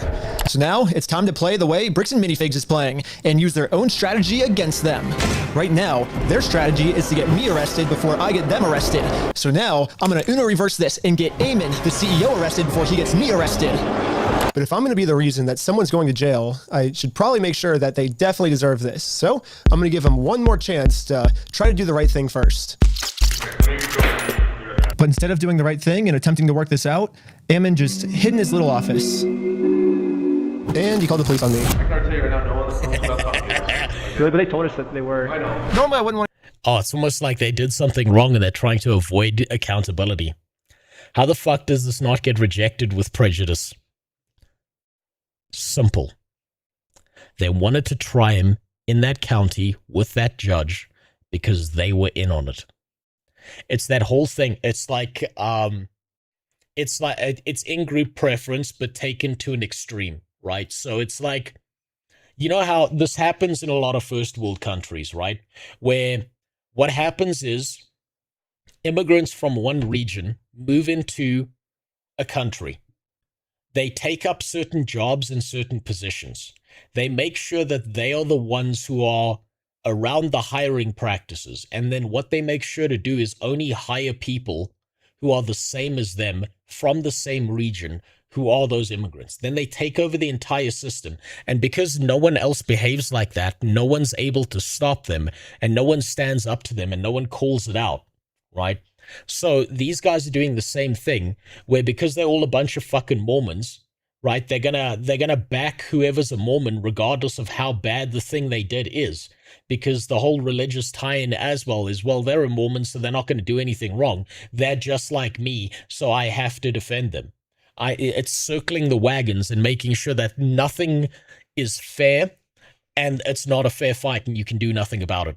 Want to get someone arrested, but we gave him every opportunity to talk to us, so at this point he's just arresting himself. However, the only difference between my strategy and Bricks and Minifigs' strategy... But the guy who had his Legos taken was named Victor, Asian guy. I think it was a white guy, if I remember correctly. ...is I don't have to lie to the police. Eamon McNeff actually committed a crime. I have tons of crimes on camera that Eamon McNeff has committed. Let's start at the beginning with crime number 1. So what's going on? So you guys are holding some of our Legos? No, we're not. You're not? No. So who's Brian Mansell. Okay, and who's that? He's a guy who had he had like $200,000 worth of Legos in your guys' store. Nope. Never happened. Eamon was first trying to claim that he's never even heard of Brian Mansell, and this guy definitely never had any Legos in a bricks and minifigs store. But once we showed him all of the social media posts his own company made, it was very obvious that we just caught him in a lie. So the CEO decided to change his story, and now the story is the Legos used to be in the store, but the previous owner, Crystal, she stole the Legos right before they took over the store. We don't have the Lego. Crystal sold the Lego. The only problem is there's... So he just accused her of a crime. That's also something that should be taken into account. He literally just accused someone of a crime. But it's not going to be. Bunch of fucking Mormons and their little shitty cult here. Funny thing is, this is getting so much attention that the entire cult in the area is going to crash and burn, so that the smarter thing would have been to throw the guy under the bus. No, I disagree. I don't think it's going to crash and burn. I think these Mormons, this is more like a speed bump for them, and they're going to keep on behaving the exact same way. If this was going to have some deep fundamental effect and change, you would have seen the same thing happen with the Church of Scientology in the US, which you didn't see happen. So the same thing is going to happen to these guys. I know this because I have had in the past deep ties with a bunch of people who are Scientologists, and they are viciously aggressive about defending their pseudo-religion and the people that they go into Scientology with. They turn from regular normal people into fucking rabid animals the second you start criticizing them. Scientology has Tom Cruise, though. Yeah, but that's only because he could fit under the turnstile without actually having to swipe the card to get in. He wanted in, he probably thought it was a McDonald's. He was filming the next Mission Impossible, and he sprinted through the door and was like, oh, look how fast I can run. And they were really impressed, so he joined up. Security camera footage of the previous owner getting kicked out. These are ones that he has not been paid his percentage yet. And if I don't have the tickets, I won't know how much I need to pay him. That's a business thing and not necessarily yours. He's taking on the business, he takes on all that consignment life. Corporate just said that they're going to be the ones to take over the consignment deal with all the Legos that are still in the store. And as extra proof that these Lego sets were still in the store, the owner went into the back and started taking pictures of everything that you can verify in the metadata with the timestamps that match the exact moment she's getting kicked out. And then you can see her leave the store with nothing in her hands, proving that the sets were still in the store and the CEO is lying to us right now. But nice. He's got all the evidence and they refuse to look at it. Damn. That's part of why this case is so unusual nowadays. There's zero racial component. Everyone except Ben on both sides is white. Let me tell you something about discrimination. It doesn't have to have a racial component, right? The racial component is just, it's like a cherry on top, usually. It's like an excuse people can use as to why there's some other group, right? Of course he behaved that way, he's white. Of course he behaved that way, he's Asian. Of course he behaved that way, he's black. Right? But discrimination doesn't require that. All it requires is one group on the inside and another group on the outside. That's all it requires. Right? If everyone was the same race, right? So if everyone wasn't black, if everyone wasn't Asian, if everyone wasn't, you know, Middle Eastern, if everyone was just normal, there would still be the same levels of discrimination happening. All it requires is one group on the inside and one on the outside. But that's only one side of the story. I also thought it was fair to hear his side. You sent a bunch of pictures of the Lego still in the back, and you can see in the security camera footage, corporate comes and throws her out. Great. I understand what you're talking about, but you have a misunderstanding. Fuck, just looking at it makes me so goddamn angry.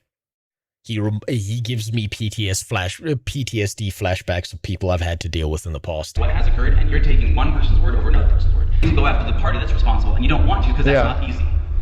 You have accepted a narrative that is not real, and you are continuing to pursue that narrative because it's easy, and it gives you views, and it gives you all sorts of clout, and does all sorts of things that way. So basically what the CEO is trying to explain to me is we shouldn't be looking at the evidence.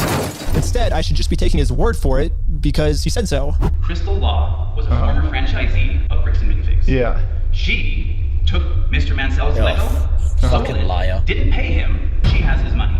But she sold his Lego, she has his money. To make it easier for you guys to understand the CEO's argument, we're going to demonstrate his argument with a little skit. Oh, that wasn't the back foot. No. Oh, are you sure? You have a misunderstanding of what happened. Yes. This is the exact argument the CEO is trying to make. Something we just saw in video, the CEO is saying never happened, which would mean the CEO is lying. And most people would agree that lying is morally wrong. However, if you lie about a crime, the way Eamon's lying to me right now, then that's not just morally wrong anymore. That crosses into new territory called illegal. The specific crime is called obstruction. If someone commits this crime, they can get arrested.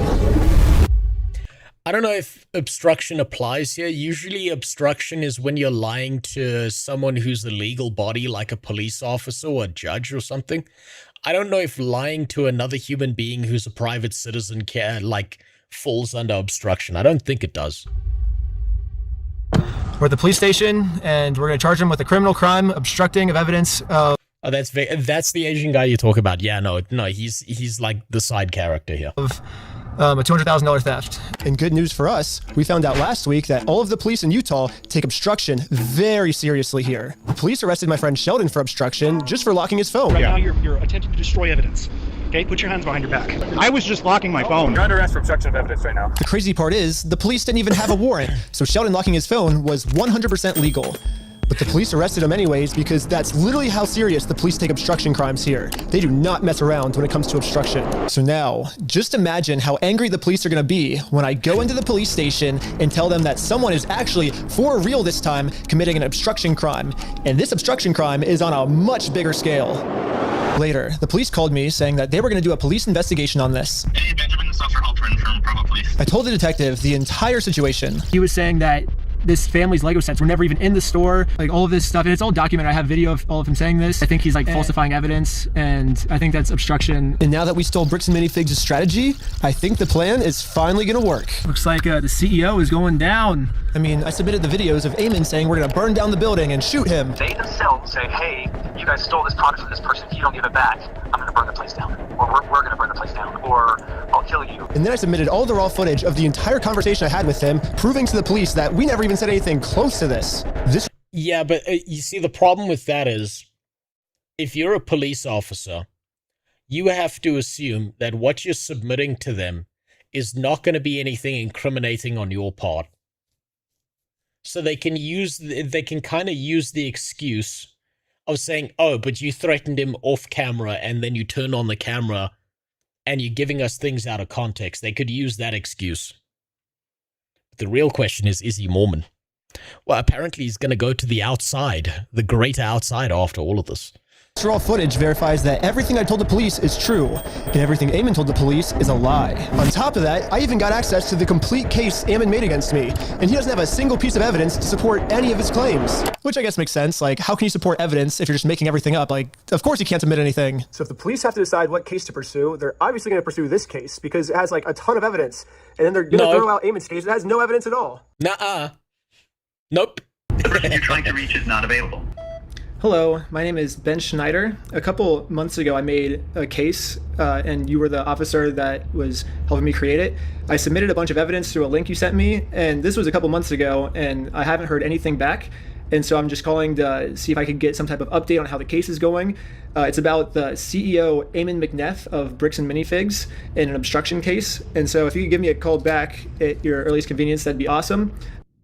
Sorry, your call cannot be completed. Yeah, literally no matter what I tried, I could not get a hold of this police officer.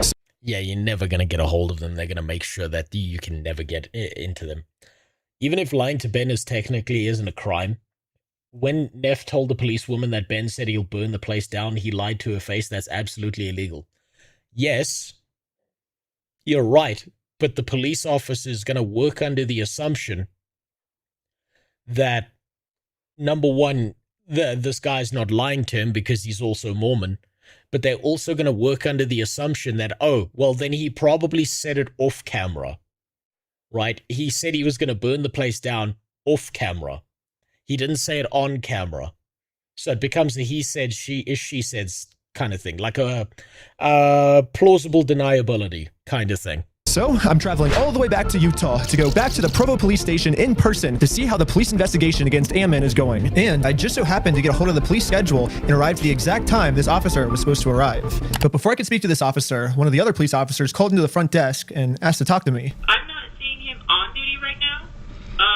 Really? They said he was going to be here today at 3 o'clock. There's always a chance that they might have called out sick or something. Is there any way that you can like check if he's here? Or? Rat bastard. He's definitely scheduled to be here. Like I said, they might have called out sick or something. Are you able to look and see how the case is going? All I really want is kind of just an update on the case. I just remembered that dude's mustache reminds me of the 1990s Captain Hook movie. You know, I did something. I just remembered I did something.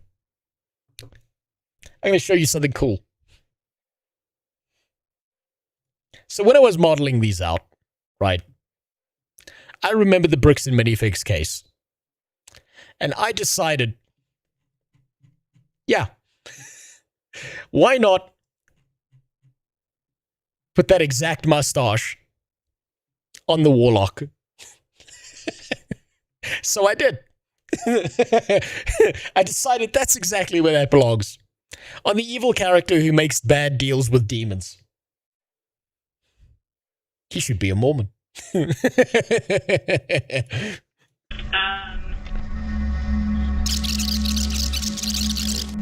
not something that I can tell you over the phone. Okay, you can't even just tell me like how it's going, like if he's still looking into it, or?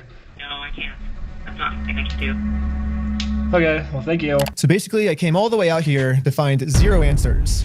But eventually, I did find an answer. They sent it to me in the mail, and looks like I was right. The police only had time to take on one of our cases, and it was Ammon's, not mine. I mean,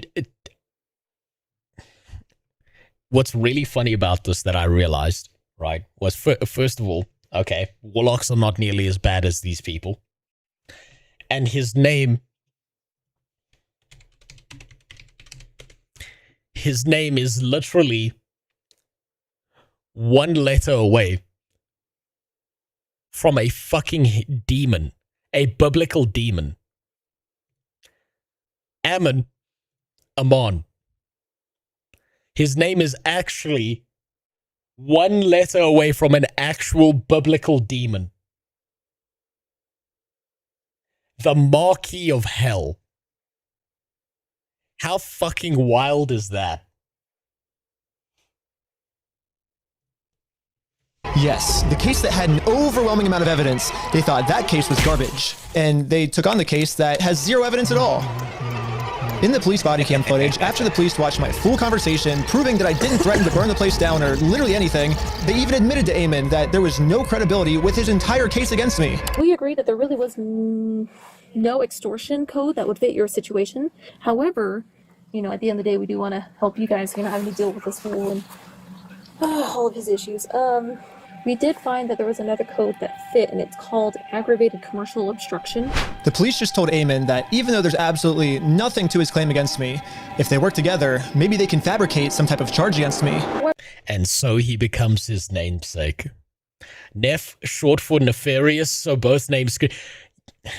You know, if you were to write like a story and have the bad guy called Ammon and his buddy who's also a bad guy called Neff, and you sent it off to an editor, the editor would be like, listen, bud, you need to change these names. This is fucking ridiculous.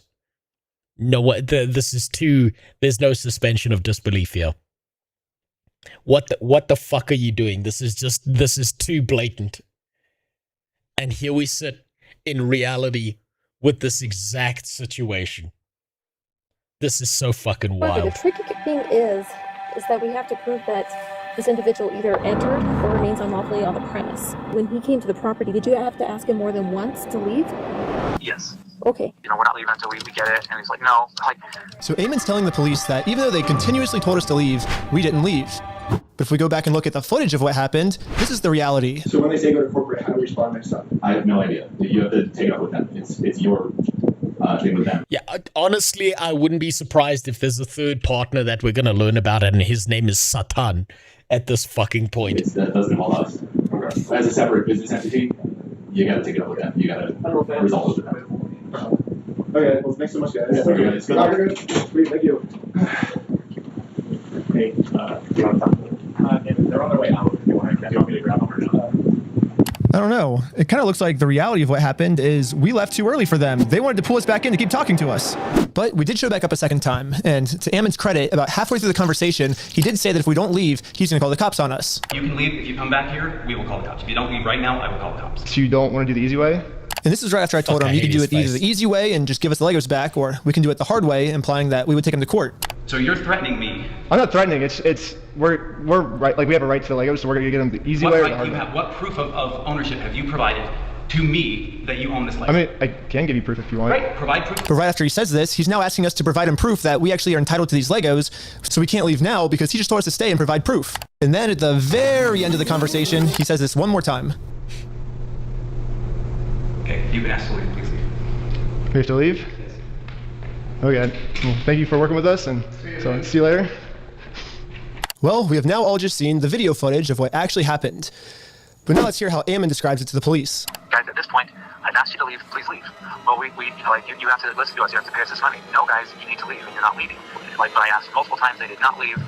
So he's just flat out lying. Ben once infiltrated the Scientology cult. He should have done the same with the Mormons, then do all of this. You know, I have a suspicious feeling that his next video is going to be about infiltrating the Mormons. I get that feeling that when he's done with the bricks and minifig stuff, his next series is going to be about the Mormons. I really get that feeling. Third partner names Satan would be too much, but Lucy would be believable. You know what? It fucking would be, wouldn't it?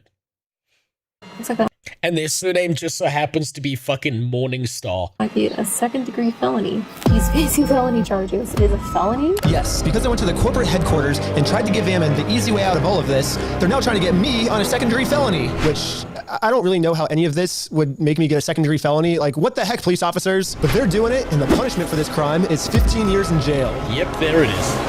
I don't know, like, however else, like, some of that stuff comes through, but, like, the reality is, like, we've tried to talk with them and say, we're willing. That right there is exactly why I won't fuck around with Guild Wars 2 and ArenaNet anymore.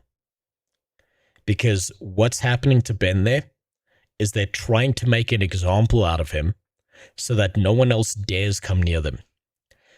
As I've been warned by a lawyer, fuck around with this stuff and they're going to do their best to make an example out of you. They could lose in court and still ruin your life by making you homeless and making sure you can't support your family. That's what they're looking to do.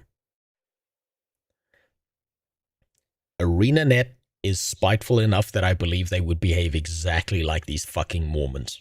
Work with you. I think one of the main reasons the police keep taking Ammon's side instead of ours, besides the whole Mormon thing, is that Ammon keeps framing the situation as he's just the helpful CEO who's trying to do the right thing and return Brian's property, and we're the ones that are preventing him from giving it back to Brian. So, I say we rewatch the footage and see what actually happened. We said we would be more than happy to help Mr. Mansell.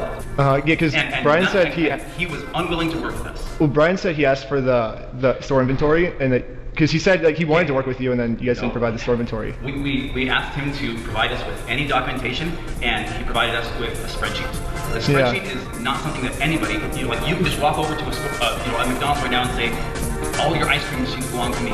Why? Because so-and-so said so. I have a spreadsheet that says that all these ice cream machines belong to me. That's not proof of ownership. That's not proof of anything. So first off, so basically, he just denies proof of ownership. He lies through his fucking teeth. He makes some manipulative case. Jesus Christ. Is ArenaNet stronger than the Mormons? In the monetary sense, yes. In the connection sense, also yes. They got me banned off of Twitch. Any online platform that they have a partnership with, they will delete your soul off of. I know it's spam at this point, but I really can't help it. And God sits on his throne laughing. You know what? Say what you want about God, but he really does his writing on the nose, huh? He just puts it out there. He doesn't even think about it. Oh, guy's gonna be evil? Call him Amon and just add an extra M for flavor. He can't help himself. He may be many things, but he's not a nuanced writer, is he? If ANET is to in fact... what if ANET 2 is in fact Mormons? I wouldn't be surprised. It's one of their shell companies like Bricks and Minifig. I wouldn't be surprised at this point. Off this spreadsheet Ammon's referring to wasn't just some mystery spreadsheet, it was the actual inventory the store made. But I guess Ammon's trying to claim that the previous owner stole the Legos and then lied on the inventory, and so now it basically makes this inventory invalid. He said that when corporate was taking over the store, that they actually did their own inventory, and this is the correct inventory. When we took over, we did an inventory. And good news for me, he's willing to give me this inventory. He's actually always been willing to give it to me or Brian. All we've ever had to do was ask. We will work with you to update any Lego that does exist. Well, we did that, and you guys... When? I think we've mailed it like 5 or 6 times, and we've gotten 0 response back. Yeah, literally the first thing I did right when I heard about this entire situation was I googled Bricks and Minifigs, clicked on their website, clicked contact us, and sent them a message. I actually got a message back from corporate saying that they would love to help, but after a few months, I kept trying to reply to this message, and they just completely ghosted me. Of course they did. I think we've done like 6 over the last like 4 or 5 months. Pull it up. Find out. Tell me when. Let's see. I say like, hey, I don't think this ever got resolved. I'm just reaching back out right now, and then never. Hit forward right now. Resend it. What's the email? That is I don't know what email address that is. This is on your guys' website. That says fbc.team. I said franchise at bricksandminifigs.com. Well, this is still on the website, so. Did I tell you to look up something on the website and send it there? Well, did I say that just there? Look, he's getting offended so that he can look like he's the one who's the victim. Like, how dare you? Oh. If you ever start having a normal conversation with someone and it's a mild disagreement and they start getting heated with you like this, immediately assume they're guilty. Well, that's why. Yes or no? Did I say that? No. I just said, send me an email to franchise at bricksandminifigs.com and we will work with that. But you're getting mad at me because I emailed the email on the website? You keep saying that you, like, so I understand that, but I'm telling you right now, and you're trying to argue on something that I didn't give you any information about. I'm telling you, send it to that one. Yeah, but you're like getting upset at us that we emailed the email that was on your website. No, I'm telling you the way to do this, and you've been probably trying to communicate with a ghost. Well, that's your guys' fault for putting that email on the website. Sure. Okay. Understood. And so why are you getting mad at us because we emailed the website for your instructions? You harass us for all sorts of things. I'm not getting mad at you. Well, we're not harassing. We're just asking for our Legos back. If someone stole money from you and you went and politely asked for the money back. They're never getting those fucking Legos back. You'll get the money maybe, but you're not getting the fucking Legos back. Even after all this is settled, I don't think they're ever getting those Legos back. Is that you harassing them? It seems like Ammon kept either trying to stall or switch the subject. It almost seems like he doesn't want to actually give us this inventory. But he keeps saying he's willing to give it to us. You guys can send that inventory list to us? I do believe so, yes. I think we have sent that to Brian. He says he said that's all he wants is the inventory list, and he'll stop like bugging you guys. Well, then, Mr. Mansell and you, and if you want to be included on the emails with Mr. Mansell, that's totally fine. You guys can email us, and we can go. But you guys will give him the inventory list because he said he's been asking for it for over a year now. We can show the inventory list that was obtained when the store was originally taken over from Crystal Law, and we can work through that process and try and identify what was or wasn't there, and also try and identify how to proceed from there. Yeah, I think Brian gets upset because he says they always say that they'll send me the list, kind of like how you're saying, oh, we can send it easily, but then when it comes down to it, you'll never actually send it. So maybe if you actually go ahead and send it, it would make him feel better. Well, I understand what you're trying to get at. We're more than willing to work with you and help you. That's what I'm saying. Send an email to that email address that I just gave to you, and that will produce results. Anyways, I sent an email to the email he told me about. And let me guess, it didn't produce results.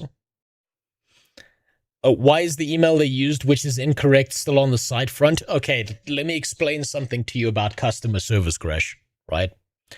You're trying to solve a problem when it comes to customer service, right? You've got an issue.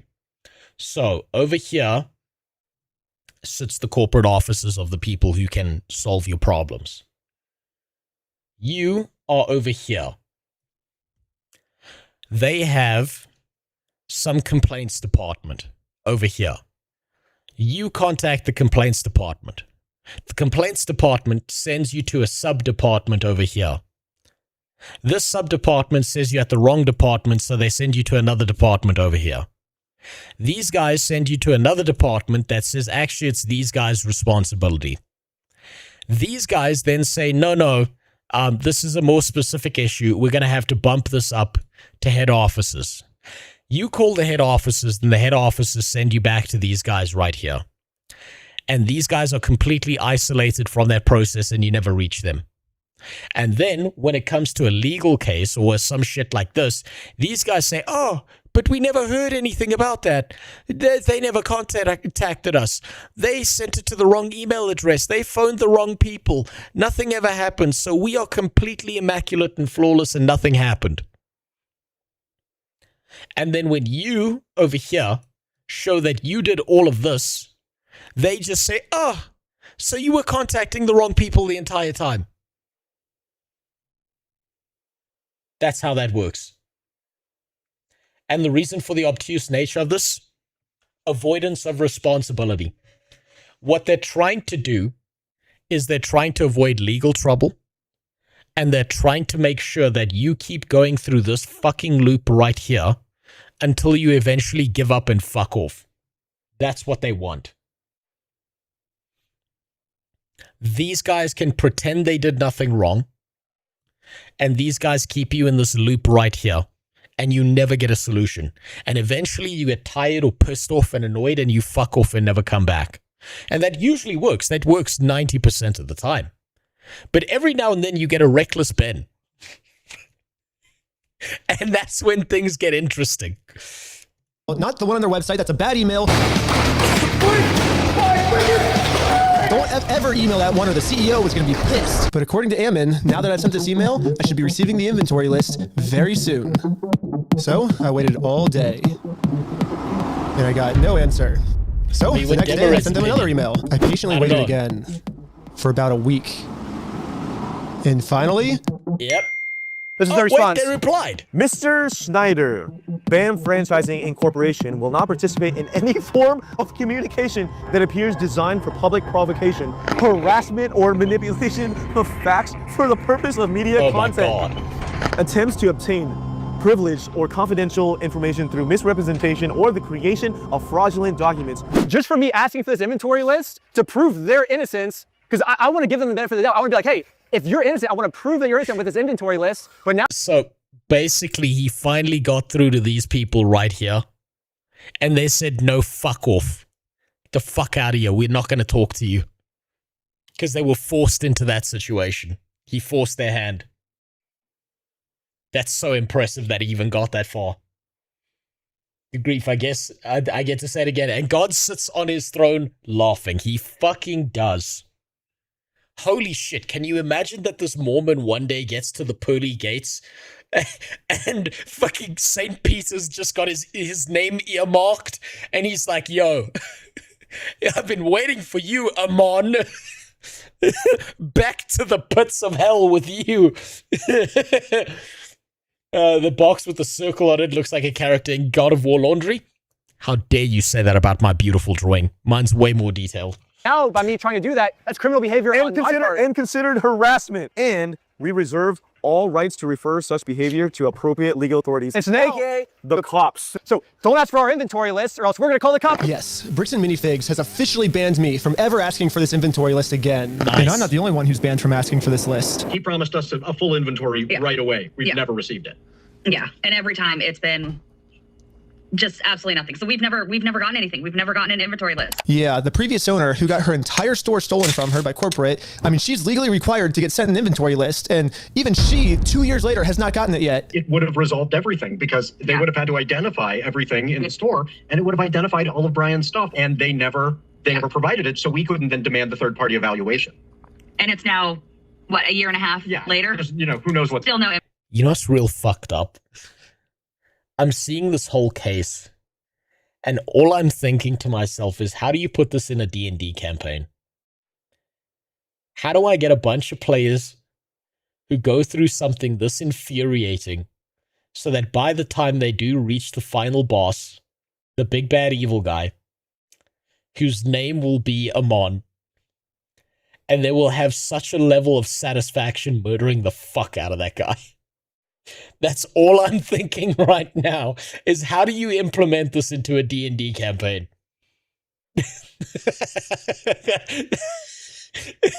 Can you imagine how pissed off everyone at the table will be until they get to the big bad evil guy?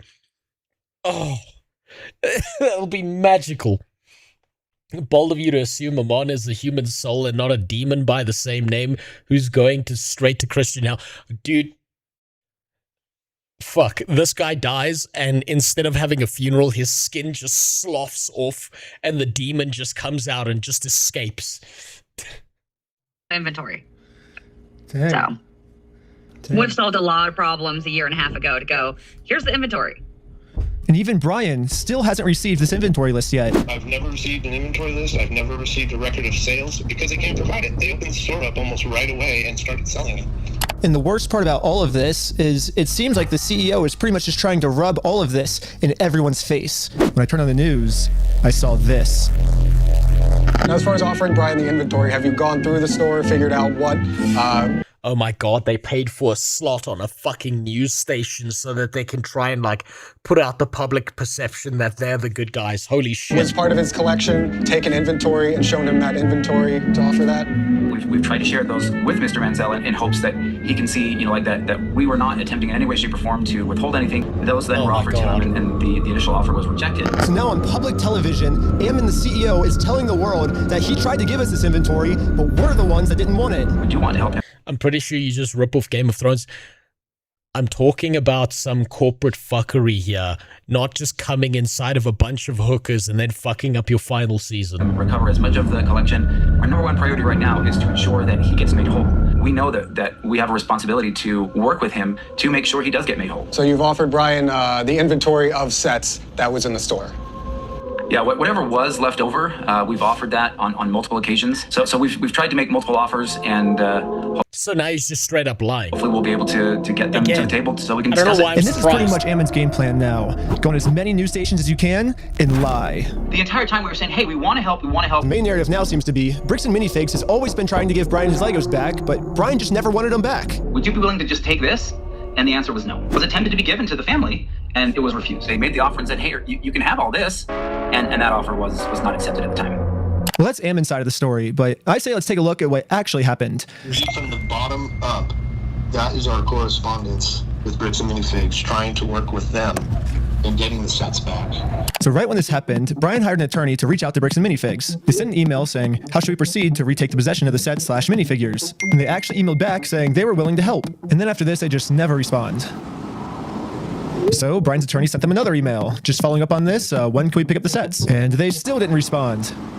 So the attorneys emailed back saying, it's now been 16 days, how can we get these Legos back? And finally, they received a response. It says, Brandon Best and Joshua Johnson have no legal obligation to return any of the Lego product that exists in their store to you. What? So yeah, basically they're saying that they're the ones that are not able to work with you, is what it seems like. Exactly. They finished this email saying, we can... Would replace corporate fuckery with clerical fuckery or fuckery by account and his loyal court. I think there's two ways I could go about this, right? I could go for corrupt clerical kind of thing where it's a cult that keeps on pushing the players through a circle of bullshit where they keep eliminating good guys that they think are bad guys.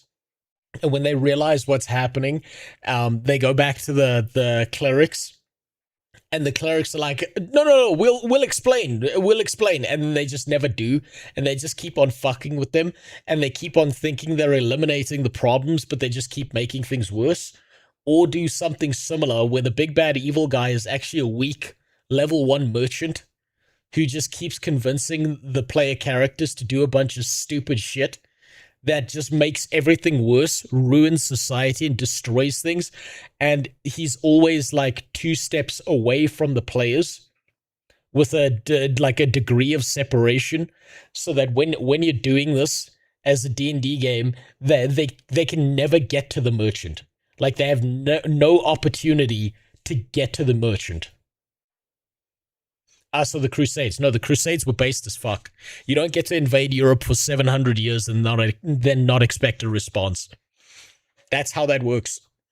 Consider this matter closed and will not be returning any Lego products to you. So as you can see, that's the reality of what actually... But also, yes, the church is corrupt as fuck. The entire church organization is corrupt as fuck. ...actually happened.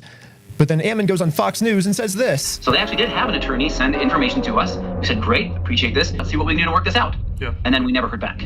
So why is Ammon going on like Fox News then and saying, we wanted to give Brian his stuff back. He's the one that didn't want his stuff back. He didn't want any of his things. That's my point. I don't know. He's lying. I truly do believe in integrity. Truly, I believe in the sentiment of integrity. I believe everyone should have integrity. But anyways, another thing the CEO seems to be pretty upset about is that when Brian kept demanding his stuff back and couldn't get it back, eventually he had enough. And he was like, I'm going to make a Facebook post about this. And in his Facebook post, he called Bricks and Minifigs thieves and liars. And this Facebook post, like, really pissed off Ammon.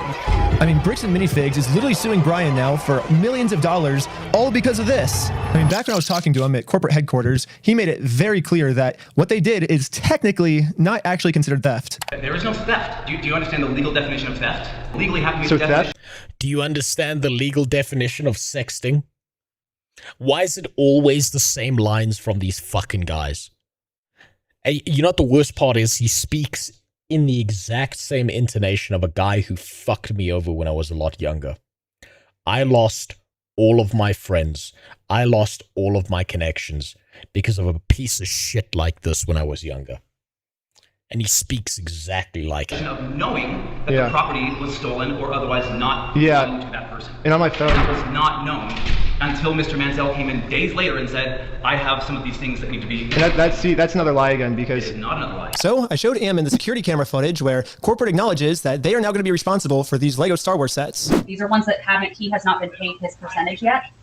And if I don't have the tickets, I won't know how much I need to pay him. That's a business thing and not necessarily yours. He's taking on the business, he takes on all that kind of side that liability. And after showing him this footage to try to bring the conversation back to reality, this was his response. Extortion? Because we caught you guys? No, because you are attempting to extort us, so... This guy's going to be popular in prison. I bet he won't even go to prison. That's what you're doing. What you are doing right now is illegal. It's an extortion. So catching you guys in illegal activity, that's illegal on me. Nope. We have done nothing. See, I agree too. I agree. Nope, it's not illegal on us. Thank you for... done nothing illegal, and you are doing something illegal right now. Reckless Ben should sell these as mouse mats on Redbubble. Yeah, that would work. That would work. But I think he's already got merch out about this with his whole We Steal From Old People franchise thing going on. I don't think it's illegal. I think us catching you guys for doing the illegal thing doesn't make that what we're doing is illegal. That means what you guys are doing is illegal.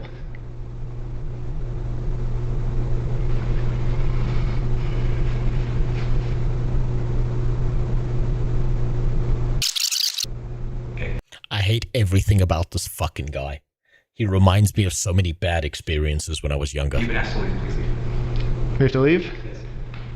Okay. Well, thank you for working with us. And after just going around in circles for probably 30 to 40 minutes and just, you know, having like kind of less than genuine questions or less than genuine responses being given to me, you know, I was exasperated by the end of it. And that's, you know, like when people get tired and exasperated, that's when like, we finally got the footage that we can use to make him look like a completely unreasonable monster, you know, like so. Yeah. But that's what they do is you know, people whose goal is to do those types of things, they just harass and go after people as long and hard as they can until somebody breaks and says something that you know, then they can, you know, use that one clip to be like, oh, look at this horrible monster of a person. So that's what I feel like has kind of really happened here. So Ammon's claiming that I just harassed him for 30 minutes and finally he got fed up with us, which that was the one clip at the end that I used in my documentary. So I say let's go to the very beginning of the footage, my first interaction with them, and see what actually happened. So what's going on? So you guys are holding some of our Legos? No, we're not. You're not? No. Yeah, literally from the very first sentence we ever exchanged with each other, Ammon's goal was just to lie to us. But anyways, I'm now starting to think that the only reason Ammon wanted us to email him about the inventory list wasn't actually give us the inventory list, but actually, it was a trap. Yeah, Ammon only wanted me to email him so he can find out my email and subpoena Google and find out all of my private information. And you think I'm... Holy shit. Holy fucking shit, that is the most malicious thing he could have done. Lying, but they actually did this. They subpoenaed Google asking for all private information tied to this email address. And Google sent them like hundreds of hours of all the raw footage from everything I've filmed in the LEGO video so far, all my emails, all my search history, all the metadata that shows everywhere I've been. But anyways, this was the reaction of the police officer after she watched my entire first episode. I'm really curious to see like if this fool even makes any money doing this YouTube stuff. I'm like, if it's enough for him to travel to another state just to go get some footage. Well, I mean, with 1.5 million subscribers and 5 million views on these videos, this guy's probably making fucking bank. Like, it doesn't even sound like his like secret information doesn't even seem credible from my understanding. No, so it sounds like you were able to watch the video. I think by secret information, the police officer is referring to the security camera footage that proves that everything Bricks and Minifigs is saying is a lie. My first question is, how could this not be credible? It's literally just video evidence of what happened that night. But at least now I can see why the police aren't listening to me. They're basically just saying that all of the evidence I submit to them is not credible, and therefore, case closed. Ben's wrong, and we're... Is that guy wearing a one-piece jacket? Is that the fucking the pirate flag of Trafalgar Law? Or am I just being schizophrenic here?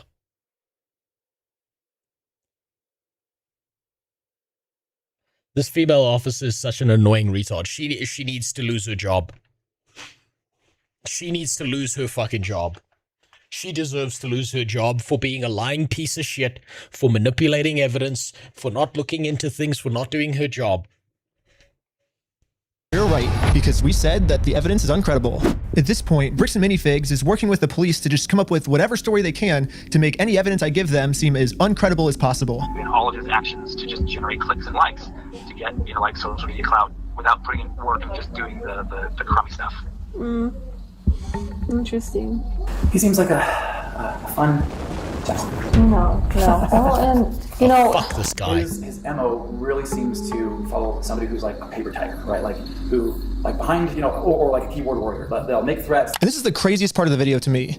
Ammon's claiming that I'm a keyboard warrior. And a keyboard warrior is basically just someone who talks a lot of smack online, but then when it actually comes down to it, they won't do anything in person. Which, I mean, if we look back at the footage, I accomplished almost everything I set out to do. I didn't get scared of anything. If someone in this story is a keyboard warrior, I don't think it's me.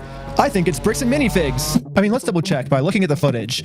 Ammon claims with his words that he can give us the inventory list. We can show the inventory list. But when it actually comes down to it, he's terrified to give it to anyone. Bricks and Minifigs this entire time has also just been begging me to sue them. If you think it's illegal, why don't you sue me? Let's go to court. Sue me for it. Sue me. Let's go to court. Let's go to court then. So when I finally go out and actually sue them, they close down their store. And now Bricks and Minifigs is going to absolute extreme lengths to hide from this lawsuit. Are you okay if she just gives you the paper so we can just... No, I'm not accepting service. Okay, absolutely not. I mean... I said this when we watched the first one.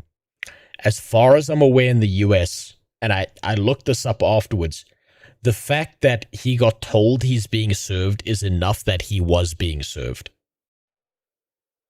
So this counts legally. That a federal officer of the law said he wants to serve you with documents. That is enough of an acknowledgement that he has been served. That should stand up in court.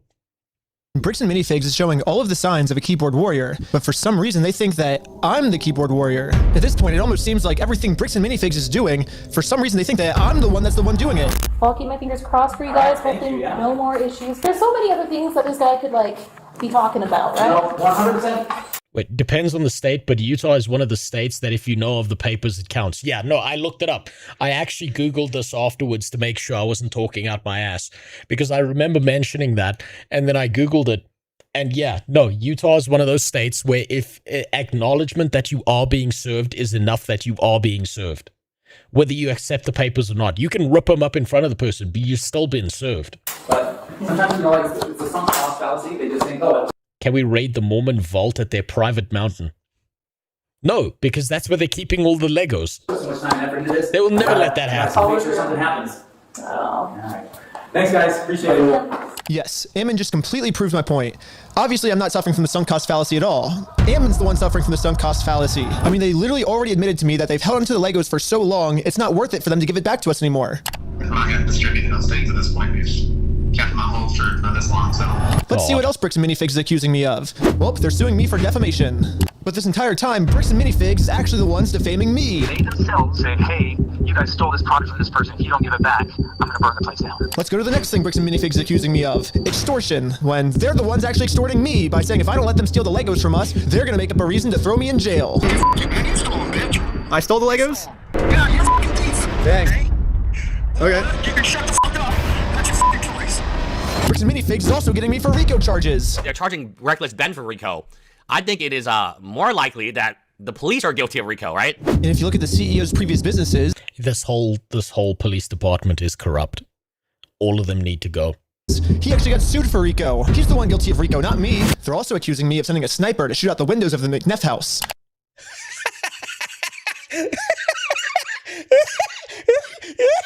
Some skinny white kid is all of a sudden fucking the next US Marine Corps sniper shooting out fucking windows. Man, that's fucking wild. These accusations are insane. Wait, how did Frogan get better at hiding? Okay, so it's not a fair comparison because Frogan spends so much money in her local McDonald's that they have a special room in the basement for her to flop down into to just eat all the leftovers and like everything. So like in her local Mickey D's, you could probably dump your burger or whatever's left in your bags like down a trash chute and it just goes straight into her mouth. That's why. So, a different case, she's being hidden by McDonald's. If you guys want to come to, you can see the window and see where they were shooting from. It could be a sniper blade on the hill. When the police got there, they realized it was actually a construction worker who accidentally shattered the window. It seems more likely that it happened from construction work than it happened from some random people across the way.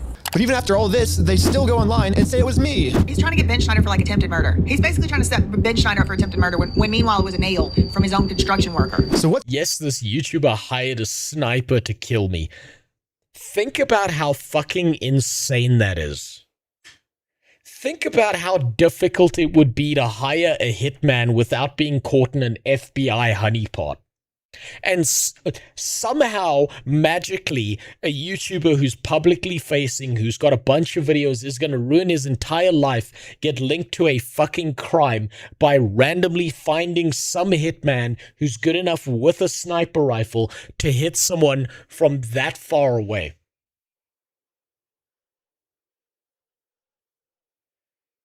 She eats and does McGangbangs. I doubt it. I doubt anyone's gangbanging that thing. Imagine how difficult it would be to flip her over to try and bang her. Jesus. Yeah, you'd have to be built like Terry Crews to get away with that. What's the moral of the story here? It looks like everything bad Bricks and Minifigs is doing, they think that I'm the one that's doing the bad thing. It makes no sense.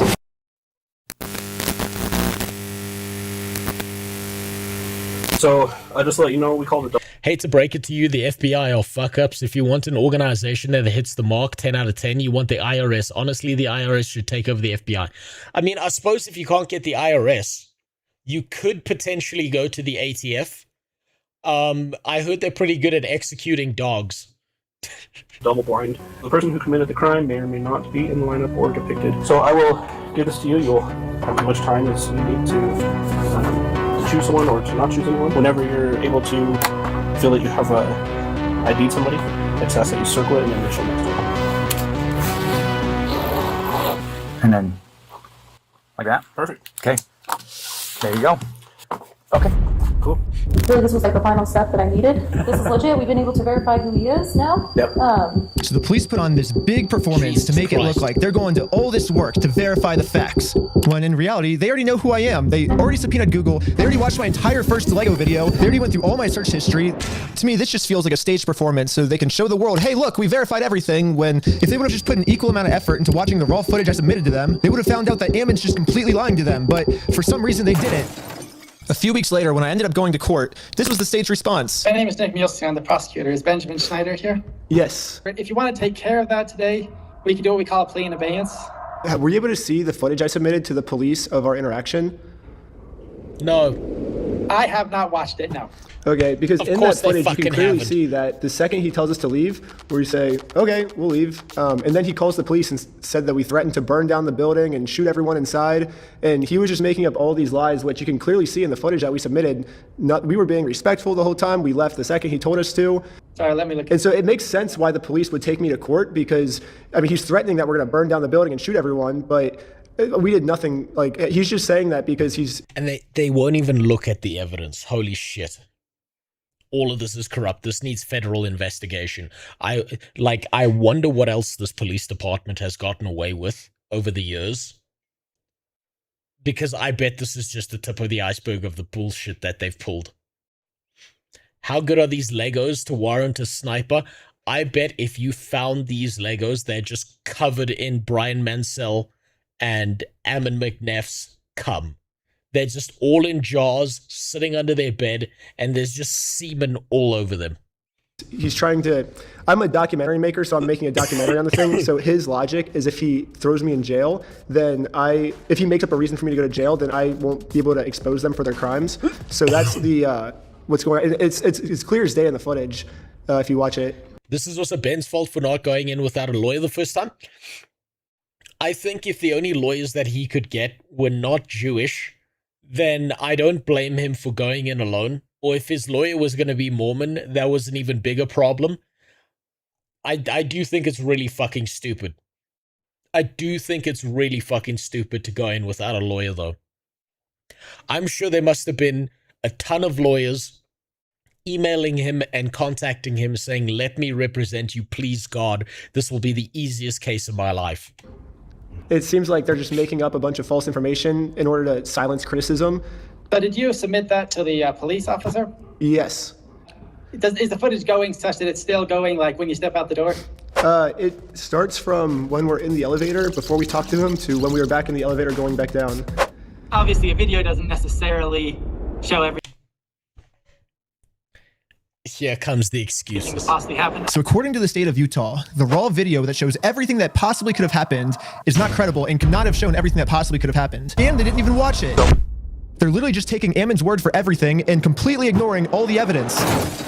So where does this leave me now? Not only am I being charged with a bunch of mystery crimes in American Fork, Utah, but I'm also being charged with a second-degree felony up to 15 years in jail in Provo, Utah. And now that they have written proof that I'm committing all of these insane crimes against them, I mean, obviously Bricks and Minifigs just made up everything, but that's not how the court sees it. The court thinks that these are real. And for whatever reason, the court wouldn't let me share my side. They only heard Bricks and Minifigs' side. Ben's side was not in the room, was not heard. The court signed an order erasing his published work on the strength of the company's verified complaint and the company's motion with no one there to say a word against it. Yeah, the judge granted a temporary restraining order, preventing me from even talking about Bricks and Minifigs, which sucks because this was the night I hit 1 million subscribers, and all my friends threw a giant surprise party for me.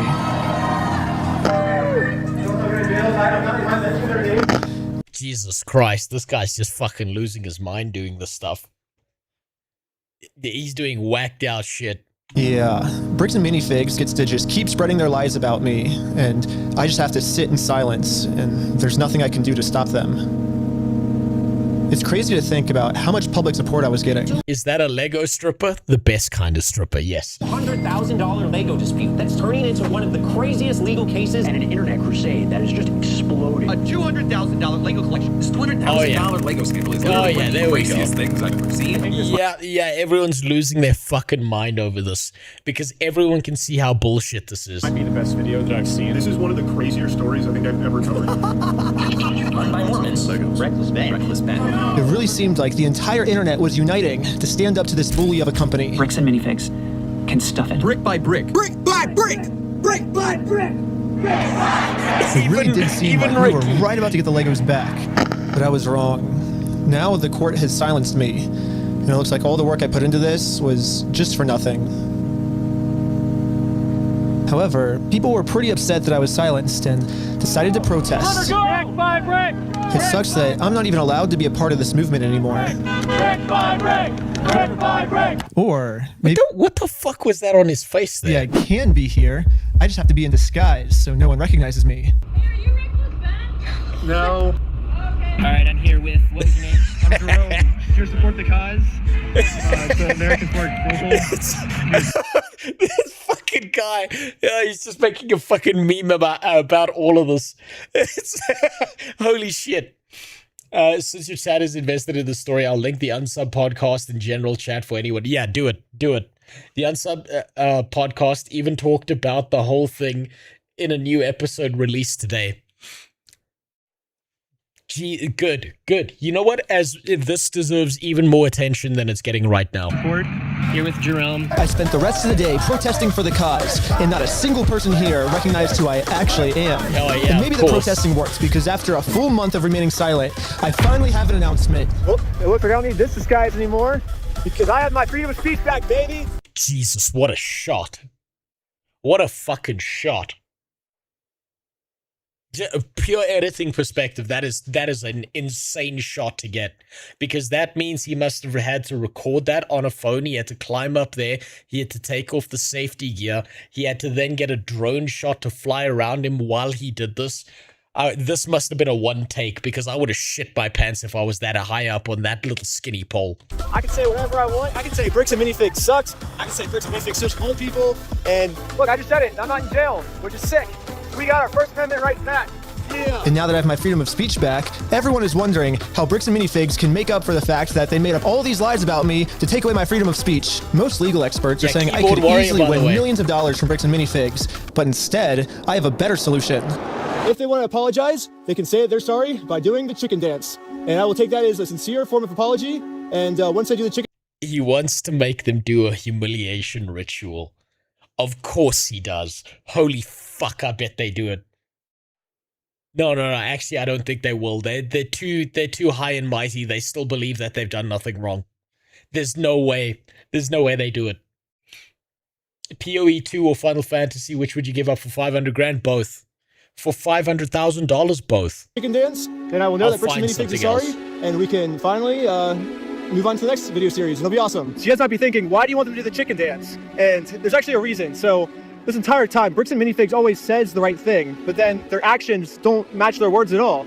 So I was thinking, well, if they get given an apology, they might say the right things, you know, but they're not actually going to mean it. So by doing the chicken dance, I'm going to basically just be giving them another opportunity to do the right thing, not just they're not going to do it. They won't do actions.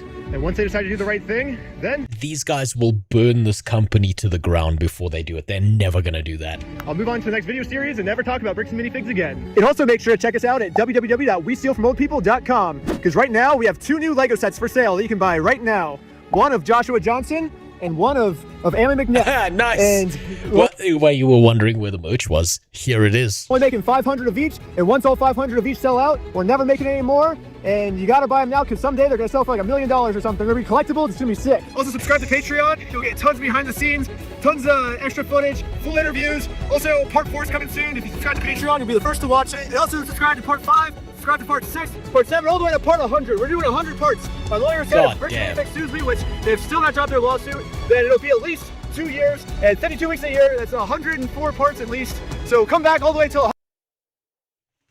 Damn, what a good video. What a good video. Fucking based as fuck. They will never do that chicken dance. Those guys will never do that. They will burn everything to the ground before any of that ever happens, ever. Funny, bald and also need a job. Yes.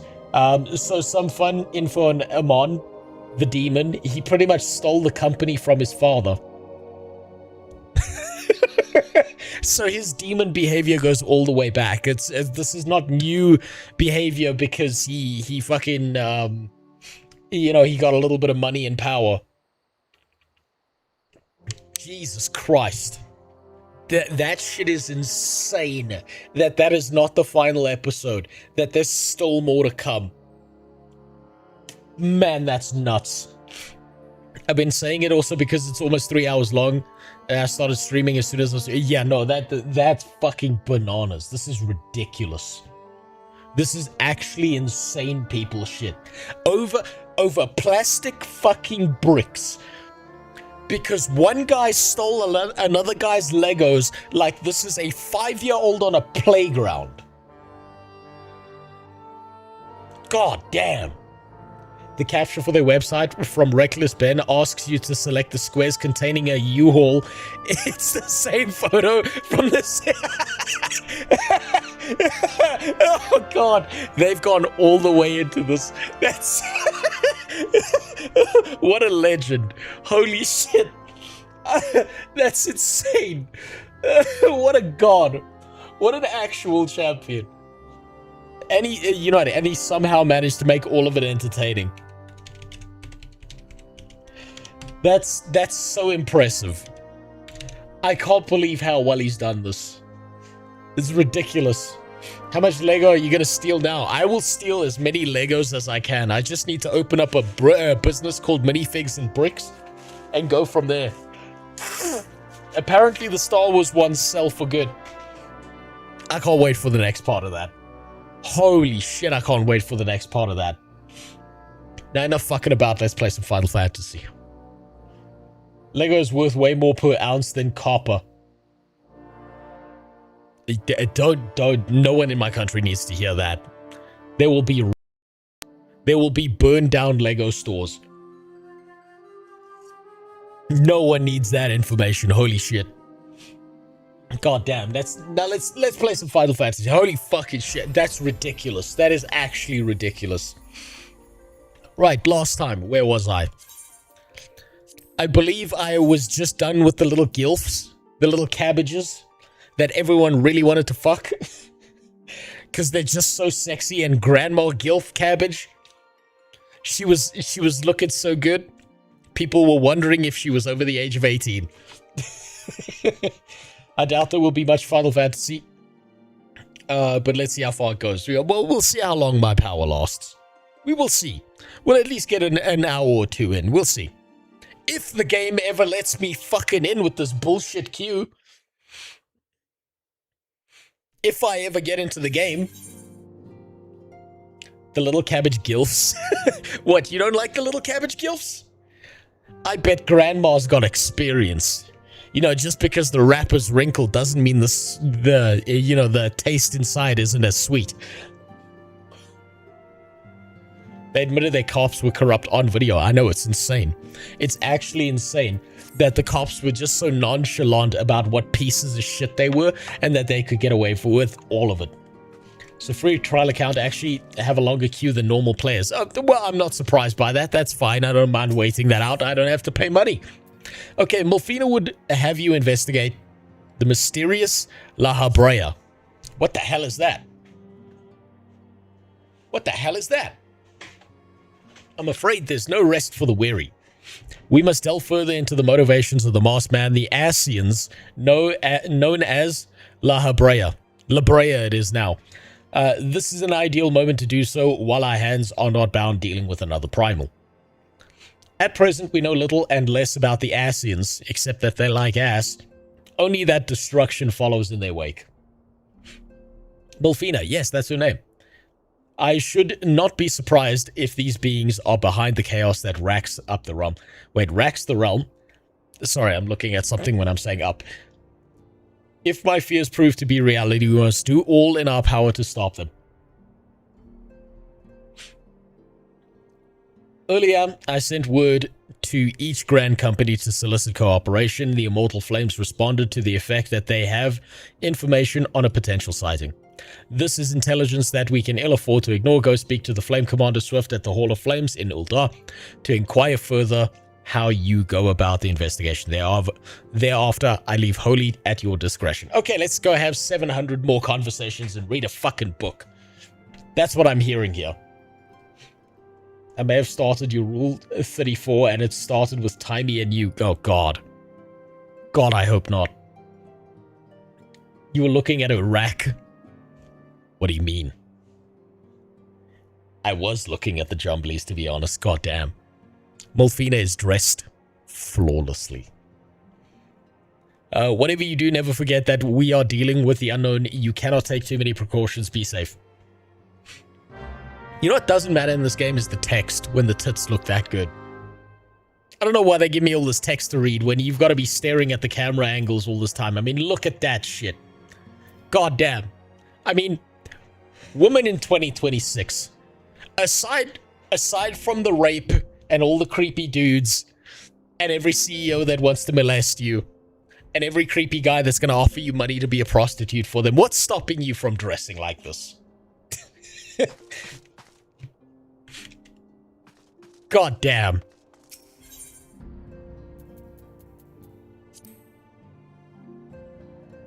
You said La Brea right the first time. Yeah, but that's too much effort. That's way too much effort. That's Japanese naming systems for bullshit.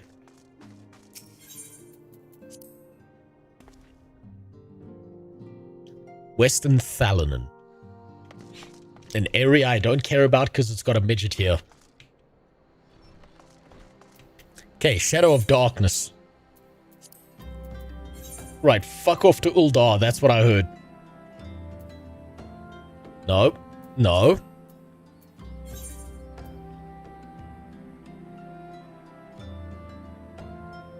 Oh, it's right there.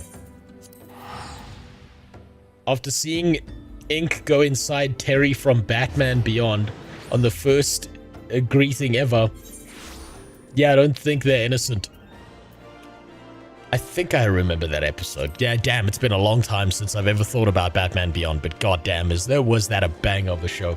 It was the only true successor to Batman that ever worked. Also, Ink was kind of hot. And because she was made of ink, she was always wet. She was always ready, and whether she consented or not. I hate booking my hotel and flight to the PHP. What the fuck are you doing? He means this scene.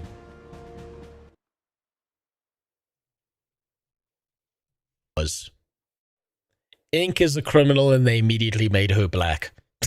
One needs to edit this so that this last line is just Terry saying, "No, stop." God damn. What a fucking banger of a show that was. The Masked Man. Ah.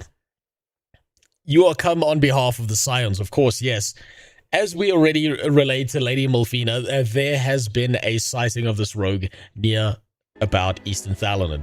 A brass blade stationed at High Bridge described him in detail when he alerted us to suspicious activity. I would point you to the witness, but I'm afraid he died not 2 days ago, slain by a marauding horde of Kirin. Fate can be a cruel mistress. But do not be... So he was a bitch. He was a bitch. Terry isn't a swallower. Well, he didn't get to finish. He never got to finish. Someone pulled it out. Will he actually level up today? Probably not. Also, what's up, Iconic? Holy shit, even the first 4 minutes of the Unsub podcast is crazy. This is going to be a nuts episode. I'll probably watch it off stream because it's 3 hours long. Do not be too quick to despair. Being situated on a trade route, High Bridge. Oh, Iconic. By the way, Soulman told me that his D&D model arrived. Has yours arrived yet? Yes or no? I need to know. Is yours still there? Because I'm worried yours shows up as a fucking pancake. His didn't, but yours... it's going all the way to the US, so I'm kind of concerned. Roughly 3 to 5 grand, mainly due to the hotel stay. Oh, Jesus, where are you staying? The Hilton? Folks always coming and going. And some among them may well have caught a glimpse of your target. You could do worse than to speak with a merchant named Hihibaru. Oh, it's gonna be one of those fucking midget children. The fellows always starve for customers, and he's no doubt welcome your attention, whether or not you have the coin or the mind to spend it. Alright, go talk to a midget child. Get arrested. I promised to make a short video. Sorry it took a lot of time. Nah, don't worry about it, dude. This is how you learn, right? You're meant to fuck up. That's how everything is. You're meant to royally fuck absolutely everything up until you figure out how it works. That's the learning process. You have nothing you should be apologizing for.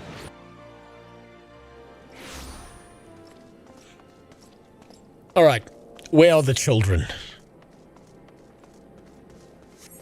Oh, the child's been kicked out of town. Which way is this little bastard?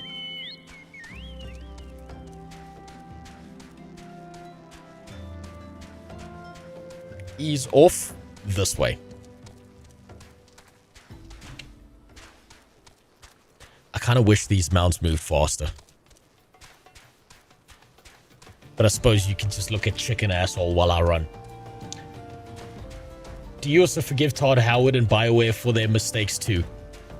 No, because that's different. They had already succeeded and then they're fucked up afterwards. They learned their lessons and then they unlearned them. That's completely different. They backslid. There it is. The child. Welcome to Highbridge, Adventurer. Whatever you seek, I can provide it. I'm not saying this thing's fucking there. What? Is that a fucking mech? The fuck? You're after a masked man. I'm not sure I have one of those in stock. Oh, you're after a masked man. Why didn't you say so sooner? Such an individual might have featured in one of the many rumors I've heard. If you linger a while, mayhap you'll learn a thing or two. Oh, fuck. I'm gonna have to listen to this guy's life story. At first, I was a simple child in the parish. And then the father approached me. I thought he was sexy. He borrow wants to help you find a La Brea, maybe. When the Order of Nalthal began excavating the ruins below, I had hopes that Highbridge would turn into a bustling hub for pilgrims, but thanks to the nigh-endless beastman raids, folk are too afraid to come with a malm here. So I sold everything I owned to get my venture started, and I'm loath to give up without making an earnest effort to stick it out. But if things keep going as they are, I'll be bankrupt before the moon is through. Yeah, I understand. You know, I'm sure there's a lot of priests who would buy that little asshole off of you. Or at least a bunch of Final Fantasy players. They'll do it. Whining won't do me any good, though. No, for my business to survive, I need business. Speaking of which, perhaps you'd like to browse my wares. Spent a bit of coin to help a struggling merchant. The masked man, Thal. I thought that was his name. Thal, take your bloody masked man. I know what I said before, but vague rumors are all I've got. If you want to know about him, go and ask the other merchants. So he was useless. As usual. God damn. What the fuck? That's ridiculous. There's too much. This is like Guild Wars 2. There's too much shit in this game. There's way too much shit in this game. It's called Magitech. So it's just Gundam ported over to Final Fantasy. That's what I get out of this. I know a guy, I haven't seen him in years. Don't underestimate these guys. What, the children? Oh, you're talking to Grey Skywolf. I mean, I'm mixing your name up with Green Sky Wizard all the time. Grey Wolf Knight. It's the three noun fuck up here. You know what sucks? I got a long, white, blonde hair, pale skin, blue eyes woman in the Philippines is going to try and kidnap me. I will be drowning in pussy. Well, you know, if that's the case, just remember to never do reverse cowgirl, because you shouldn't turn your back on your family like that. Either that robot is new or it's from a collab event. No, it's fucking ridiculous that it even exists. I've heard tell of the Masked Devil. Seems he's been appearing not only around Highbridge, but elsewhere about Thalanon too. Enough folk have reported seeing him to convince me he's more than a figment of my imagination, but little is known about him otherwise. There's too much talking in this game.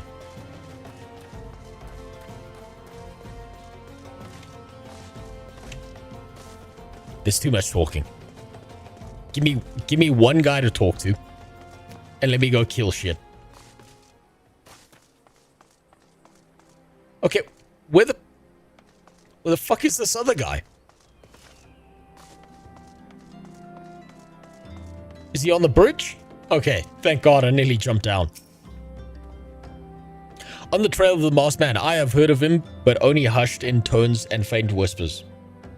It said he wears a black hooded robe and looks right or suspicious. And that's about all I can say, little though it is. Okay, great, so these guys are useless.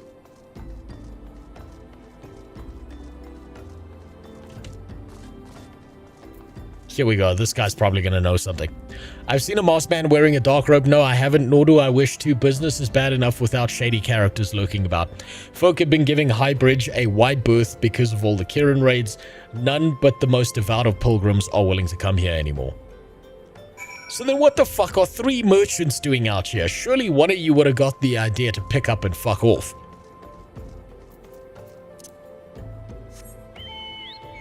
You bring me with? Well, guess what? I'm married. That shit ain't happening. I don't need no Thai hooker's dick in front of me. Or Filipino one for that matter. I don't know which one's larger. Judging by your expression, I take it you didn't learn much of use. Look, I'm sorry for my rudeness earlier. It's just that things are tough for us merchants at the moment. The Kirin raids are so constant, so organized. You've talked about the Kirin raids non-stop. I don't need to hear it for a third fucking time. We're beginning to suspect that someone is orchestrating it all. I tend to put my own welfare first, like most of us do, but that doesn't mean I'm a bad person. I promise to keep an eye out for your masked man. If I see or hear anything, you'll be the first to know. Great. Completely useless. I finally got some honest-to-God's information on your masked man. Why so confident? Because I saw him with my own 2 eyes. I was out for an evening stroll minding my own business when I noticed a column of smoke rising from a cliff over at Thal's Respite. Curious, I took myself there to find a masked man. Your masked man, I'm sure of it, standing by a fire. As if in answer, some Kirin appeared soon after and the group began talking at length. I'm afraid I was too far out of earshot to hear much of anything. After the group had dispersed, an idea came to me. If you were to use the smoldering coal to start a fire, you might be able to arrange similar meeting. It will be dangerous, I shouldn't doubt, but you've proven yourself more than a match for the pack of rats. Okay, enough of the glazing, enough of the fucking long text, just give me the goddamn quest. So what do you think? That sound reliable information, even if I do say so myself? Well worth all the lingering about you've been doing, wouldn't you say? Fuck me. Just give me the goddamn quest. The MSQ is just as riveting as I remember. I know, it's almost like you just go talk to a bunch of fucking people, learn nothing, go on a side quest that's meant to fill up the... God, it's the most infuriating thing, is that they filled the MSQ with bullshit side quests that kind of feel like a waste of time. I hear they're shutting down Rift next year. Rift is still alive? I thought it was shut down last year. It's hard to believe all these people saw La Brea and don't remember anything about it. He looks like a Kingdom Hearts villain. How does he not draw everyone's attention? It's probably because they got distracted by the 300 adventurer players who ran through here who all looked like cat girls in thongs with giant dicks. That's how. There's just too many of them.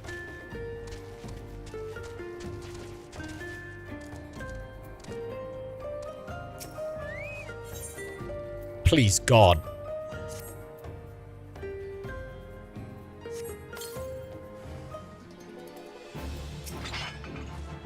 Okay, now we just kill random fucking guy number 25. Come play ESO. I'll make a character on that shitty EU server and pocket heal you. I plan to play ESO once I'm at a certain point within Final Fantasy. I don't want to give up on either, but what I find is that if I play multiple MMOs, I keep on losing track of what I'm doing, and then it takes me even longer to get anything done.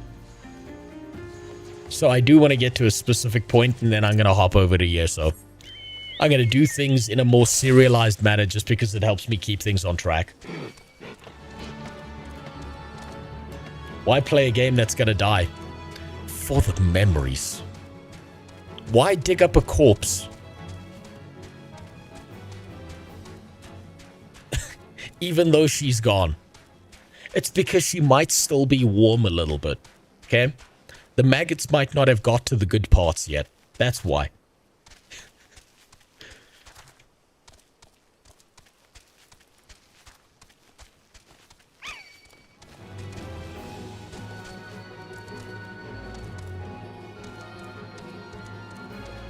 I doubt they're shutting down ESO. I don't think that they will.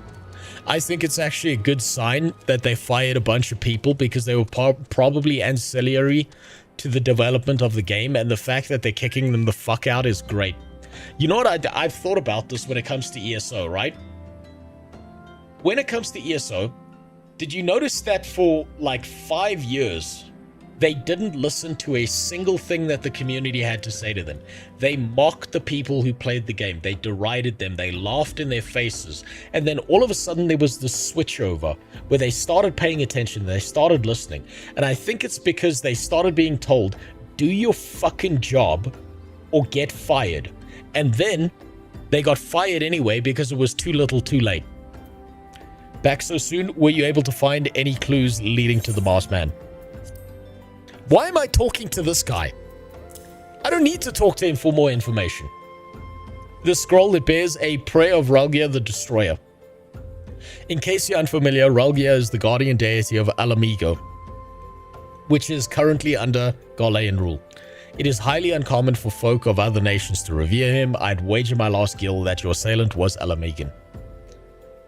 He's Mexican. I should have known. It seems this masked man of yours is very well connected. I must confess, the merchant in me envies such a diverse network of contacts.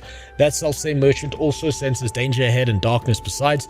Are you certain you'd rather not take things nice and slow here at Highbridge? Yeah, fuck you. The fuck out of here. Suggestion to help you with your investigation. The Alamigan bandit that you had a run-in with is somehow connected to this masked man of mystery, so it stands to reason that if you want to pick up the trail again, you should head towards Alamiga over in southern Thalonan. Just so you know what to expect, the settlement is a favored destination for those refugees who couldn't well adapt to the life in Uldar. Basically, it's the concentration camp. Okay. The hearts of the denizens are said to be as barren as the wasteland they live in, and for all the intents and purposes, it's a lawless place. Be prepared for a not-so-warm welcome. Now, I'm not certain how much of a help it will be, but it just so happens I have a daughter who has relocated to Little Alamut. This guy ran away from his family. Her name is Hihira, and it shouldn't hurt to seek her out first. And while you have her attention, I'd be obliged if you could send my love. Not a day goes by that I don't think of her. Except that you won't be there to be her father. I suppose it is then. I had hoped that you would linger here a while, cull some fiends, spend some coin, what have you, but something tells me you're destined for greater things. Wherever it is you end up, I wish you the best. When is Arcade 2 coming out? I have no idea. I have no fucking clue. Right. Now we gotta fuck off somewhere else. Haven't been there before.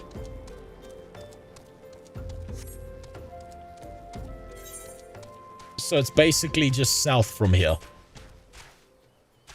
They laid off ESO's dungeon lead and the head community manager. I bet they laid off a bunch of other people as well. It's just they weren't important enough to matter that they're gonna have their names in the papers and shit like that.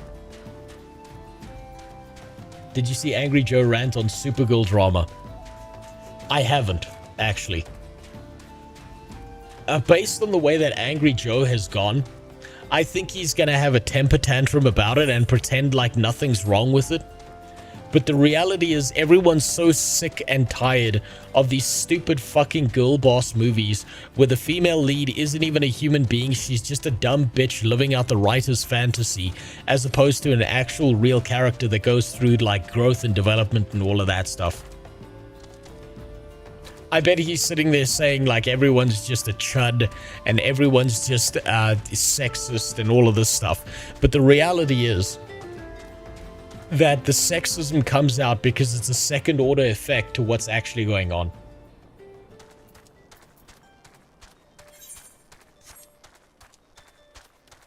People have that knee-jerk response and they start being sexist and retarded like that because of what's happened, because of the way they've treated female characters. And I bet he's sitting there saying it's going to be a great and amazing movie and it's going to be a pile of shit.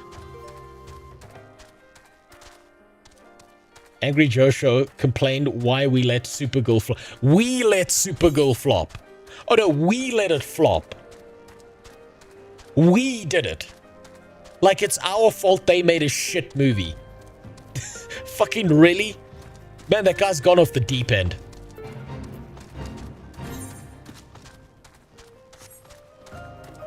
No, it's the audience's fault that they made a dog shit movie. No, definitely, that makes sense. How dare you, as a consumer, not spend your hard-earned money on their pile of burning shit? Oh shit, they opened the fence for me. Okay, great. Okay, talk to another child. Are you at least better looking than your father? I bet you're tighter too. Why, yes. Hibaru's my father. He said, what? I wish I could be a better daughter to him. It's just that, oh, I'm sorry. I shouldn't bother you with my family matters, but I'm grateful for you for delivering the message. Now then, what brings you here? A masked man, I'm afraid the description doesn't ring any bells, but one of the others here may have seen something. I would recommend you first speak to Gundebold, the leader of the settlement. I must warn you, though, he isn't exactly accommodating to outsiders. Talk to another fucking person. No, not your side quest. You refugees can suffer and figure it out yourself. I personally ruined Supergirl. I am that powerful. Feel that power. You specifically, Humblebee, are the reason that Angry Joe lost his shit. It was you. It was your fault. How dare you? Who are you? State your business and be quick about it. Looking for a masked villain, you said. Why should we help you, pray? We struggle enough without having to answer to the whim of every outsider. You're not welcome here. Begone. Alright, I'll get the fuck out of here. Should kill you on the way out as well. Hey, look at that. The prophecy has been fulfilled. Iconic. I finally leveled up. So what the fuck am I supposed to do now? Is there a main quest here somewhere?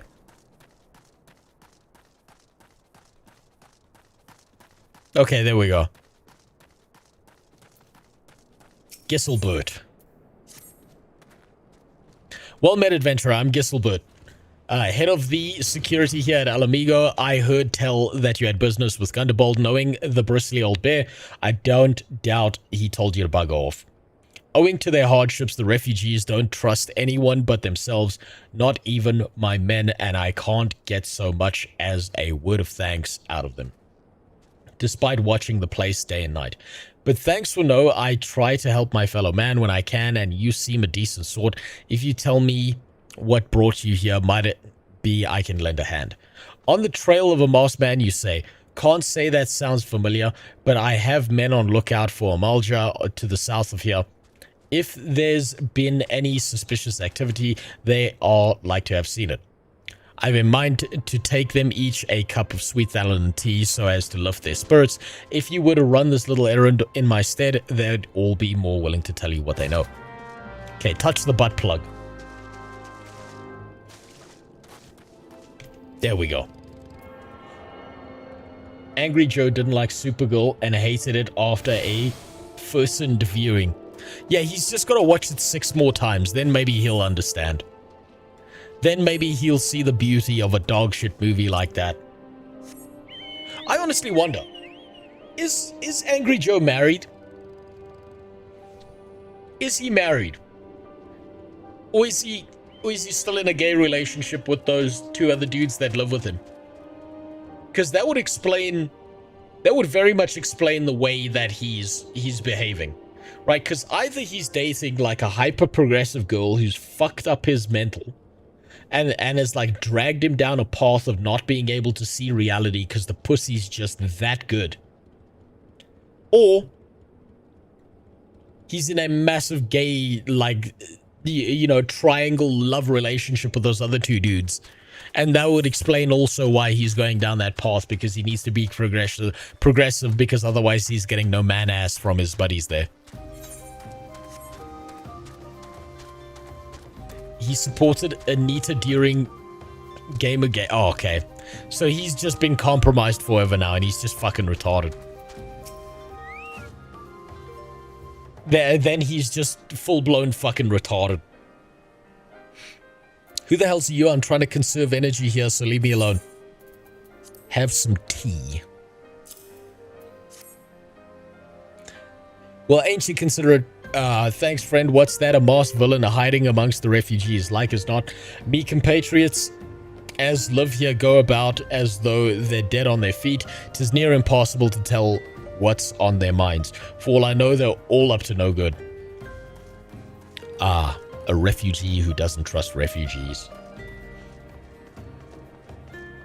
From what he said, the reason he was hoping Supergirl did well is so it affects Superman poorly. What? Huh? You gotta explain that. Oh, so it didn't affect Superman poorly.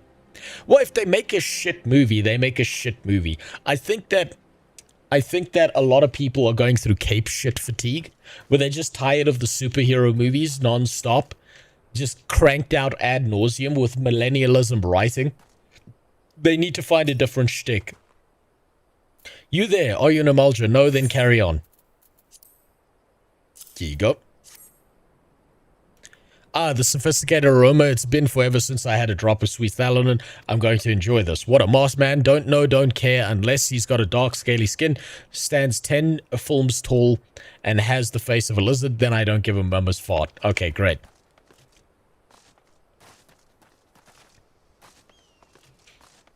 It's James Gunn DCU. I don't think it matters. I don't think it matters that it's DCU or whether it's Marvel. I think people are tired of cape shit. I think that they've burned the idea of superhero movies to the fucking ground. I was already tired of superhero movies after Iron Man 2. It just took the rest of the world ages to catch up to me. And what's even worse is I went to see Avengers Endgame. It was okay. It was an okay movie. It wasn't like... It was pretty good in some senses. But I walked into a movie theater with some people I know, and they fucking cried. They cried in that movie. And I can't understand it. I don't get it. This was not the Green Mile. I don't get it. I really don't get it. I'm gonna get one of those indoor walking treadmills. Yes. After Endgame, they should have taken a 5-year hiatus. They should have taken a 50-year hiatus. It's too much cape shit all at the same time. And they're all chasing the same trend. And eventually there's diminishing returns. And you're not going to have the same kind of popularity. Which is more fucked, MCU or gaming? It's differently fucked, right? MCU is fucked the same way of digging up your grandfather to fuck the corpse thinking he's gonna come back to life. Gaming is fucked like you work in an old age home because you love changing the diapers, because you get to see the old people naked, and you also get a free meal out of it, right? It's still technically alive, but it's just shit from one end to the other. So it's a different kind of fucked. Don't bother me if the emulger overrun us, I'm blaming you. What happens if I use this? Damn it, I was hoping I could drink it in front of him. For me, you shouldn't have. Sorry, a suspicious marked man. As a matter of fact, I caught a glimpse of someone fitting that description during patrol. Well, I couldn't quite make out whether it was a man or not. I mean, neither can I. This is Final Fantasy. What with the mask and the robe, but assuming it was a he was talking to some Alamegans. I assumed he was one of them.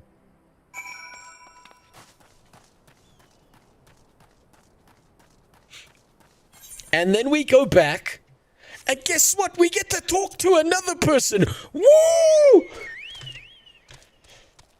Oh, God.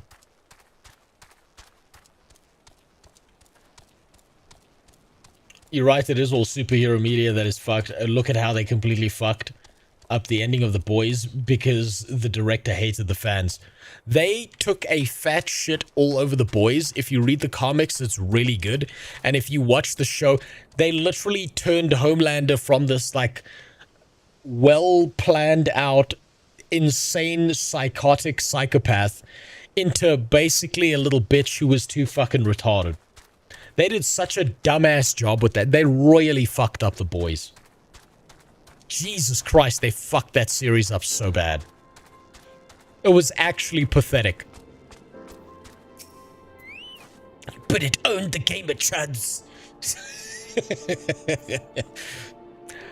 Are you back? So, did my lookouts have auto share with you? That doesn't sound like much to go by. If you're to get any further into your investigation, seems you'll need the cooperation of the Alamegans. For this, you'll need to win their trust, and that won't be an easy task. None of this is worth it. Item level 25. Item level 25. So I'm kind of getting there. I'm kind of getting to the point where certain pieces of gear might replace my retard helmet. So I think I need to pick that just so that I have that in the bag when I'm swapping out like the main armor piece. Should play Battletech on stream. I haven't even heard of that. I don't even know what that is. Honestly, I like the animated series on Absolute line of DC Comics. Batman is just a construction worker. Green Arrow is an assassin. Brainiac is... No. The Absolute series was great.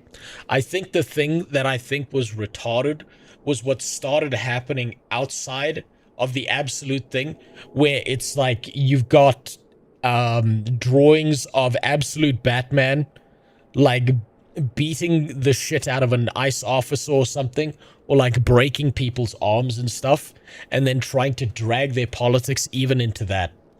Absolute Batman does look fucking awesome. Haven't read it yet, though. Alright, what else you got to say for me? So you've determined to press on with your investigation, then I have some advice to offer. As I said before, you won't get far without the Alamegans' trust, and the best way to win that trust is to get a compatriot of theirs, someone they respect, to vouch for you. Coin does the talking in Ildar, but Alamegans are bound by something far stronger, if not as tangible, a common purpose. That is purpose, of course, the liberation of their home from the Garleans. Gundobald belongs to the Alamegan resistance, so your best bet would be someone who's part of the same crew. If you know any well-connected people, you might want to start asking them. Should check out the Absolute line. Yeah, I've seen some of the artwork and stuff like that. I haven't seen the whole story, but the fact that the Joker is this like massive demon creature is fucking amazing. Oh, it's great. I really love the art in that. They've done a good job with it. Alright. Go teleport across the map and then fuck off and talk to that guy. I can hide my helm on the character screen. It's not a helm.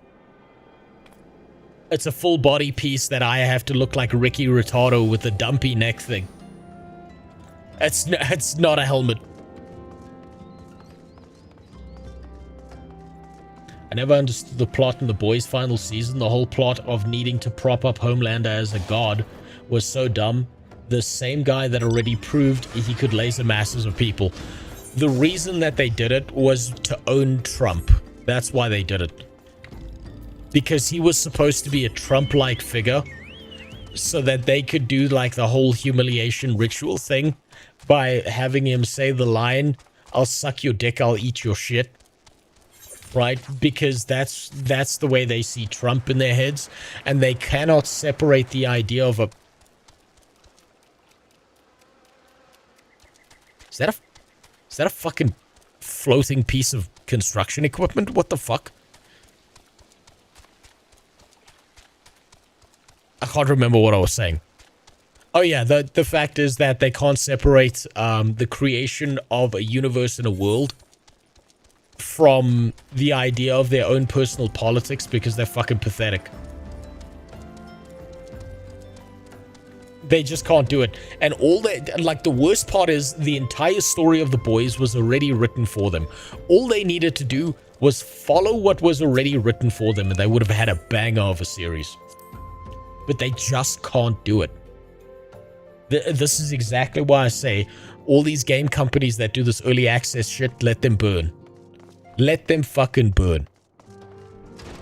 They screw up everything. They shove their politics into everything. They try and tell you what you can and can't think. What's right and what's wrong. What's offensive. What you're allowed to say. What you're not allowed to say. They do the same in movies. Let them all burn. Look up Bane. Absolute Bane is a fucking... No, I've seen it as well. I've seen Bane as well. Welcome back. How fares the investigation? I see. Given all that they have suffered, this entire quest line, I have killed one guy. I've literally killed one guy.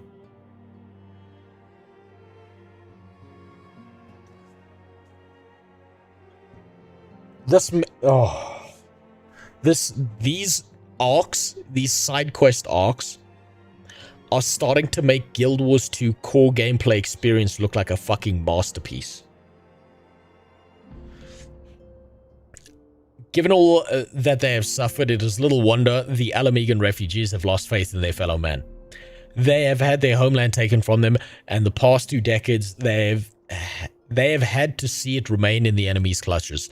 To compound matters, none of the 3 city-states have the means to take in all those who were displaced. As a result, a great many Alamegans now live in the margins of society, suffering poverty and discrimination. Would that more could be done to ease their hardships, I fear that nothing short of reclaiming their homeland would be a lasting solution, but let us deal with one problem at a time. Returning to the matter of your investigation, it just so happens that there's an Alamegan native among the Scions. I should be pleased to introduce him to you. Is this better than mine? I think it is. By a long margin. Oh, hold on. Level 26. Level 25, but I get more defense and more magic defense. Yeah, fuck it. I might as well change him out. Why not? Where is it? It's those ones. I told you AR is worse than base Guild Wars 2. It's starting to wear on me. It's really starting to wear on me. Comedy option, Garth Ennis Crossed series. But give it to the same writers that did the Boys show. Maybe. Maybe. I don't trust it. I don't trust anything that comes out of Hollywood anymore. The only series I've seen recently that is worth watching at all is The Bear. That's it. That's the only series I've seen that's not full of this bullshit, that is just a show. That's it. I struggle to find any of these series interesting because they always fuck it up at some point and shove a bunch of dumbass politics in it. Honestly, this last season of The Bear, I was honestly expecting them to replace one of the characters with a fucking orange guy in a yellow wig. And then make him the villain who gets the shit beaten out of him in the back kitchens. That's how little trust I have in all of this stuff. Your Alamegan comrade is named Haribert.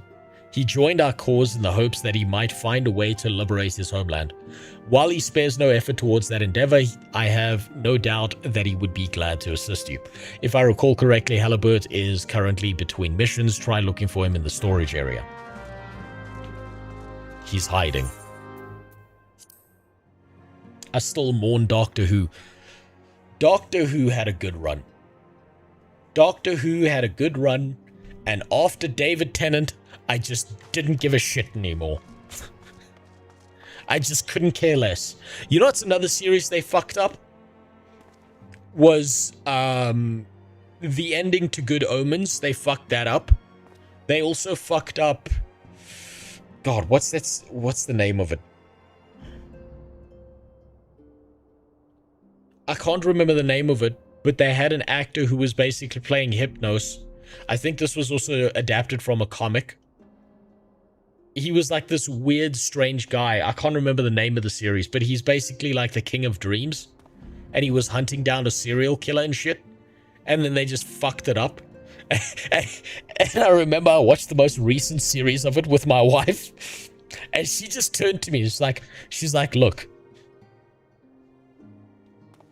Yeah, that's called Dream. Yeah. His name was Dream. I don't know what the series was called. Sandman, that was the name of it. I tried to watch the recent series with my wife, and she just turns to me after 2 episodes. She's like, look, I know, like, I understand, like, the Sandman is supposed to be like this creature that appears in like different forms to humanity, and he fell in love with this woman. He's like, but you've got a bunch of black characters and you've got such dark scenery. I can't see what the fuck is going on. She's like, I can't even figure out what the fucking characters' facial expressions are. What the fuck are they doing?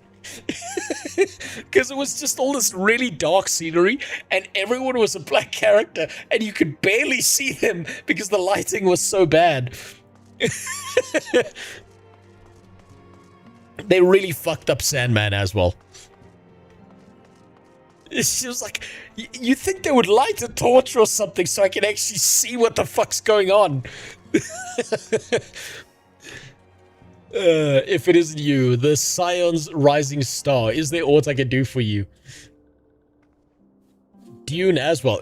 Wait, isn't Dune moving into its 3rd movie now? They've kind of fucked that up and left out a bunch of stuff in the Dune movies as well. They've kind of ruined that as well. They haven't pushed the political angle, like the modern politics angle in that yet, but I do expect that. I watched the second film today. I think the second film was definitely a downgrade from the first film. I think the third film's going to be even worse. You wish to win the trust of the people of Little Alamigo. That is a daunting task, my friend. Even for our own countrymen, I would like nothing more than to help, but I'm afraid my name no longer carries weight with that lot. I used to be a member of the Alamegan Resistance, you see, but I left in favor of joining the Scions. Though my allegiance may have shifted, my purpose remains ever the same. The liberation of Alamigo. Yet whatever my reasons were, I abandoned my comrades, and they'll have nothing to do with me. Now, while I may have noble friends in the Resistance, I know someone who does. Her name is Albreda, and she's a resident of Quarry Mill. Say my name, and when you meet her, she won't lead you astray. Go talk to more fucking people. Because, you know what, God forbid I get to kill a fucking monster at some point.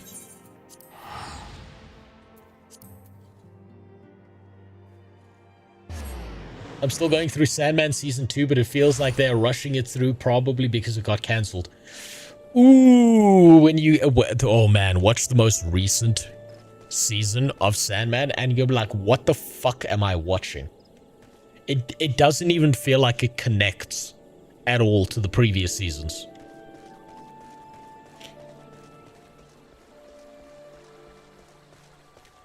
They don't need to push the modern politics angle because Dune source material already does it intrinsically. The whole point is to glorify Islam through the Fremen. You know what's really unique about you saying that, Green Sky Wizard? Frank Herbert, when he wrote the entire Dune series, right, it was supposed to be a criticism on the idea of fanaticism, on the effects of religion on people going through hardship, and how they can weaponize religion in a way that's both positive and negative to keep themselves alive and keep morale high, while at the same time destroying things around them without any functional understanding of the world around them, right? The story of Dune is supposed to be the fall of Paul Atreides and the following of the golden path of committing all these fucking atrocities, but because he does that, he saves humanity. But all of that nuance is lost. All of it is lost. The Fremen are the good guys, and everyone else is the fucking bad guy. When the whole point of the Dune series was literally no one is the fucking good guy, everyone is a piece of shit, and they're all self-interested. All of them. And the entire Fremen religion was literally a psyop done by the Bene Gesserit so they could set up things for their like genetic breeding program and control the Fremen into behaving in a certain way. And all of that is lost. All of it. They lose all of the nuance. All of it. The entire story of Duncan, Idaho, and how he keeps on getting cloned and being brought back over and over again for fucking generations, all of that's lost. It's Oh, man.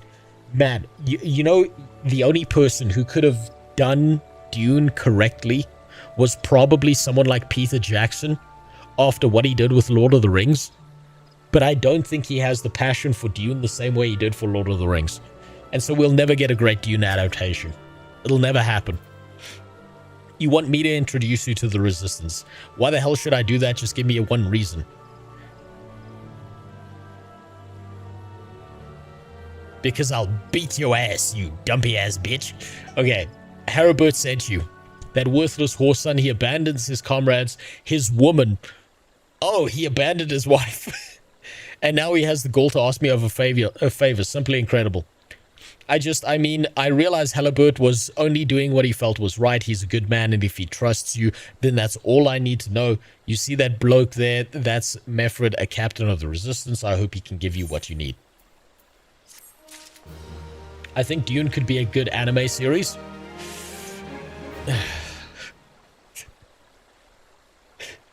Oh, Nani? We get the powers from the worms. That's all I imagine for the voice acting if it's translated into English. It's just gonna be fucking dramatic as fuck and just a complete disaster. I don't trust it. I just don't trust it at all. Even in anime format. Not even the Japanese can save it. They did rush it despite following the comic. They did rush the Sandman series. They fucking pushed their way through that way too fast. They pushed through all of it. I think the first movie set this up, but the second movie threw it out. Yeah, no, the first movie had like an idea, and then they completely changed the idea entirely because someone got in someone's ear. Whoever the director is, they got in that guy's ear and they started yapping, and then they fucked it up. But don't you think that like the desert sand people are cool? Isn't it kind of like how Islam is really cool and everyone else is evil against them? That's what happened. I could tell. Don't you think like terrorism is awesome? I am Meffred. I'm a proud man of the Alamegan Resistance. What business do you have with me, adventurer? Captain, it's the galleon, sir. His wounds are gone, infested, and he's burning up. I don't think he's got much time. God's damn it, I asked the okay, nice. He's just crashing out.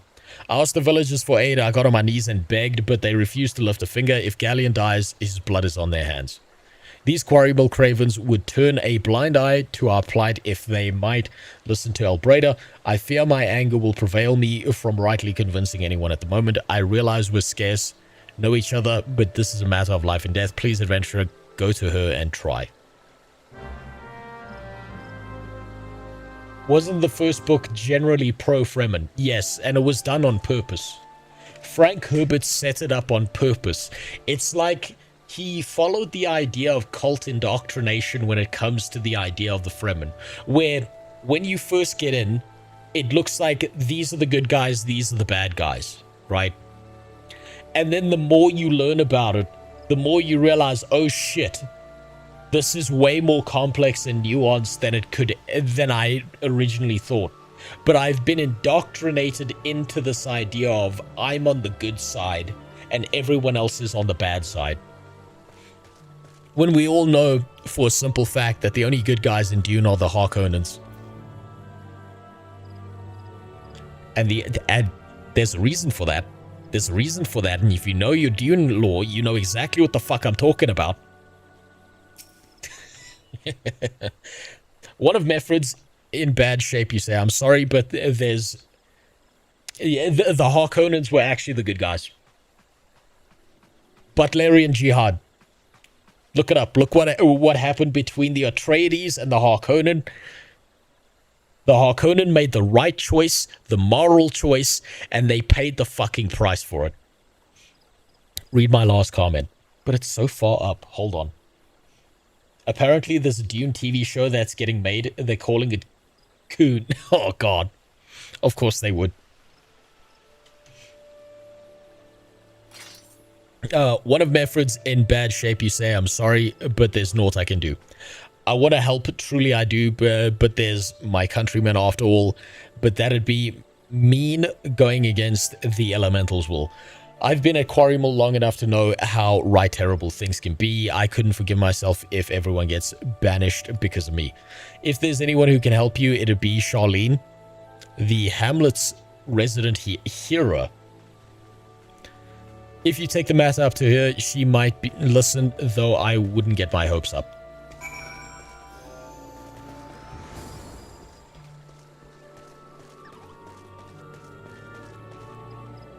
Wait, Wizard is right? That was bait. What was bait?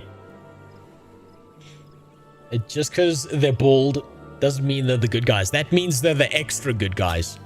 That means they're the only moral force in the galaxy. Quite literally, the entire thing with Dune was the fact that way back in the day, the leader of the Harkonnen made the correct choice and refused to kill like a bunch of children and shit. And the Atreides were like, yeah, we'll fucking blow those kids up. We'll fuck them up. I'll put them all through the goddamn blender.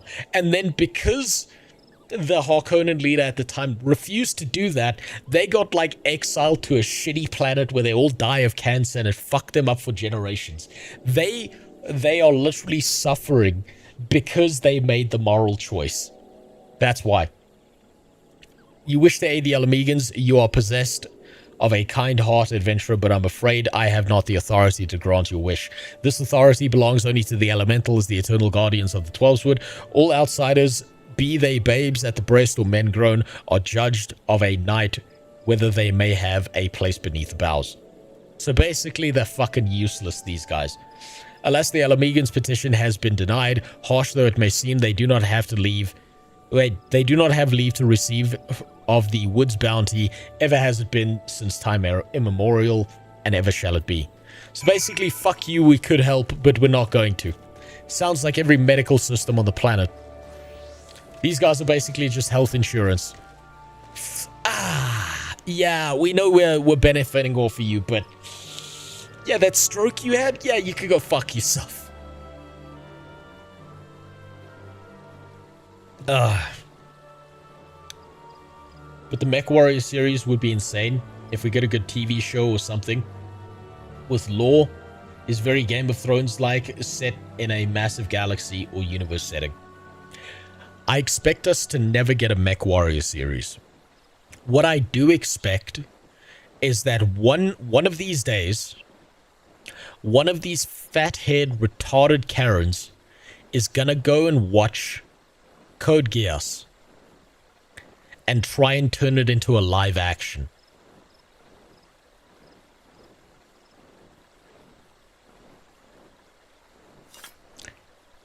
Anyone remember the live action Death Note? Anyone remember that one Dragon Ball Z movie? Expect that. But with way more modern politics thrown into it.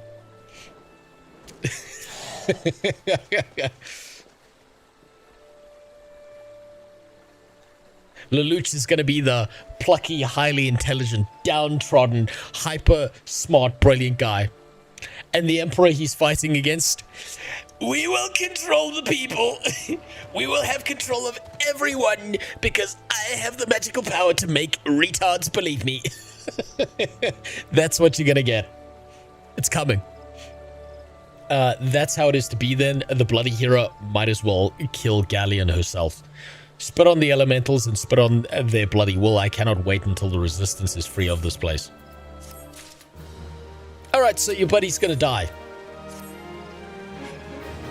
I led my men to Quarry Mill hoping to find refuge. Instead, we found a difference. The cold-blooded bastards want us out. And I can't oblige them soon enough. The problem is, some of mine aren't fit to travel. Hell's Galleon can't even stand. As you well know, the people of this accursed hamlet won't help us, so I have no choice but to turn to you. In my homeland, long antelope horn is a traditional remedy with poison purging properties. If you could bring me, say, 4 horns, I'd forever be in your debt. Oh, finally, we get to go kill something. Oh, it took fucking long enough. Dragon Ball Evolution, the movie that pissed off Toriyama so much that he couldn't let Dragon Ball end on that note. You know, yes. And you know what? I have to appreciate Dragon Ball Evolution for what it was, because it brought Toriyama back. It brought him back. He was like, no, this will not be my fucking legacy. So I've got to give it that. I got him back in the saddle. I got to appreciate it at least for that. Alright, let's kill 4 of these things at once. Because fuck it, why not? It's not like anything here is really a threat. Now I get to kill 4 things and read another fucking novel. I maintain my stance that the live-action Dragon Ball film easily clears Rings of Power. I agree. I would rather watch Dragon Ball Evolution 3,000 times than ever look at Rings of Power ever again. What a fucking pile of burning shit that was. Have you watched Saga of Tangia the Evil? Yes. I did watch that one. It's actually pretty cool. It's weird. It's really weird that they chose to turn him into a little girl. That's some freak shit. And, you know, today in the author's barely disguised fetish. But at least it had good writing. At least it was interesting. Ah, you're back. Tell me you've got 4 horns with you. Use them in front of him. You're a godsend oh, fuck. You wouldn't happen to know a man named Buscaron, would you? Some comrades of mine told me about him once. They said he never turns away folk in need, no matter where they come from. Seeing as he runs a tavern, he's like to have the tools to make the medicine. I'd be grateful if you could take the horns to him and have them ground down. When that's done, bring the powder back and give it to Faramund here. We could just grind it down right here, motherfucker. Saga of Tangia the Evil got a 2nd season. I'm surprised that it did. You know, I'm actually surprised that there weren't a bunch of Twitter spurgs losing their fucking mind over the idea that there's a fantasy version of like World War I happening and it's on the side of the Germans. I'm really surprised that there weren't a bunch of people who lost their shit over that.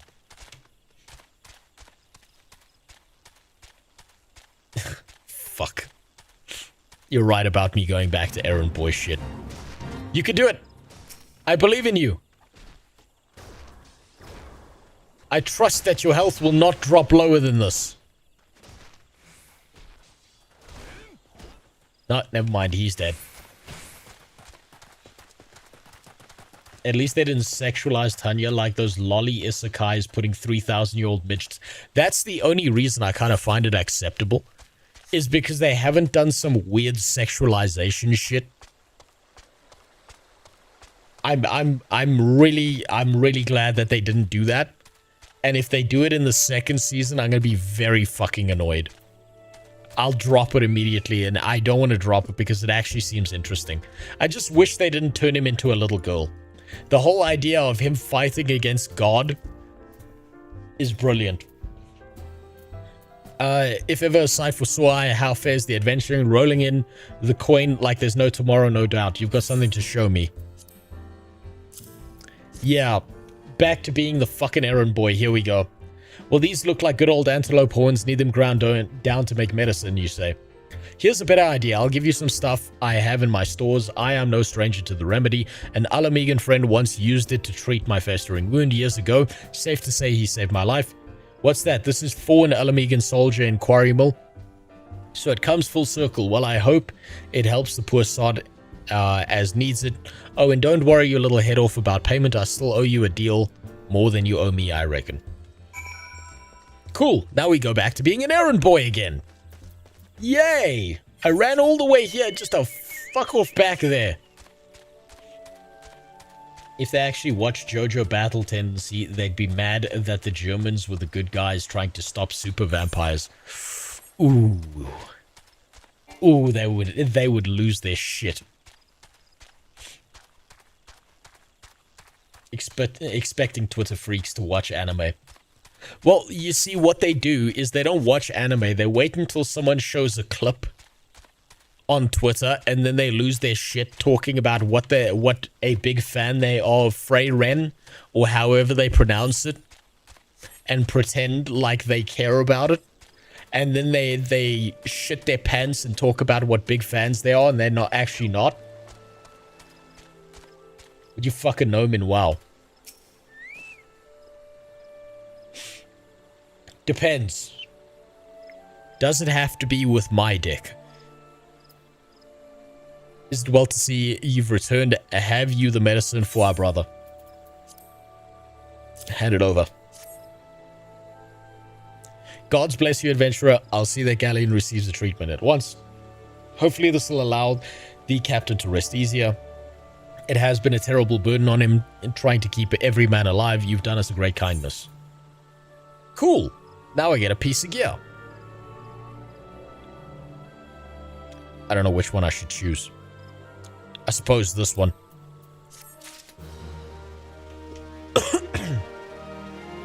Yes, and it's raw, no condom. No. Never. Not in a million years.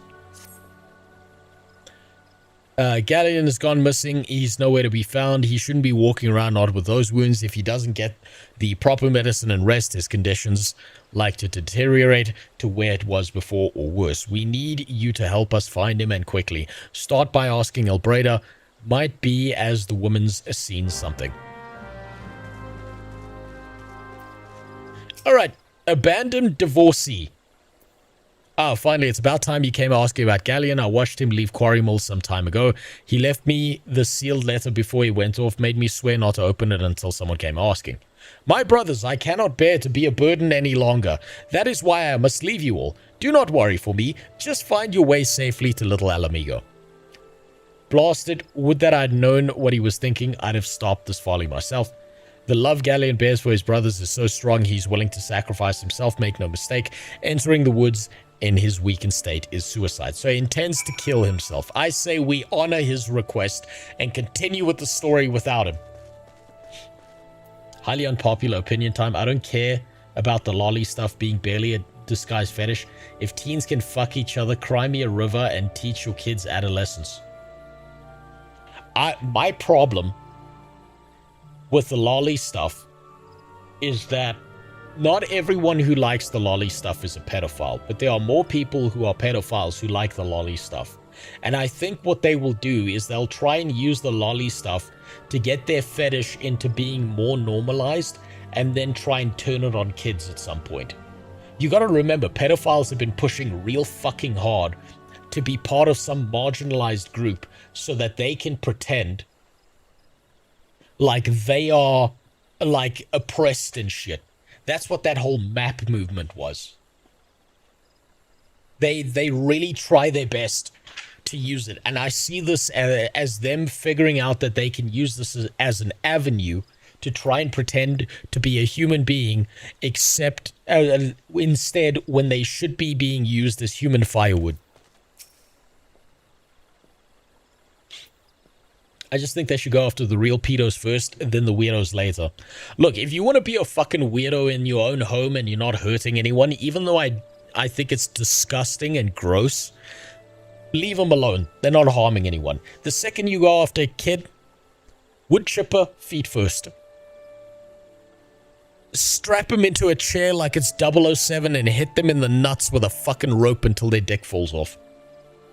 Out in the wilds alone, that fool. That great big sentimental fool. My men and I will scour the wood for Galleon. Please help us find him before something terrible happens. I suppose we've got to go murder him in the forest now.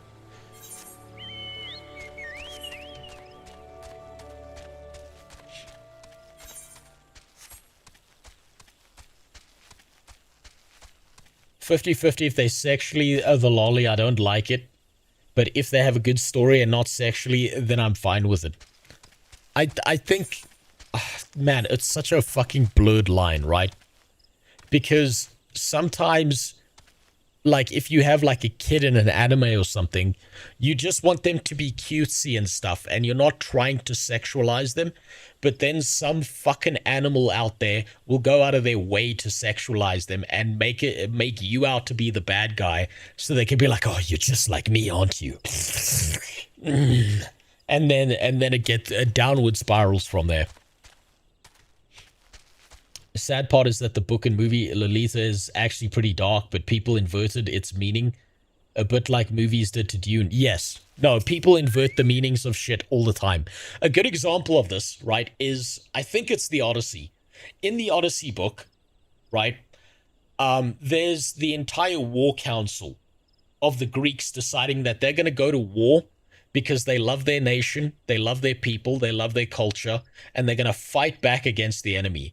And there's like one guy who's described by Homer as like this weak, frail little piece of shit who like stands up to the council and says, but if we go to war, we're the bad guys. And it's in the book, their response is to laugh in his face and then beat the shit out of him for not loving his nation, right? And if you look at the transition of how that character's role has changed, he's gone from being someone who is a mockery of someone who loves their nation, like doesn't love their nation and doesn't love their fellow man, who's right there building a society with them, all the way down to, no, this guy's actually the real hero because he's standing up to everyone. They invert like meanings and narratives and the way things work to fit their own agenda. And they do this all the time. It's like, if you're like a regular person, let's say you're like a regular Muslim or a regular Christian, and you're just like a normal fucking guy, right? You're not doing some weird shit. You're not like looking to fuck kids or do some strange shit. What happens is you'll have people outside of that who don't believe the same things as you, don't believe in the stuff you believe in, but then they will try and weaponize your stuff against you, right? They'll like attack you. Like if you're, for example, you're Christian, they'll attack you and then you'll defend yourself. And then they'll go, whoa, what happened to turn the other cheek? Whoa, like as if they're the fucking subject matter experts. You know who's actually the biggest bitch about this? Is this guy. I used to like this guy. Sorry, that was an Eminem search I was doing earlier to find AI music. This man right here. This fucking little cunt. This little shit. It doesn't have a faith. He doesn't have any of that. But multiple times I've seen this fucking cunt try and weaponize the Bible against people who are like Christians and shit like that. This guy's such a fucking tool when it comes to that. He manipulates and changes meanings of things to suit his own goddamn agenda. And what's worse than that is I like his videos. He does a good job of that, but he starts posting on Twitter about that shit, and he acts like such a dipshit. He weaponizes everything he can against other people, even though that's not his system of belief. You literally have the government officials being accused of things far worse than what the peds have done to kids, making laws to do with kids, and we are trusting them far more than our own kids. Yeah, no, all of them. Fuck all of them. They don't deserve to be there. The whole system's fucked. Watch out, a goblin. Really? I should let the goblin just kill you, let's be honest here.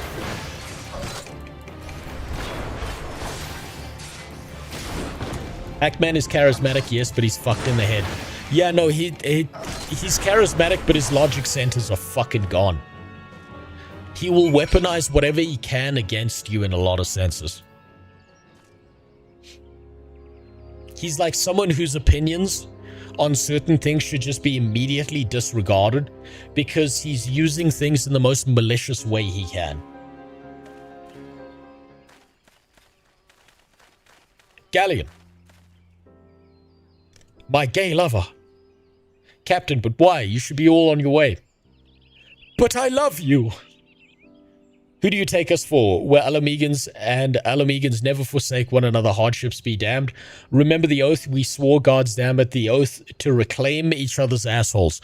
We'll set foot on Alamegan soil again, together or not at all. Do you understand me? Yes, sir. Good, let us return to our brothers. Oh, and don't even think you'll get off lightly. As soon as you're healed, I'll give you such a thorough ass thrashing, you'll wish we didn't find you.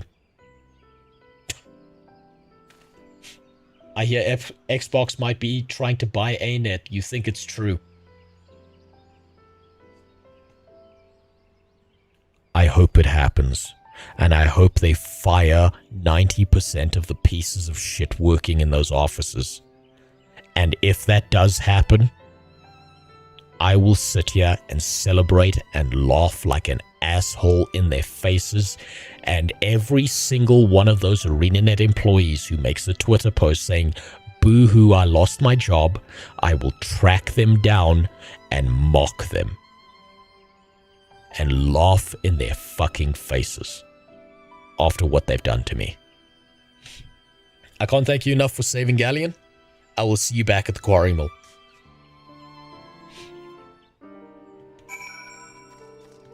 While you play Guild Wars 2, yeah, that's not happening. They're never reversing that ban. Regardless of how many people get fired.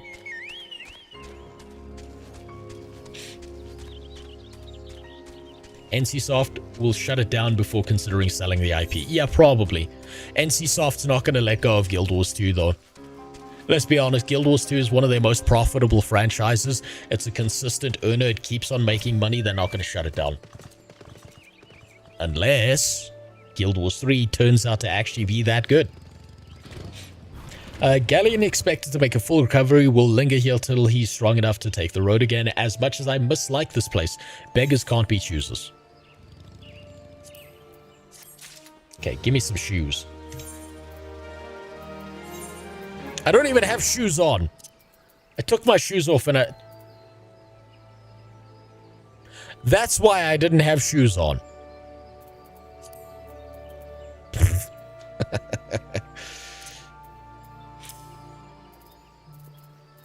Okay, do I have anything better than the fucking Spanx that I'm wearing? Yeah, it's this. That counts as shoes as well. Well, I suppose I'm stuck with that. Zero hopes until gameplay. Until I see some fucking gameplay, every single opinion I have, every single opinion anyone ever on the internet has, whether it's good or bad, is still speculation. I'm seeing red flags, but that is not an indictment until we see some goddamn gameplay. And also, you're going to get to see 700 videos released by the desperate Guild Wars 2 content creators talking about the first patch to Guild Wars 3. Oh my god, it's amazing! And they're all going to cry tears of shit and piss and blood. Because they can't help themselves. Now that things are relatively settled, I seem to recall you wanted me for something. You've proven a true friend to my people. Ask of me anything and it's yours so long as it's mine to give. The cooperation of the people of Little Alamigo, that's all. Far be it from me to question your desires, of course. Very well, I will provide you with a letter to show to Gundabald. That old bear was my mentor when I first joined the Resistance. He's intimidating to those who don't know him, but he takes care of his own. I have no doubt that he will do all in his power to aid you. Alright, now we have to fuck off somewhere else. Back to that other area that I was in.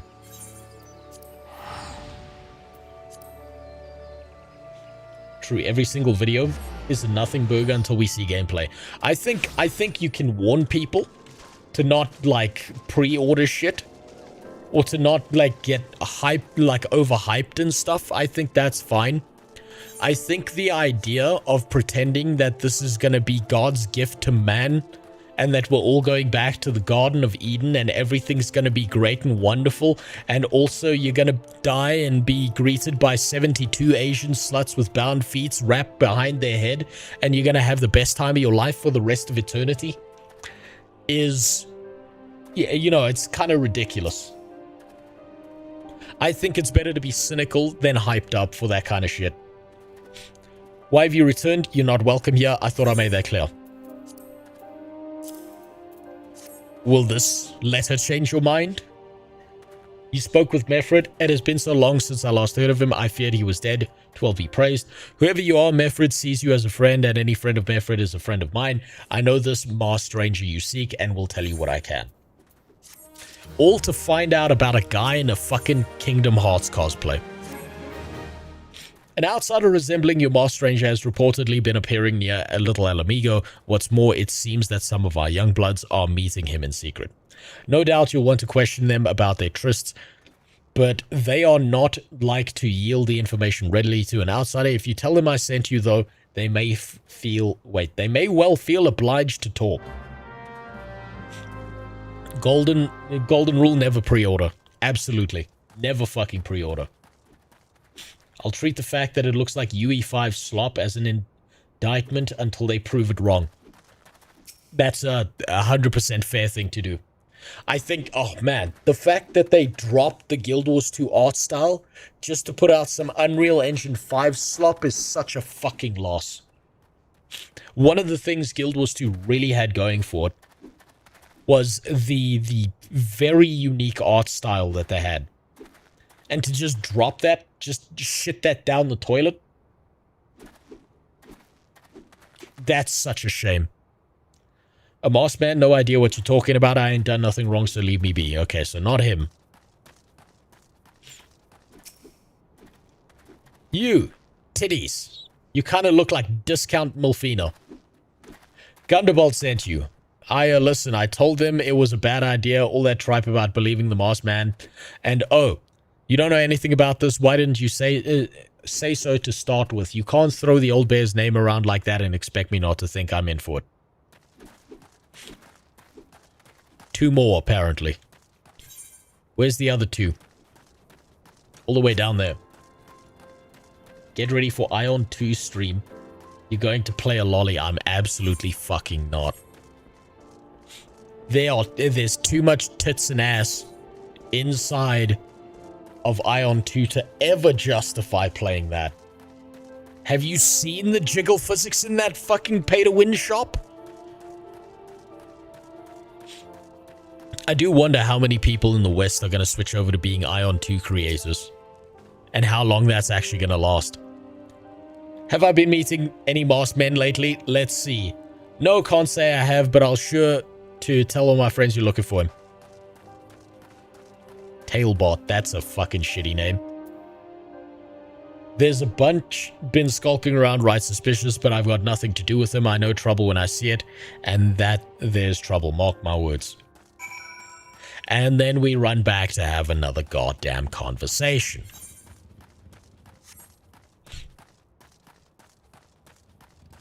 You know Cannon will be playing Ion 2. I know, I think Cannon's lost right now. I've thought about this. I think Cannon is kind of, he's a ship at sea without a sail. He has no idea where to go with things right now because of the general, like, shape of the MMO market. I think he doesn't know what to do. I think he's lost. I know he's been playing the shit out of PoE 2 because he's like, I might as well play this until there's an MMO release. I think he's actually lost right now. It sent you back to Thalanon. That means this isn't even the setup for Timu Elizabeth Bathory. I don't even know who that is. They sent you all the way to the forest for nothing. Quite literally, they sent me there for a conversation to send me back here. So you have indeed confirmed my suspicions about the masked man. That is most troubling. Whatever the young ones are scheming, it can lead to no good end. There's an anger inside them. I can see it in their eyes. I ought to know, for it once burned within me as well. 2 decades ago, that same anger drove me and my brothers to rise against the despot who ruled Alamigo. Naught would do but to depose him and usher in a revolution. Well, we got our revolution all right, but it cost us our freedom. Blinded by our hate, we didn't realize that we had been dancing to the Empire's tune. By the time we did, it was too late. Alamigo had fallen. There are times when a man must be patient. Now is such a time, though young ones know this not. Unless we intervene, they are like to commit great folly. If you learn aught of their plans, I would thank you for and bring word to me. Yeah, okay. None of these matter. Nothing is a threat here. Let me talk to your gay lover. Hey, adventurer, you done talking with the old bear? I've got a message from Wilfred. Lad's something of a leader among the young ones here. He's impressed that you've won over Gunderbold and wants a word with you. Says he'll be waiting over at the craggy area north of here. And let me guess, it's an ambush. It's an ambush. With less bush and more am. If you want our money, you will play the Loki. Well, then there better be a lot of fucking money. That's all I'm saying. I got bills to pay. I have to build a goddamn business because it's impossible to get a fucking job in my country. That better be a big fucking donation. You want me to do that shit?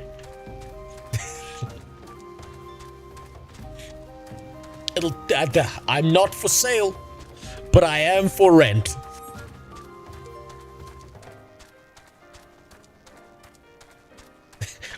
Sometimes being a streamer is likely more degrading than being a prostitute on a street corner. Alright, this is the part where you ambush me, right? Thanks for coming, friend. There's no ordinary outsider who can gain the trust of the old bear. That's why I wanted to meet you to discuss something in private. Tell me, why are you snooping about? Did the Empire send you or someone else? Curl got your tongue. No matter whoever it is you work for, you're meddling ends here. Get him. Of course. The stereotypical ambush. Because, of course, they couldn't fucking help themselves. They had to do it. Yeah. Okay. Okay, bud. Yeah, you too. If you were gonna come after me, you'd think you'd wear some armor and not just punch me with fucking rocks, but cool. To dance for this $5 bill. Rent's not that low. Not yet. No. Yeah, okay, I'll beat your friends. You're stronger than you look. This changes nothing. Threaten us, beat us bloody all you like, but nothing short of death can make us give up our fight. We're going to obtain the power to bring down the Empire, and with it, we'll reclaim our homeland. And now I run off to wherever he's run off to. No, I go back.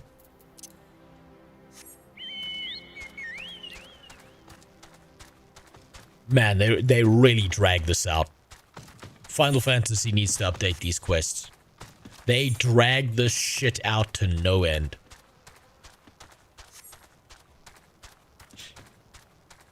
Can't believe I'm saying this, but I think I'm getting better at reading because of this game. That's never a good sign. If a WoW player is starting to learn to read.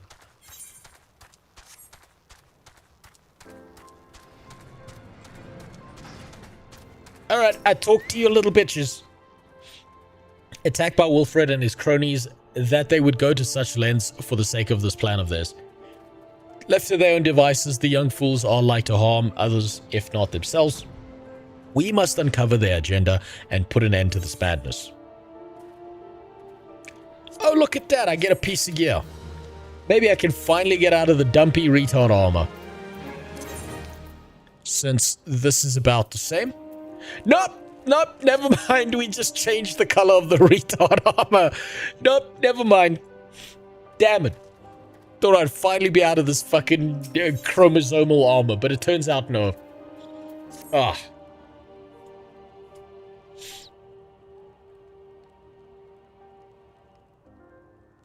I fully modded my Skyrim sex. Isn't that what everyone does with Skyrim? It's just a porn simulator now. Wilfred mentioned obtaining the power to bring down the Empire. Of what power could he be speaking? Gunderbolt, I. Ah, there's Undertit. Bertolina, God's preserve, what happened? I was foraging when the corpse brigade came. They took me to their hideout and they raped me. The whole while they laughed at me. They said that I suffer because I cling to hope. Is it wrong to dream of home? Is it wrong to call ourselves Alamegans? Do not heed such poisonous notions. Also get some birth control pills. Our dreams are what sustain us. Be strong, I swear to you, those villains will answer for their crimes in due time. But tell me, does anyone else know of this? Wilfred, he saw me outside. He was so angry. Dark elf or wood elf tits? Dark elf. Wood elves look weird. I must tend to Bertolina in the meantime. I need you to find out what the young ones make of this. I fear that they may do something rash. There's at least value to it. You really didn't like WoW's hyper sped up max level grind streamlined to skip low level content as fast as possible. Right here is the opposite extreme, and you have a frame of reference to compare. What I don't like about WoW's max level grind is not the speed or the pacing, it's the incoherence of it, right? By that standard, Green Sky West, you are right that this is far more coherent. This is far more railroaded. It's far more linear in that sense. And it's two opposite ends. And there's got to be something better in the middle here. There's got to be something that can balance out between the two, that makes both interesting and challenging and fun, that doesn't railroad you this goddamn hard. This is old game design. This is outdated game design. I want to play WoW again, but I'm too broke. Me too. Never going to be playing WoW again. Maybe Classic Plus. We'll see. Alright, ascertain the youth's intentions. Okay, we have to find the doctors, lawyers, and engineers who don't have passports.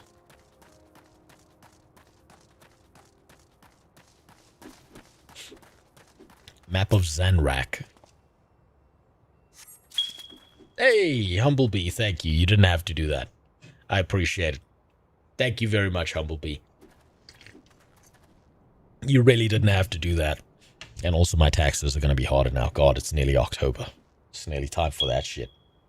What about RuneScape Grind? RuneScape Grind is a completely different universe. Because RuneScape Grind requires you to set up 2 monitors, have RuneScape on the second monitor, and Pornhub open on the first monitor, and every now and then you stop gooning to click over to continue mining or doing whatever grind you're doing over on RuneScape. That's the only correct way to play RuneScape. I know, because I went to school with RuneScape gooners. It's story time now. I went to school with a RuneScape gooner. Some of you will know the story. And he had figured out the perfect way to spend all day jerking off. And he was telling us about his technique, the talent he had developed. What he did was he was explaining that what he would do is he would get a glass of ice water, freezing cold ice water, and put it on his desk. And he would jerk off, and as he felt like he was about to come, he would dunk his nuts in the ice water. And it felt like he said it felt like he was coming, but he didn't actually, and then he could just keep on jerking off. Now, one day, unfortunately for him, he was having a full-on goon session the whole day. And he left his ice water on his desk. And his sister came home and walked into his room while he left. And he came back to find the glass empty. And it turned out his sister drank his fucking nut water. She had drank his sweaty ball water.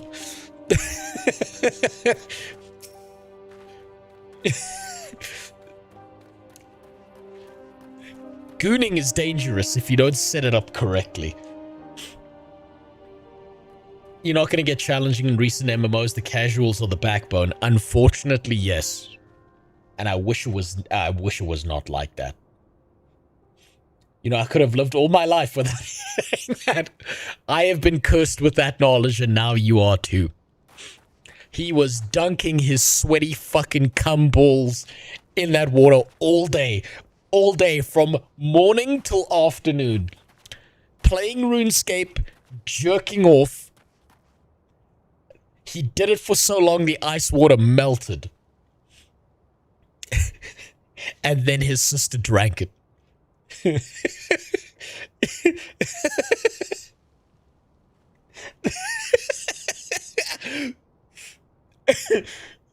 I can only imagine the horror he felt when he told us that. Because he like came to school and he was like, I'm never doing that again. I can't ever do that again. But hey, his sister never learned about the fact that she tasted his balls. She just thought it was a little bit salty. Maybe it had some electrolytes in it.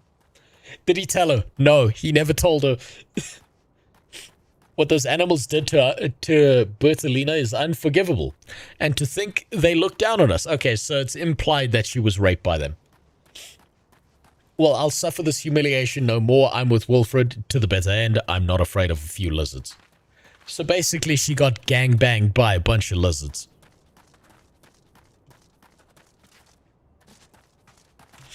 He never told her. Although, I wish I'd met his sister so I could tell her personally. Just to watch the chaos unfold. Just to see it happen.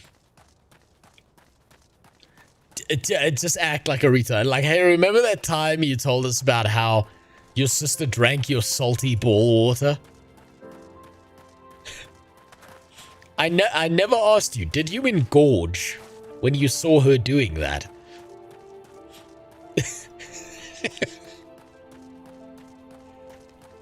Didn't she outright say the lizards raped her? No, she said they, and then she didn't complete the sentence, so it's supposed to be implied, I think. Now, I don't know where the fuck the other one of these clues is. So I'm gonna assume it may be out here. So basically, she got raped by a bunch of these things. Nice. She'll never be the same again. She's been hollowed out.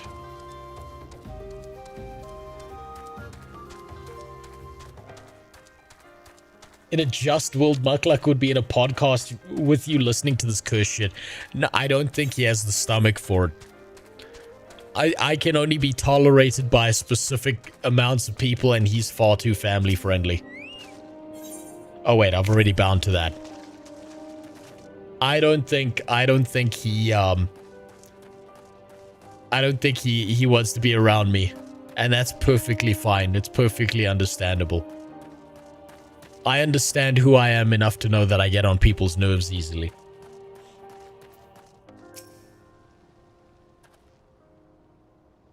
Okay, let's see. Of course, that's the part of the quest we don't get to see. Yeah, we don't get to catch them in the act. They could have animated that. This is Japan, goddammit. They're falling off. O mighty Ralga, Lord of Destruction, we implore you, lend us your strength and put an end to the suffering of your people. Here to interfere again. Well, you're too late. Our plan is already in motion. Once we have the crystals, our enemies will pay for their crimes and no one will dare oppress us ever again. I mean, someone oppressed your girlfriend. You did nothing about that. Riled youth. If this plan succeeds, we'll have the power to lay the Empire low to change the world for the better. Might be as Gundabald's content to eke out an existence in this musty old cave, but I'll be damned if I'm going to spend the rest of my life here. Now, where in the seven hells did I put that bloody map? Alrighty, now we go back to him.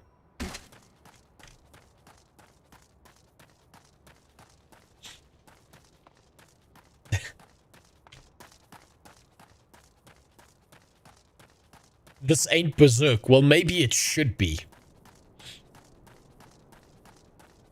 Maybe it should be. We need a hero in this game like Griffith. He was the real hero of Berserk.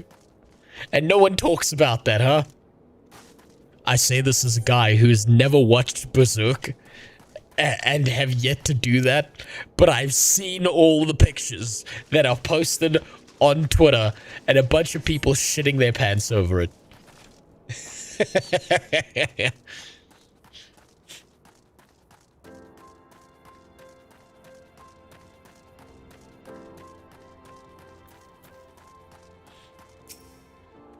It's escaped containment if even I know about it and I haven't watched that anime.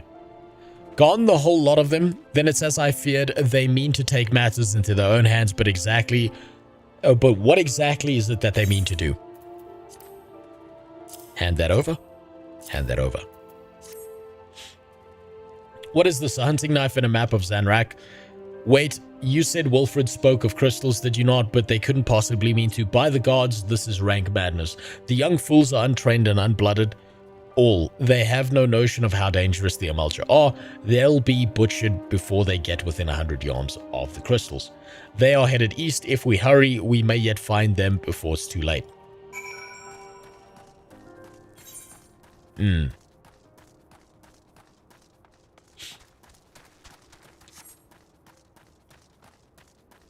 you forgive your friends for watching porn on your birthday? No, I don't.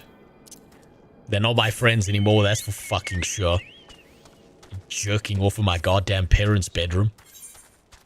Fucking sickos. All of them doing it together as well, which is pretty fucking gay, man.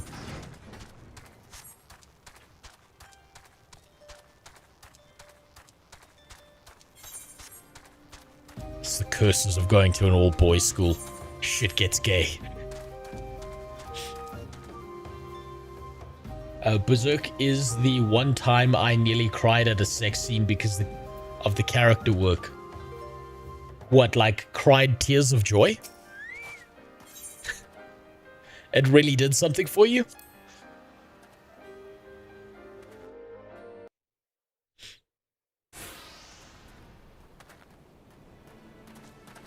Oh, here we go.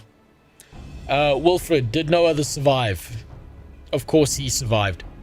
This is all wrong. Getting the crystals was supposed to be the start. We were going to reclaim our homeland. We were. Pull yourself together.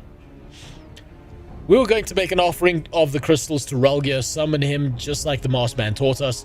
We plotted to sneak into Zanrak and make off with the lizard man's cash, but they caught us. And they gangbanged us to death. Gods forgive me. Heathens, you shall pay for your crimes with your souls. Jesus Christ, one of those things raped her? Fuck, she's lucky to be alive. I regret our young one's transgressions, but a soul is too high a price for youthful folly. For all their failings, they are the hope of the Alamegan people. This hope I will guard with my life. I suppose now we just hit him with one of these. With the tanking stance. We get them all together.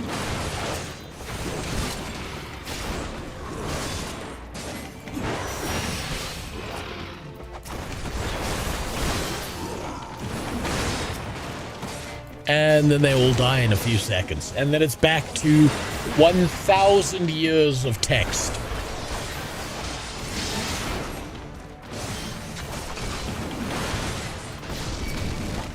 "100 paragraphs because you killed one mob. No more shall MMOs be about killing shit and doing stuff.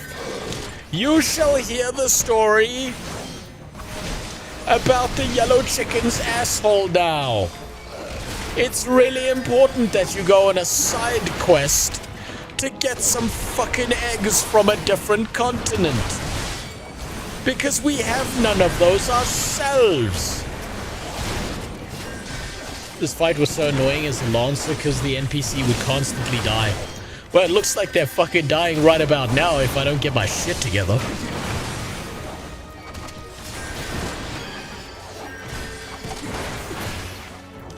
Oh, I should hit this guy.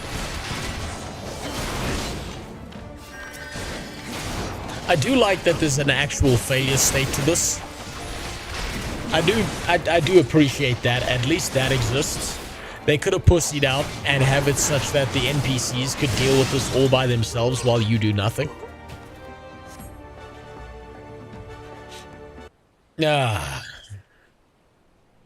Your skill at arms is impressive. Our wayward youths could learn much from a man like you. The battle is won, but it would be unwise to linger here. Let us return to Little Alamigo. Wait, we've come all this way. We have to get the crystals. They're right there, ripe for the picking. Have you learned nothing? Did you not see the tempered wretches? Such is the fate of those who are touched by a god. Is that what you desire for yourself and your friends? No one said anything about the masked man told us we could defeat the Empire if we summoned Relgia. He swore.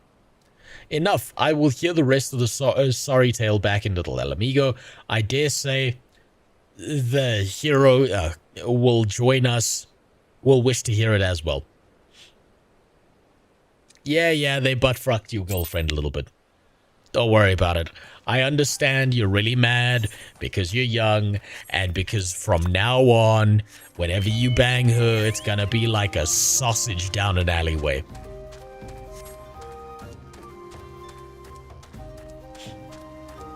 Traveling to the other side of the continent to deliver an earring to a fucking goblin was truly peak quest design. Yeah, they really thought this out. I really feel like a lot of this midline quest stuff is just ultimate filler. Like they could have skipped past a ton of this and still had a very coherent story that was probably more engaging. Okay, Gunderbolt. No more lies. Tell us everything. And somehow it used to be worse. How? How could it be worse than what's here? I was outside with the others when he appeared, the masked ranger. He told us about summoning Relgia, about the crystals, and then just vanished. We never saw him again. I wanted so desperately to believe that he could raise ourselves from the squalor that I never stopped to question his motives, but I should have known there's no solution, nothing we can do to change our lot. Our people are doomed to live and die like beasts. Listen to me, Wilfred, our way home may be lost to us, but it takes more than stones and mortar to define who we are. No matter where we may be, Alamigo lives on within us all. It is for you to decide what to make of this legacy, but whatever you choose to do with your life, never forget that you owe it to this adventurer, an outsider. I won't, I promise. Thank you for saving me, and sorry I tried to kill you.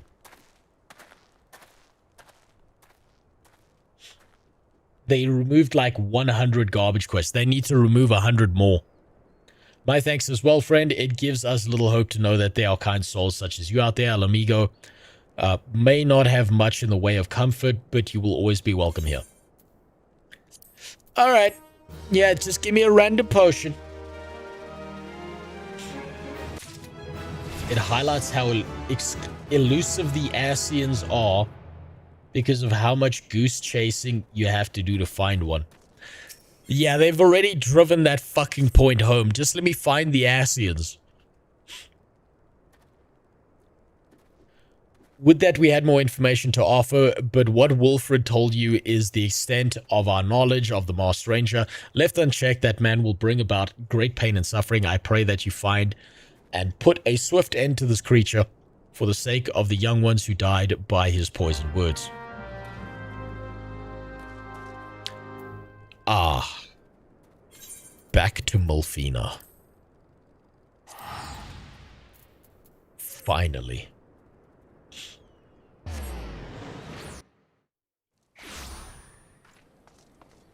Ah. Back to the hot bitch. The one that hasn't been hollowed out yet.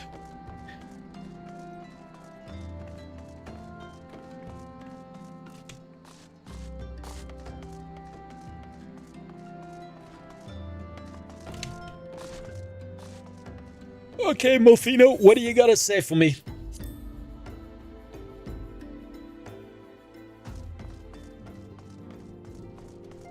She was getting dicked down by the bulls in the village. Nah, she never leaves her home. Mulfina's a good girl. With a bad pussy. Okay, Mulfina, what do you got to say for me? Give me some voice acting, please. Nope, no voice acting. Welcome back. I'm reliably informed that the investigation took you to the quarry mill and Little Alamigo, so tell me, were you able to learn aught of the labia?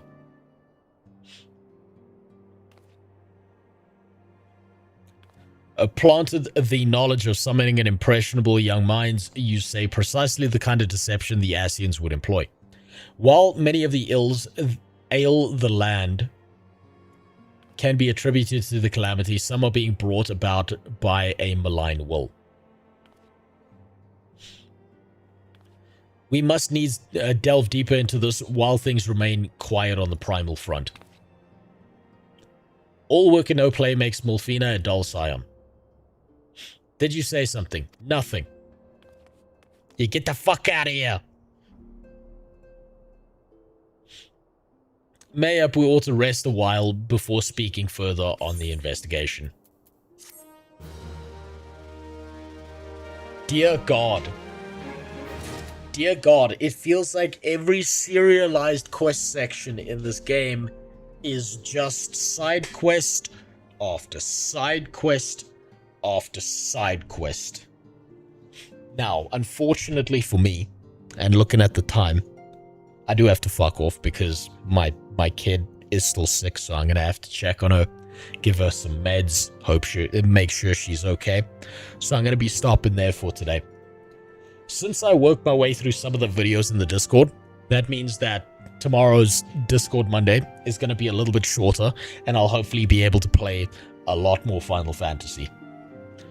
I'm going to try and start up earlier. It depends how a lot of business talks that I'm dealing with go, and how quickly I can go and deal with and setting up like my mini factory and all of that stuff to sell these models after I pre-supported them. So, I'm going to fuck off now. You should have fucked off a long time ago. It's time for me to disappear. It's time for you to disappear. I'll see you all later. Goodbye.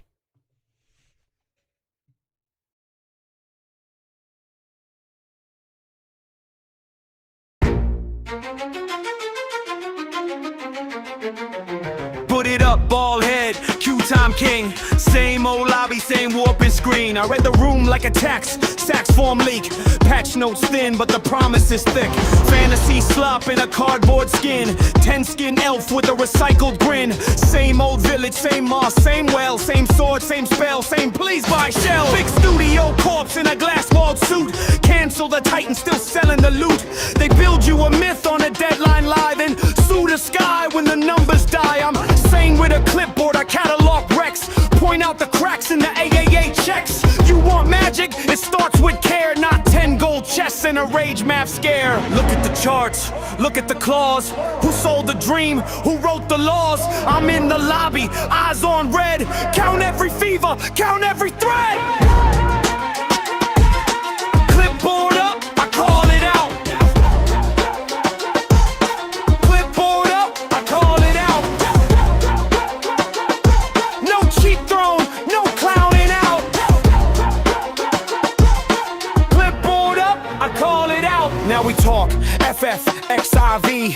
High bar game when it actually breathes, not perfect. Nah, I came to grade. Every bright promise gets weighed then paid. Eorzea moves with a slow burn pulse. When the quest gets weird, it still takes hold. Some games chase noise, some games chase shine. This one builds worlds with a patient spine. But I still clock every brittle seam. Every side quest stuffed with a hollow dream. Every raid tick, every recycled beat. Every new age mask on an old dead street. I love the craft when the craft shows teeth. When the text got smoke and the systems breathe. I roast the rest and I circle back, cause I want the whole damn genre off the rack. Who made this mess? Who signed this check? Who fed the beast, then ducked the wreck? I'm not mad, I'm precise, I just cut through the fog with ice. Clipboard up, I call it out. Clipboard up, I call it out. No cheat throne, no clowning out. Clipboard up, I call it out. Bald head, fresh notes, one more review. If the world's half-baked, I'll still tell you true. Laugh at the greed, salute the few. I'm the same one here and I'm warning you.